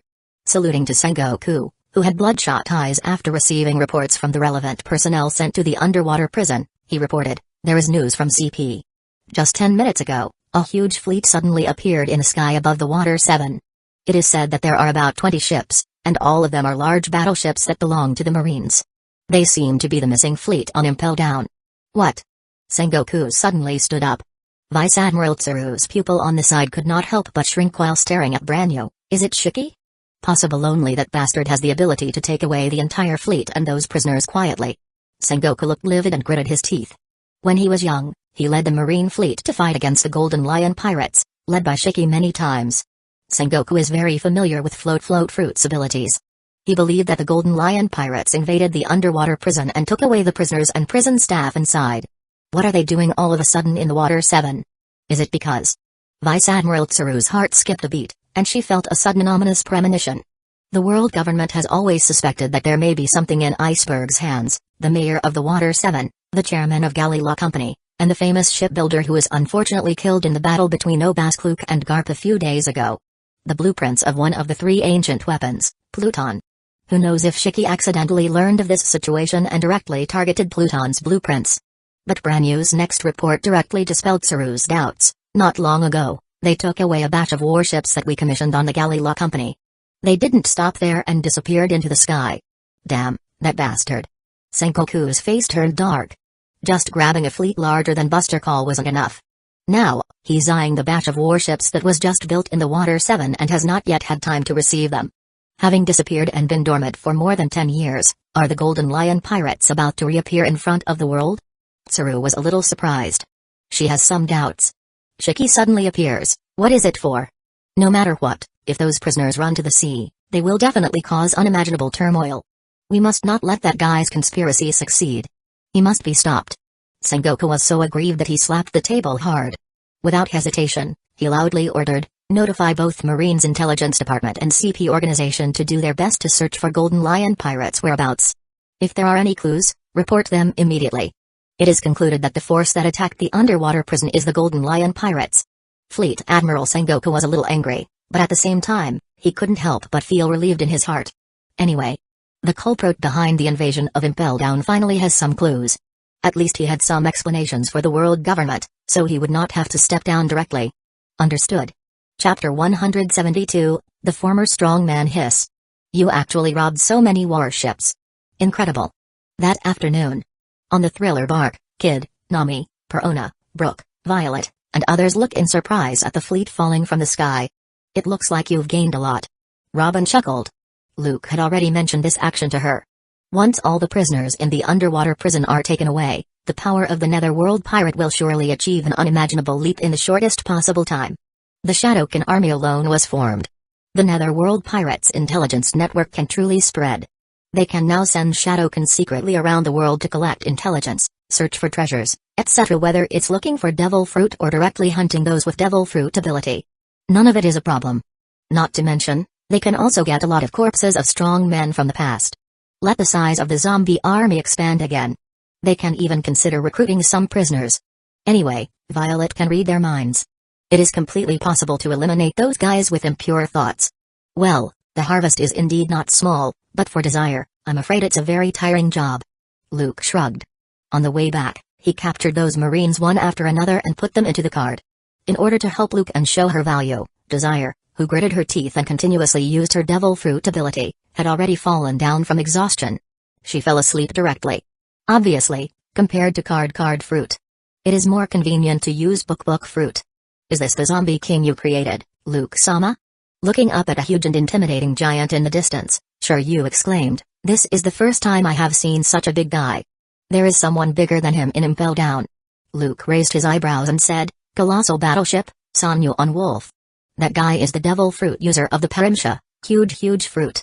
He, who was a giant from the start, has used his devil ability to turn into a humanoid monster hundreds of meters tall.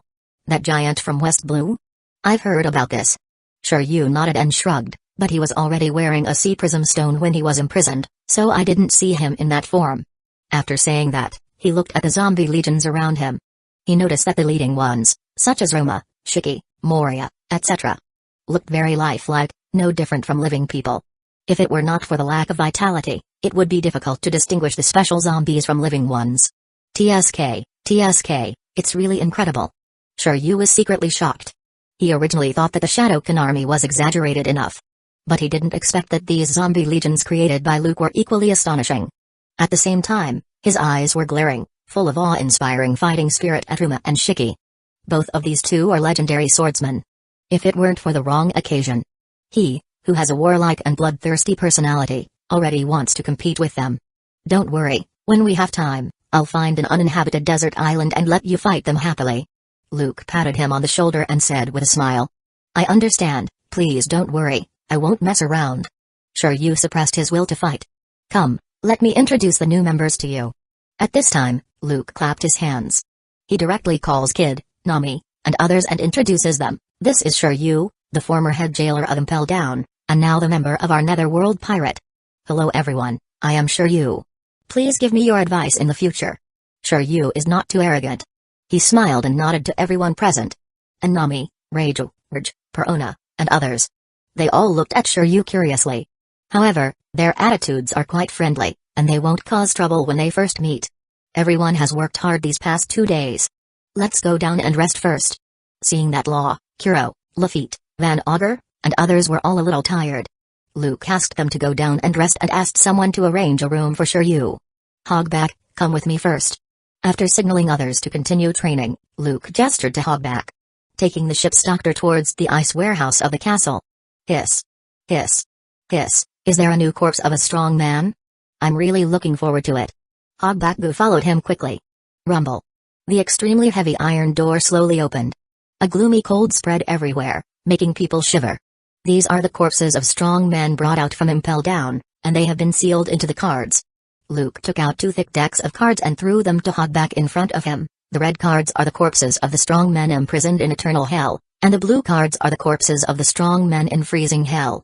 After saying this, he took out a few more golden cards separately and handed them to the other party. The corpses stored in these golden cards were all the kind of strong men famous in the sea during their lifetimes. Next, you give priority to repairing them. That's great. Hogback claps his chest and grins. Don't worry, Luke-sama, I will get it done as soon as possible. Looking at the golden cards curiously, his pupils shrank. Luke-sama, is this guy from a mink tribe? Ah, his name is Off, and he is known as the giant werewolf. He is a strong man from hundreds of years ago. I heard that he is a hybrid of the mink tribe and the giant tribe, or an experimental subject created by the world government. Luke took the card and looked at the huge werewolf inside, trapped by heavy iron ropes. After escaping from the experimental base, it caused quite a commotion on the sea. He once tried to attack the celestial dragons but was suppressed by an admiral and imprisoned in a frozen state of suspended animation. Later, because he's imprisoned for too long, he still died. But it's a pity that his devil fruit ability was randomly reborn after his death. So that's it. It dawned on Hogback. I'm going to create another special zombie. Next, you should repair it first.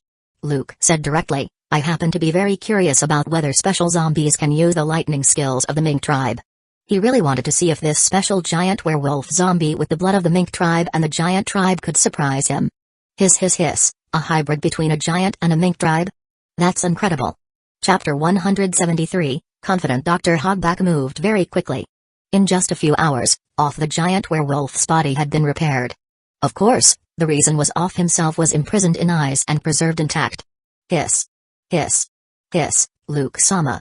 Hogbagu grinned, full of excitement. Fortunately, the restoration of this body has been completed. Let's start now.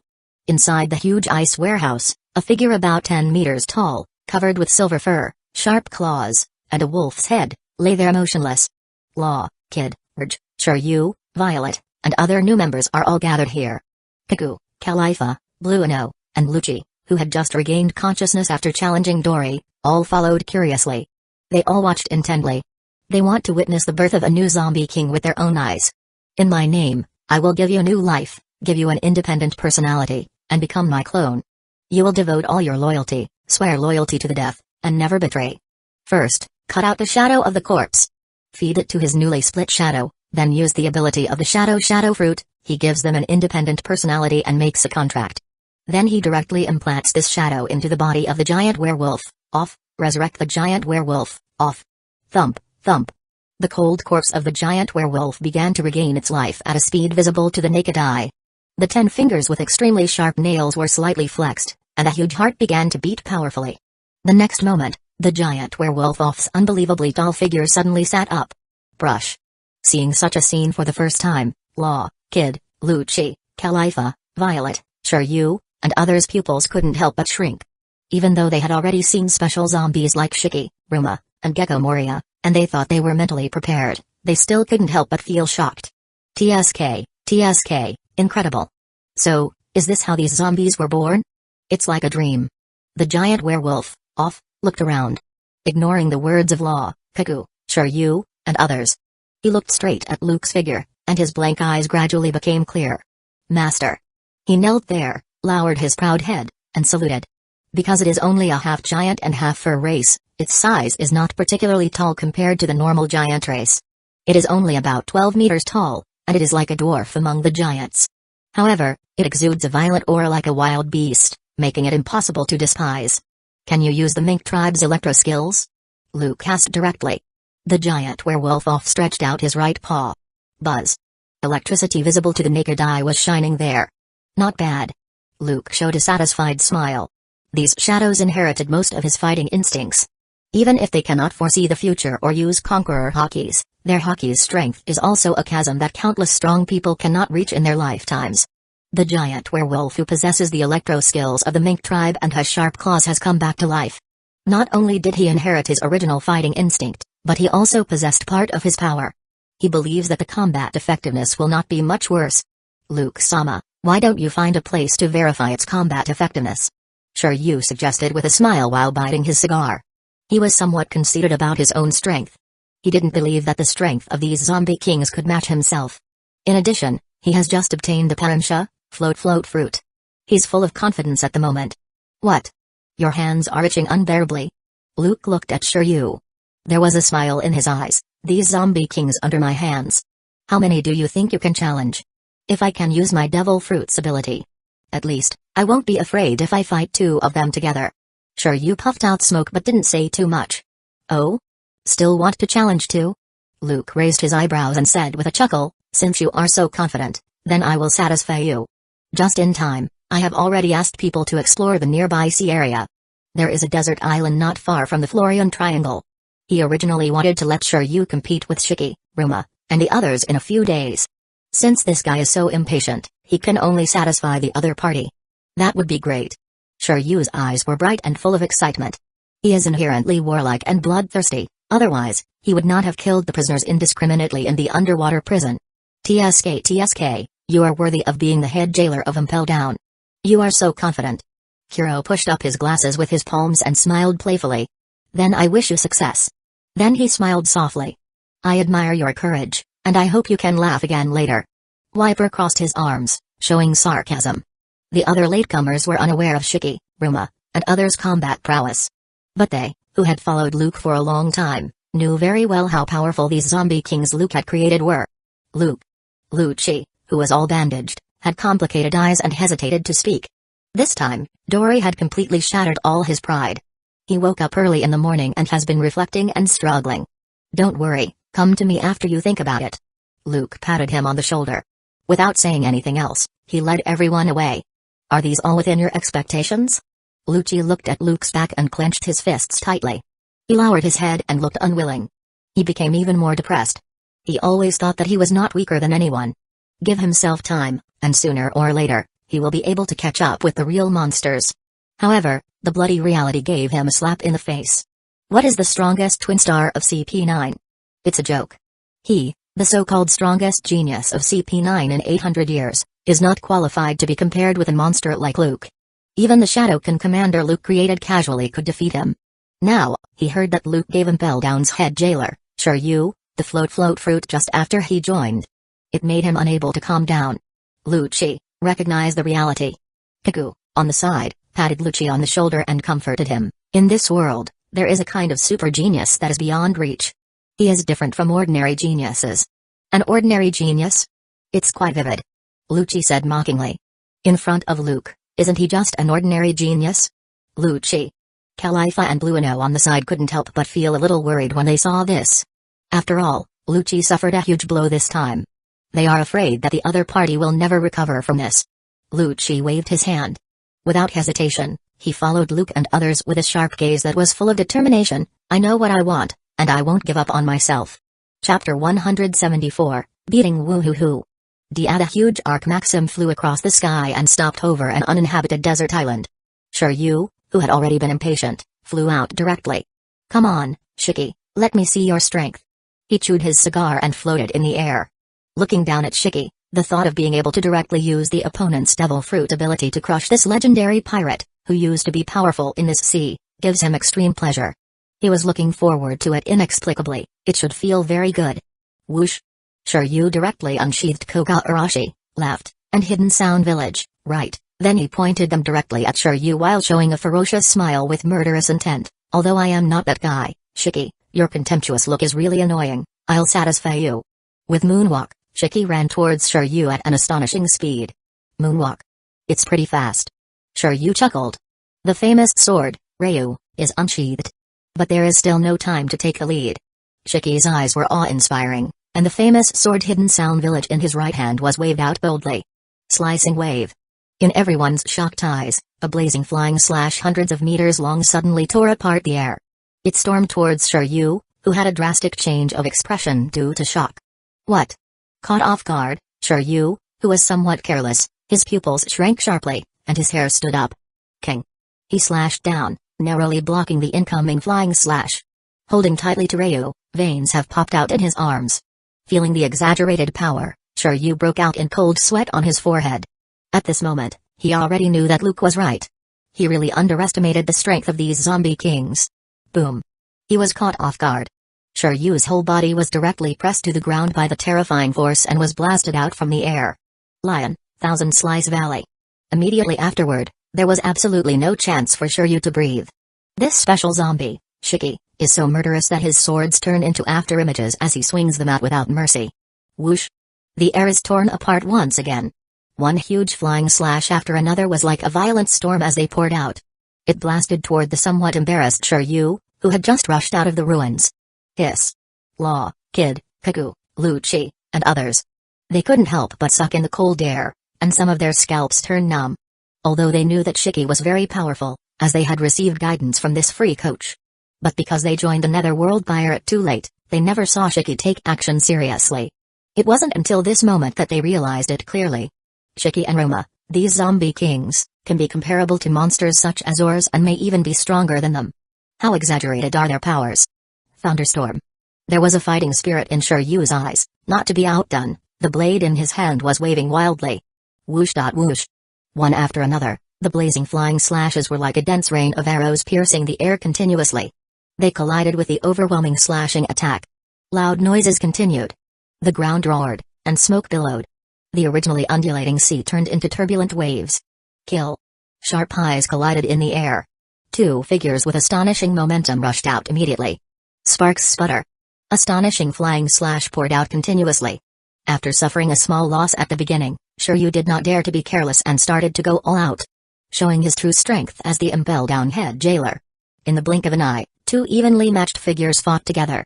Dizzyingly fast. It's like the tip of a needle facing the wheat on. Not giving in to each other. King. After a tough fight with a Shiki, Shiryu's entire body rose into the air. He held the famous sword, Ryu, in his right hand, and with his free left hand, he suddenly grasped towards Shiki below, who had not had time to catch up. He decisively activated Float Fruit's ability. All of a sudden, the earth rumbled, and the earthquakes continued. In the shocking and incomprehensible eyes of Robin, Kid, Lucci, Kaku, Brook, Ridge, Violet, and others, the whole land was lifted up. At a speed visible to the naked eye, it turned into lifelike and huge lion heads like mountains. They gathered from all directions and crushed towards Shiki. Is this the true power of Float Fruit? Even Law, who had seen Shiryu levitate the fleet before. It was the first time he saw such an exaggerated scene, and he couldn't help but be deeply shocked. This is just a small trick. Luke, who was watching the battle with his arms folded, chuckled. You can imagine what it would be like if there were 10 or 8 islands one day suddenly dropped from your head. Everyone was silent collectively. That exaggerated picture is simply unimaginable. However, I didn't expect that this guy has some talents. Looking at the lifelike and fierce lion heads, Luke said I just demonstrated it to him once, and he is already so proficient in using it. On the road before. He just uses the power of the shadow fruit to manipulate the shadow to simulate Shiki's moves. He demonstrated the general usage of Float Fruit to Shiryu, but he didn't expect him to be able to use it so quickly. However, it is still a bit unskilled, and it is obviously impossible to threaten Shiki at this level. After all, it holds all of Shiki's memories as a pirate. He knows all too well what Float Fruit is capable of. Grant Shiryu's wish and show him your strength. The corners of Luke's mouth rose, and he looked directly at the huge and majestic giant werewolf next to him. Be careful, don't accidentally kill him. This is not something he did randomly, but Shiryu asked for it. With the ability of Parimsha, Float Fruit, this impel-down-head jailer, who has a relatively unruly personality, is obviously a bit arrogant. It's okay to tap it along the way. Law, Kid, Lafitte, Kuro, and others on the side heard this. They couldn't help but feel a little chilly and fell silent for Shiryu. But who made him so arrogant before? Still want to challenge too? As you command, Luke-sama. The giant werewolf laughed ferociously. He jumped directly from the battleship and crashed to the ground. The ground collapsed, and rocks sputtered. Large amounts of smoke and dust were raised to the sky. Huh? Shiryu's pupil shrank sharply. Hey, don't go so far. He broke into a cold sweat. He saw Shiki's strength, so he was no longer as confident as before that he could compete with two. Tempest kick, line. However, didn't care whether he flinched or not. He was more than 10 meters tall, like a little giant, and his aura was extremely violet. His right foot violently tore through the air as it swept out. Whoosh! A huge light green wind blade came through the air like lightning and tore open the huge lion's head as if it were nothing. Slicing wave. At the same time, Shiki rushed up with moonwalk. The hidden sound village in his right hand sparkled with cold light, directly cutting through the air as he waved it out. Whoosh! The extremely blazing flying slash came towards Shiryu. Shiryu narrowly avoids it and fights with the Shiki, who rushes forward. Boom! Instant transmission. At this moment, stamped his feet, his whole body flashing with astonishing arcs of electricity. Then, with lightning speed, he rushed over, leaving an afterimage behind. Iron body, wolf hunting. A loud sound broke through the air. The arc of electricity flashed, and the terrifying fists wrapped by armament hockey directly overwhelmed the air. It was like a violent rainstorm, pounding over continuously. Shiryu was caught off guard, and his pupils suddenly dilated. Chapter 175, Harvest of the Shadowkin Army. The next day, early in the morning. Thriller Bark, Central Castle. Luke-sama, it's time for you to leave. In the luxuriously decorated bedroom, Reiju's face was rosy, and she was lying on the bed exhausted. She looked at the man beside her with complicated eyes. In the end, she still couldn't escape Luke's clutches. He can't resist the damn charm of the other party. You, who are called the Poison Pink, had many opportunities to kill last night, right? Luke caressed her pretty face and asked with a chuckle, why don't you do it? I don't think I can really kill you, and there is no need. Resistance is futile. Reiju took a deep breath and tried her best to calm down. Gazing at Luke's face close at hand, she said with a faint look, to be honest, I am not particularly sad about my father. After all, he can be said to have died of his own ambition. From the beginning, we, 5 siblings, are just tools for him to realize his ambitions. Her tone was low, then she begged Luke, I just hope you can let go of my brothers. Of course. I'm not a good person, but I'm not as dark as you think. Luke patted that beautiful face. He looked at Raju with gentle eyes and said with a smile, judges mainly because he is ignorant, and as a scientist if he wants to tamper with those experimental subjects, it is really difficult to prevent them. I can guarantee that your brothers will be fine.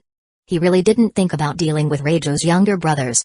After all, to be honest, they pose no threat to him at all and can actually serve as perfect tools. Unruly belongs to unruly, but due to the existence of governance, they better be obedient and obey orders. The only uncertainty. Instead, it's Vinsmoke Sanji in East Blue. But that's not a big problem. He will think about it after he takes root in the new world. Thank you, Luke-sama. Raju is very sensible. On behalf of the Vinsmoke family, she bowed to Luke and expressed gratitude with practical actions. To be honest, Luke likes such a sensible and gentle pragmatist. Then he started to carefully guide Raju, who was a lineage factor warrior with a physical ability far beyond ordinary people, and conducted several rounds of high-intensity training. 9 o'clock in the morning, Luke left the central castle refreshed. This time, he took matters into his own hands and made a dangerous layout. It took him a whole night to confirm one thing. That's Raju is really smooth. After stretching his muscles, Luke prepares to go to training while his observation haki senses the situation on the entire thriller bark, making him raise his eyebrows after sensing the situation. Well, Desire is really working hard. Phew, I finally locked up all those Marines in the cards. Now only the prisoners in the underwater prison are left. And at this moment, in a dark dungeon, the last Marines were sealed into a card. Desire took a long breath and sat in the dungeon without any care for her image. Otherwise, just raising those guys would require a lot of food and fresh water every day, which would be quite a burden. In the past 2 days, she had no time to eat and sleep. Almost all the energy is devoted to this, making her very tired. Desire-sama, you are really amazing. The zombies on the side were full of admiration. Turning so many Marines into cards is no small project. Luke-sama. Without warning, Luke's tall figure walked out of the shadows strangely, attracting Desire and the zombies' attention. Thank you for your hard work, Desire. Luke nodded with satisfaction. Touching Desire's head, he said with a smile, humans are not machines, go and take a rest. If you have time later, I will give you some guidance on your practice. Such a capable crew, naturally, needs to be taken good care of and can't make people feel cold. It's not hard, this is what I should do, Luke-sama. Desire blushed. Looking at Luke's handsome face, she subconsciously tightened her legs. She wishes she could receive personal guidance from Luke now. Her eyes were a little drawn. Boom. On the second training ground, Luke was wearing high-purity sea prism stone handcuffs as usual. Then he started punching the memory alloy wall crazily. It's really crazy. No wonder you have such strength at such a young age. This is an extremely exaggerated scene. Sure, you, who was covered in bandages and was tortured so badly by the 2 zombie kings that he almost had a mental breakdown, couldn't help but be stunned and sweating profusely. Luke is not just practicing boxing and kicking. It is as if his whole body is used as a weapon, and it is tempered there like a lifeless thing. Every part has been trained to become a weapon for killing enemies. Luke-sama, do you train like this every day? On the training ground in the distance, through Glare Fruit's ability, Violet observed Luke's training there. Violet, who was training with Perona and others, stared blankly in the direction of the second training ground and asked in disbelief. Looking at the memory alloy wall that was no less than a few meters thick, it was already filled with countless pits and fist marks. She felt her scalp was numb and couldn't help but suck in a cold breath. Don't be surprised, he is an out-and-out monster, different from us. Robin smiled there and said, anything involving him cannot be inferred using common sense. But her tone was filled with unspeakable pride. The entire Netherworld pirate group has long been accustomed to Luke's crazy training. While full of admiration for this man, everyone could not help but be in awe. The other party was able to possess such strength step by step, because he put in hundreds of times more effort than ordinary people, and gained it with countless blood and sweat. Every one of them saw it. None of them would be able to do this. At this time, in the shadows nearby, a shadowkin emerged from it. It came to Robin and reported excitedly, Robin-sama, I found a devil fruit on a nearby island. After saying this, under the surprised and incomprehensible eyes of Robin, Nami, Violet, and others, the shadowkin opened his abdomen and took out a strange-looking fruit with strange patterns. Chapter 176, Whip Fruito? Devil fruit? It's not just Robin, Khalifa, Perona, and other women who were training nearby were all surprised. They all came over curiously and looked at the devil fruit that the Shadowkin brought up. TSK, it's really fast. After taking the devil fruit, Robin smiled and was a little moved. She obviously expected this situation. After all, once the scale of the Shadowkin army expands, with their strange ability to lurk and travel in the Shadow Realm at will, it can be said that it is omnipresent and hard to guard against. Whether it is used to collect intelligence, kidnap and assassinate, or for exploration and treasure hunting, the efficiency is definitely beyond imagination. If nothing unexpected happens, it should be Paramsha, whip with fruit. Robin, who had already memorized the devil fruit encyclopedia, said with a smile. Whip with fruit? Is there such a devil fruit ability? After hearing Robin's introduction, Nami, Nojiko, Perona, and others were all stunned. Don't underestimate such devil fruit. Weighing the whip with fruit, Robin introduced directly. According to the devil fruit encyclopedia, people who eat the whip with fruit can not only turn the weapons they touch into whips but also manipulate them as they please. It can also whip everything, whether it is a living thing or a non-living thing, and make those targets driven by it and obey orders. And the people who are whipped will become like slaves and cannot resist. Then, pointing to the gorgeous central castle, she added with a smile, even a large building like the central castle can make it work like a living animal, like a cow and a horse, and start moving under the whip. Hearing this, Nami, Nojiko, Khalifa, and others were all dumbfounded. They all looked at the cucumber-shaped devil fruit in Robin's hand with disbelief. Whip with fruit? In the shadow in the ground, a black figure slowly emerges and transforms into Luke's appearance. Then give it to Khalifa, she happens to be good at using whips. Anyway, he didn't expect Khalifa to become such a strong fighting force. This kind of auxiliary ability is very suitable for her. Eh? Luke? Are you really going to give it to me? Khalifa was full of surprise. Listening to Robin's introduction, she also felt that this devil fruit ability was very powerful and matched her very well. After all, she herself is a person who is good at using whips as weapons. It's just a devil fruit, why not? Luke's figure disappeared into the shadows. Although the whip with fruit is not bad, it is not worth his attention. However, compared to bubble fruit, this fruit is obviously more suitable for Khalifa. Of course, what makes Luke more satisfied is the efficiency of the Shadowkin army. This is the first devil fruit they found. But it will definitely not be the last one. Khalifa is really suitable for it. Robin smiled slightly. The whip with fruit was delivered to Khalifa. As for Nami, Nojiko, Perona, and other women, they were already devil fruit users, and their devil fruit ability was not inferior to the whip with fruit or even better. Naturally, they would not be envious, jealous, hateful, or anything. Then I will not be polite. Khalifa took the devil fruit full of joy. Not long after resisting nausea, she peels the whip with fruit and eats it. Khalifa seemed to have a sudden inspiration and grabbed the long black whip with barbs that she often used. Whoosh! A piercing sound broke through the air as the long black whip danced in the air like it had a life consciousness. It penetrated the wooden stakes like lightning and was controlled freely. Boom! She waved the long black whip and flicked it lightly towards the wall. Come here. The next moment the ground rumbled. In the astonished eyes of Nami, Nojiko, Perona, and others, that wall, which was several meters high, 30 centimeters thick, and 10 meters long, seemed to be alive. It was moving towards them at a speed visible to the naked eye. Boom! What's going on? That wall is moving? Am I dazzled? In the distance, Law, Kid, Kaku, Urge, Blueno, Bartolomeo, and others who were training. All of them stare with wide eyes at the moving wall. Is this your devil fruit ability, Khalifa? After understanding the situation, Kaku looked at Khalifa in astonishment. Hee, not bad, right? Khalifa raised her pretty face. Then she raised her whip with some pride. You are lucky, this devil fruit ability suits you very well. Lucci looked at her deeply and said there. I think it's great, too. Khalifa smiled. It's not just because of the whip fruit. The key is that she feels that although Luke has more and more women around him, he still cares about her as before. He has not been indifferent to her because of the changes in strength and status. Her heart is a little warm and full of joy. Bang! On the number 2 training ground, a punch hit the memory alloy wall hard. A clear mark was left on it. Luke's training had just come to an end, and Khalifa, who had been looking forward to it at the training ground, ran over. She threw herself on him at once, completely ignoring his sweat. Thank you, Luke. As long as you like it. Luke smiled. He stroked Khalifa's pretty face. He still doted on this childhood sweetheart.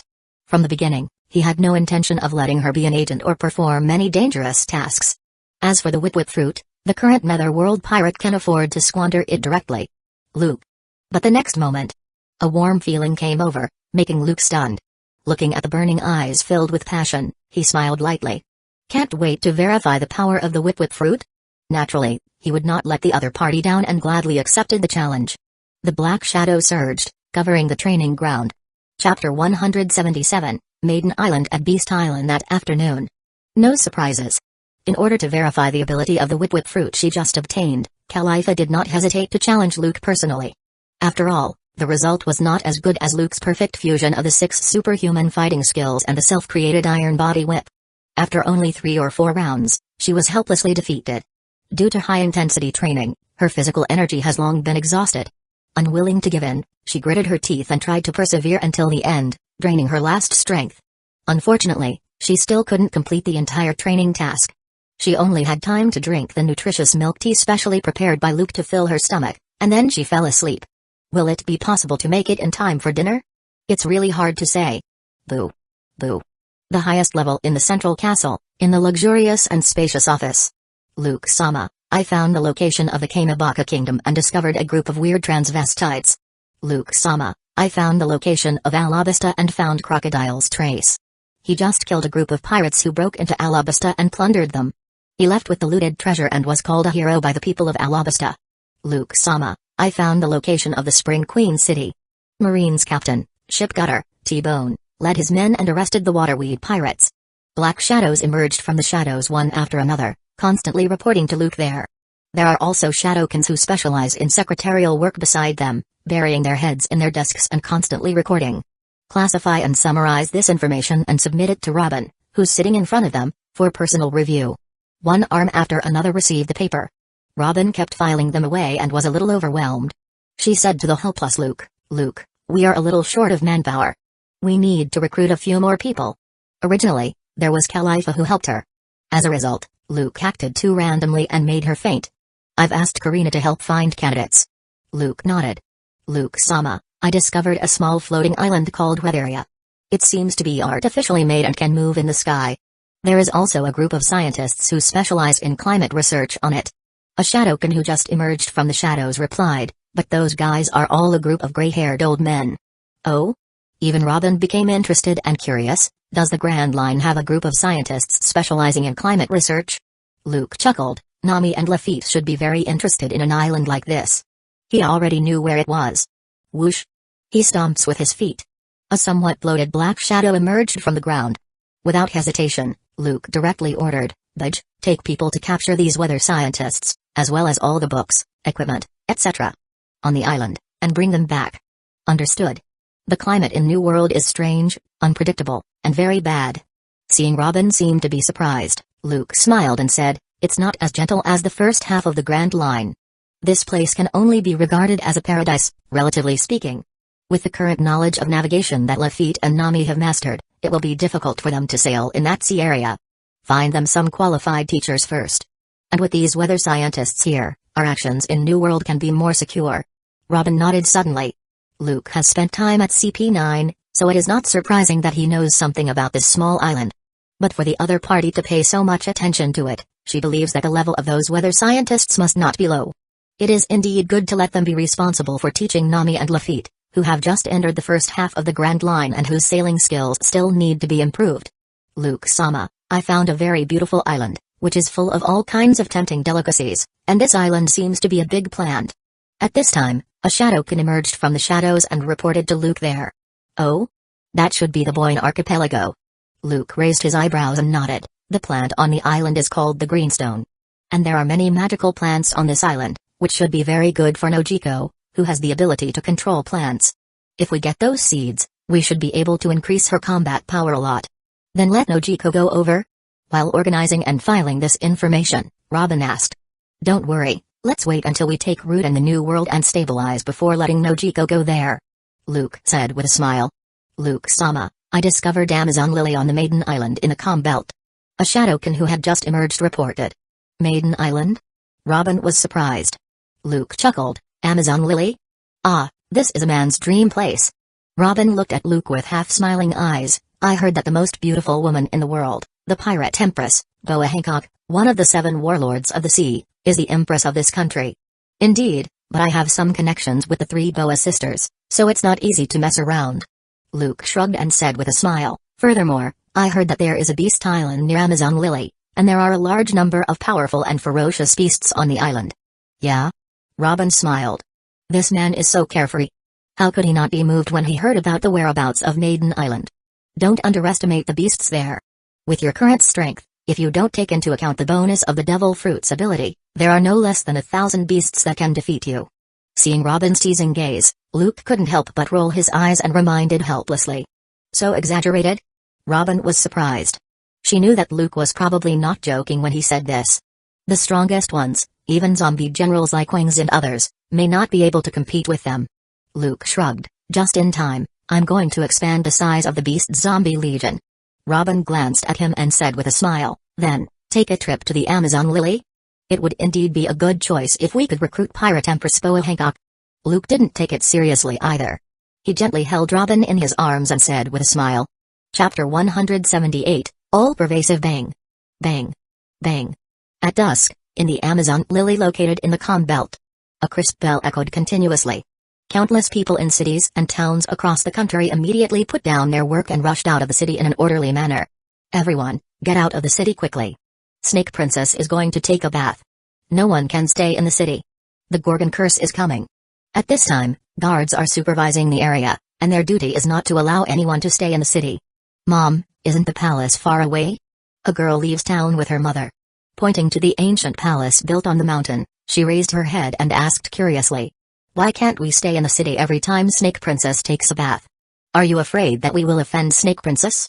No, the Snake Princess, with her two sisters, once went to the Central Sea to fight with the legendary monster called the Gorgon and ended up being cursed. The mother touched the girl's head and said with a smile, once they accidentally expose their backs, if anyone sees them, they will be cursed and turned into stone. So that's it. In a deserted corner, Luke emerged from the shadows and listened to the innocent remarks of these Amazon Lily people. The corners of his mouth couldn't help but twitch, and he was speechless. In order to cover up the hoof of the soaring dragon behind them. The three Boa sisters really worked hard. Although I have heard about it for a long time, it is really unbelievable. On a mountain, Luke, who appeared quietly, looked down at the entire Amazon Lily. Looking at the various female warriors, he was a little surprised. The entire country is made up of women, and even the children born will only be female. This is a female country founded by the Kuja tribe. They were born and raised as warriors, shouldering all the family income and labor force. Even after becoming pregnant, they only gave birth to women. Because Amazon Lily is located in the Calm Belt where South Blue and the first half of the Grand Line meet, there are a large number of large sea kings, so ordinary ships cannot approach it, which forms a natural barrier. Unfortunately, this barrier collapsed due to the technology developed by Dr. Vegapunk to embed sea prism stone on the bottom of the warship, and the advantage was lost. When the sea prism stone is inlaid on the bottom of a warship, creatures underneath the ship will be unaware of the ship's presence and, thus, will not attack it. Coupled with the boiler power installed on the warship, the Marine has been able to freely enter and exit the Calm Belt, directly threatening Amazon Lily. The Pirate Empress, Boa Hancock, who was forced to hate the world government due to her unbearable experience, had to agree to the Marine's invitation and join the 7 warlords of the sea in order to protect Maiden Island. Sister, the people in the city have been dispersed, and the hot water has been prepared. Inside the gorgeous palace, the two sisters, Sandersonia and Marigold, walked in and said to Boa Hancock, who was sitting on Salome, whose body was directly coiled into a seat, "You can take a bath." Boa Hancock nodded slightly, then she got up and walked towards the direction of the bath. That's not necessarily the case. There was a chuckle. The expressions of the three sisters, Boa Hancock, Sandersonia, and Marigold, changed drastically. They looked warily towards the corner where the sound came from. Who? Boa Hancock's eyes were cold, revealing murderous intent. Don't be nervous, I'm not the enemy. In the corner, a dark shadow appeared there. At a speed visible to the naked eye, it turned into a human form. Luke looked at the three Boa sisters in front of him and said with a smile, "Long time no see." "Obask Luke?" Looking at the tall young figure, the three sisters' pupils shrank sharply. Isn't his their great benefactor, Obask Luke, whom they often pay attention to these days, who once acted righteously in Sabati Archipelago and rescued the three of them at the end of their rope? It's really you. Hancock was surprised and delighted. If you are excited, you have to step forward directly. But then she thought of something, stopped her steps, and tried her best to stay calm. Somewhat reserved, her face returned to coldness, she looked at Luke in front of her, and asked in surprise, Luke. Why are you here? It's a long story. The Shadowkin army under my command accidentally discovered the location of Amazon Lily. So I came directly to meet you, the legendary most beautiful woman in the world. Luke's eyes were full of smiles. He looked at Boa Hancock and said with a smile, but maybe I should show up later. Hearing those words, Hancock blushed. A little later, she would take a bath. However, it was obvious that Hobask Luke couldn't be late, but that he was unwilling to take advantage of other people. After all, the three of them had not discovered his existence at all just now. For a time, she developed a lot of affection for Luke, her former great benefactor. Hancock is very aware of her own charm. The other party is obviously a gentleman. Mr. Luke, it is thanks to your life-saving grace that we are where we are today. Sandersonia said with gratitude while looking at Luke's face in front of her, which was familiar yet somewhat unfamiliar to her. Indeed, you are our great benefactor. Marigold, on the side, also put down her hostility and said happily, in the past few months, I have been paying attention to your news. My sister is still thinking about when she can see you again. Don't think too much, I just want to express my gratitude to you in person. Hancock's face turned red. She explained something like she was trying to hide the truth. Then she looked at Luke in front of her and asked curiously, but, what is the Shadowkin army you just mentioned? After I left the world government, I accidentally broke into Gecko Moria's territory and had a conflict with him. Luke gave a brief introduction. After killing him, I accidentally gained his devil fruit ability, the Shadow Fruit. Is that so? Shadow Fruit? The three sisters were surprised. They didn't expect that Luke would have such an experience. Not only did he quietly kill Gecko Moria, one of the 7 warlords of the sea, but he also got his devil fruit ability.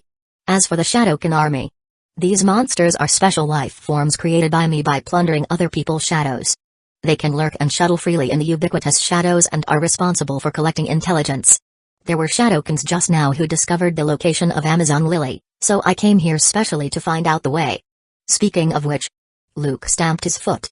Under the three sisters' eyes, hideous-looking, demon-like black Shadowkin emerged from the shadow one after another. Then, it sank into the shadows again and disappeared like it never happened. His face stared blankly at the completely inconspicuous and empty shadowed corner in front of them. The sisters Sandersonia and Marigold couldn't help but gasp. It can lurk and shuttle in the shadows everywhere. What an exaggerated ability is this? Moreover, these lurking shadow monsters cannot be easily discovered at all. Just thinking about it makes their head tingle. Can the ability of the Shadow Fruit be able to do such a thing? Looking at Luke, Hancock was full of amazement. What a terrifying ability. It is conceivable that if the scale is exaggerated enough, isn't the whole world under Luke's surveillance? On this sea, as long as there are people living there, where is there no shadow? I was a little rude today, Luke said with a smile to the three sisters, who were a little shocked in front of him. But please don't worry, I have no ill intentions towards Amazon Lily, and I will let the Shadowkins under me avoid this location and never set foot in the future. Thank you then. Chapter 179, Heal Fruit. Inside the antique palace, Luke chatted with the three sisters for a while. Because of their interactions in the past, except for Hancock, who was a little reserved, her two younger sisters were very enthusiastic. The atmosphere was not too awkward, and the few people quickly became familiar with each other. Okay, I just came here today to find the way. The goal of meeting Boa Hancock has been achieved. Luke did not stay any longer and prepared to leave. Next, I'm going to the Rusukana island next door, so I won't disturb you. After all, although he is the benefactor of the three sisters, he is not that familiar with them. They just got to know each other officially, so keeping a certain distance is necessary.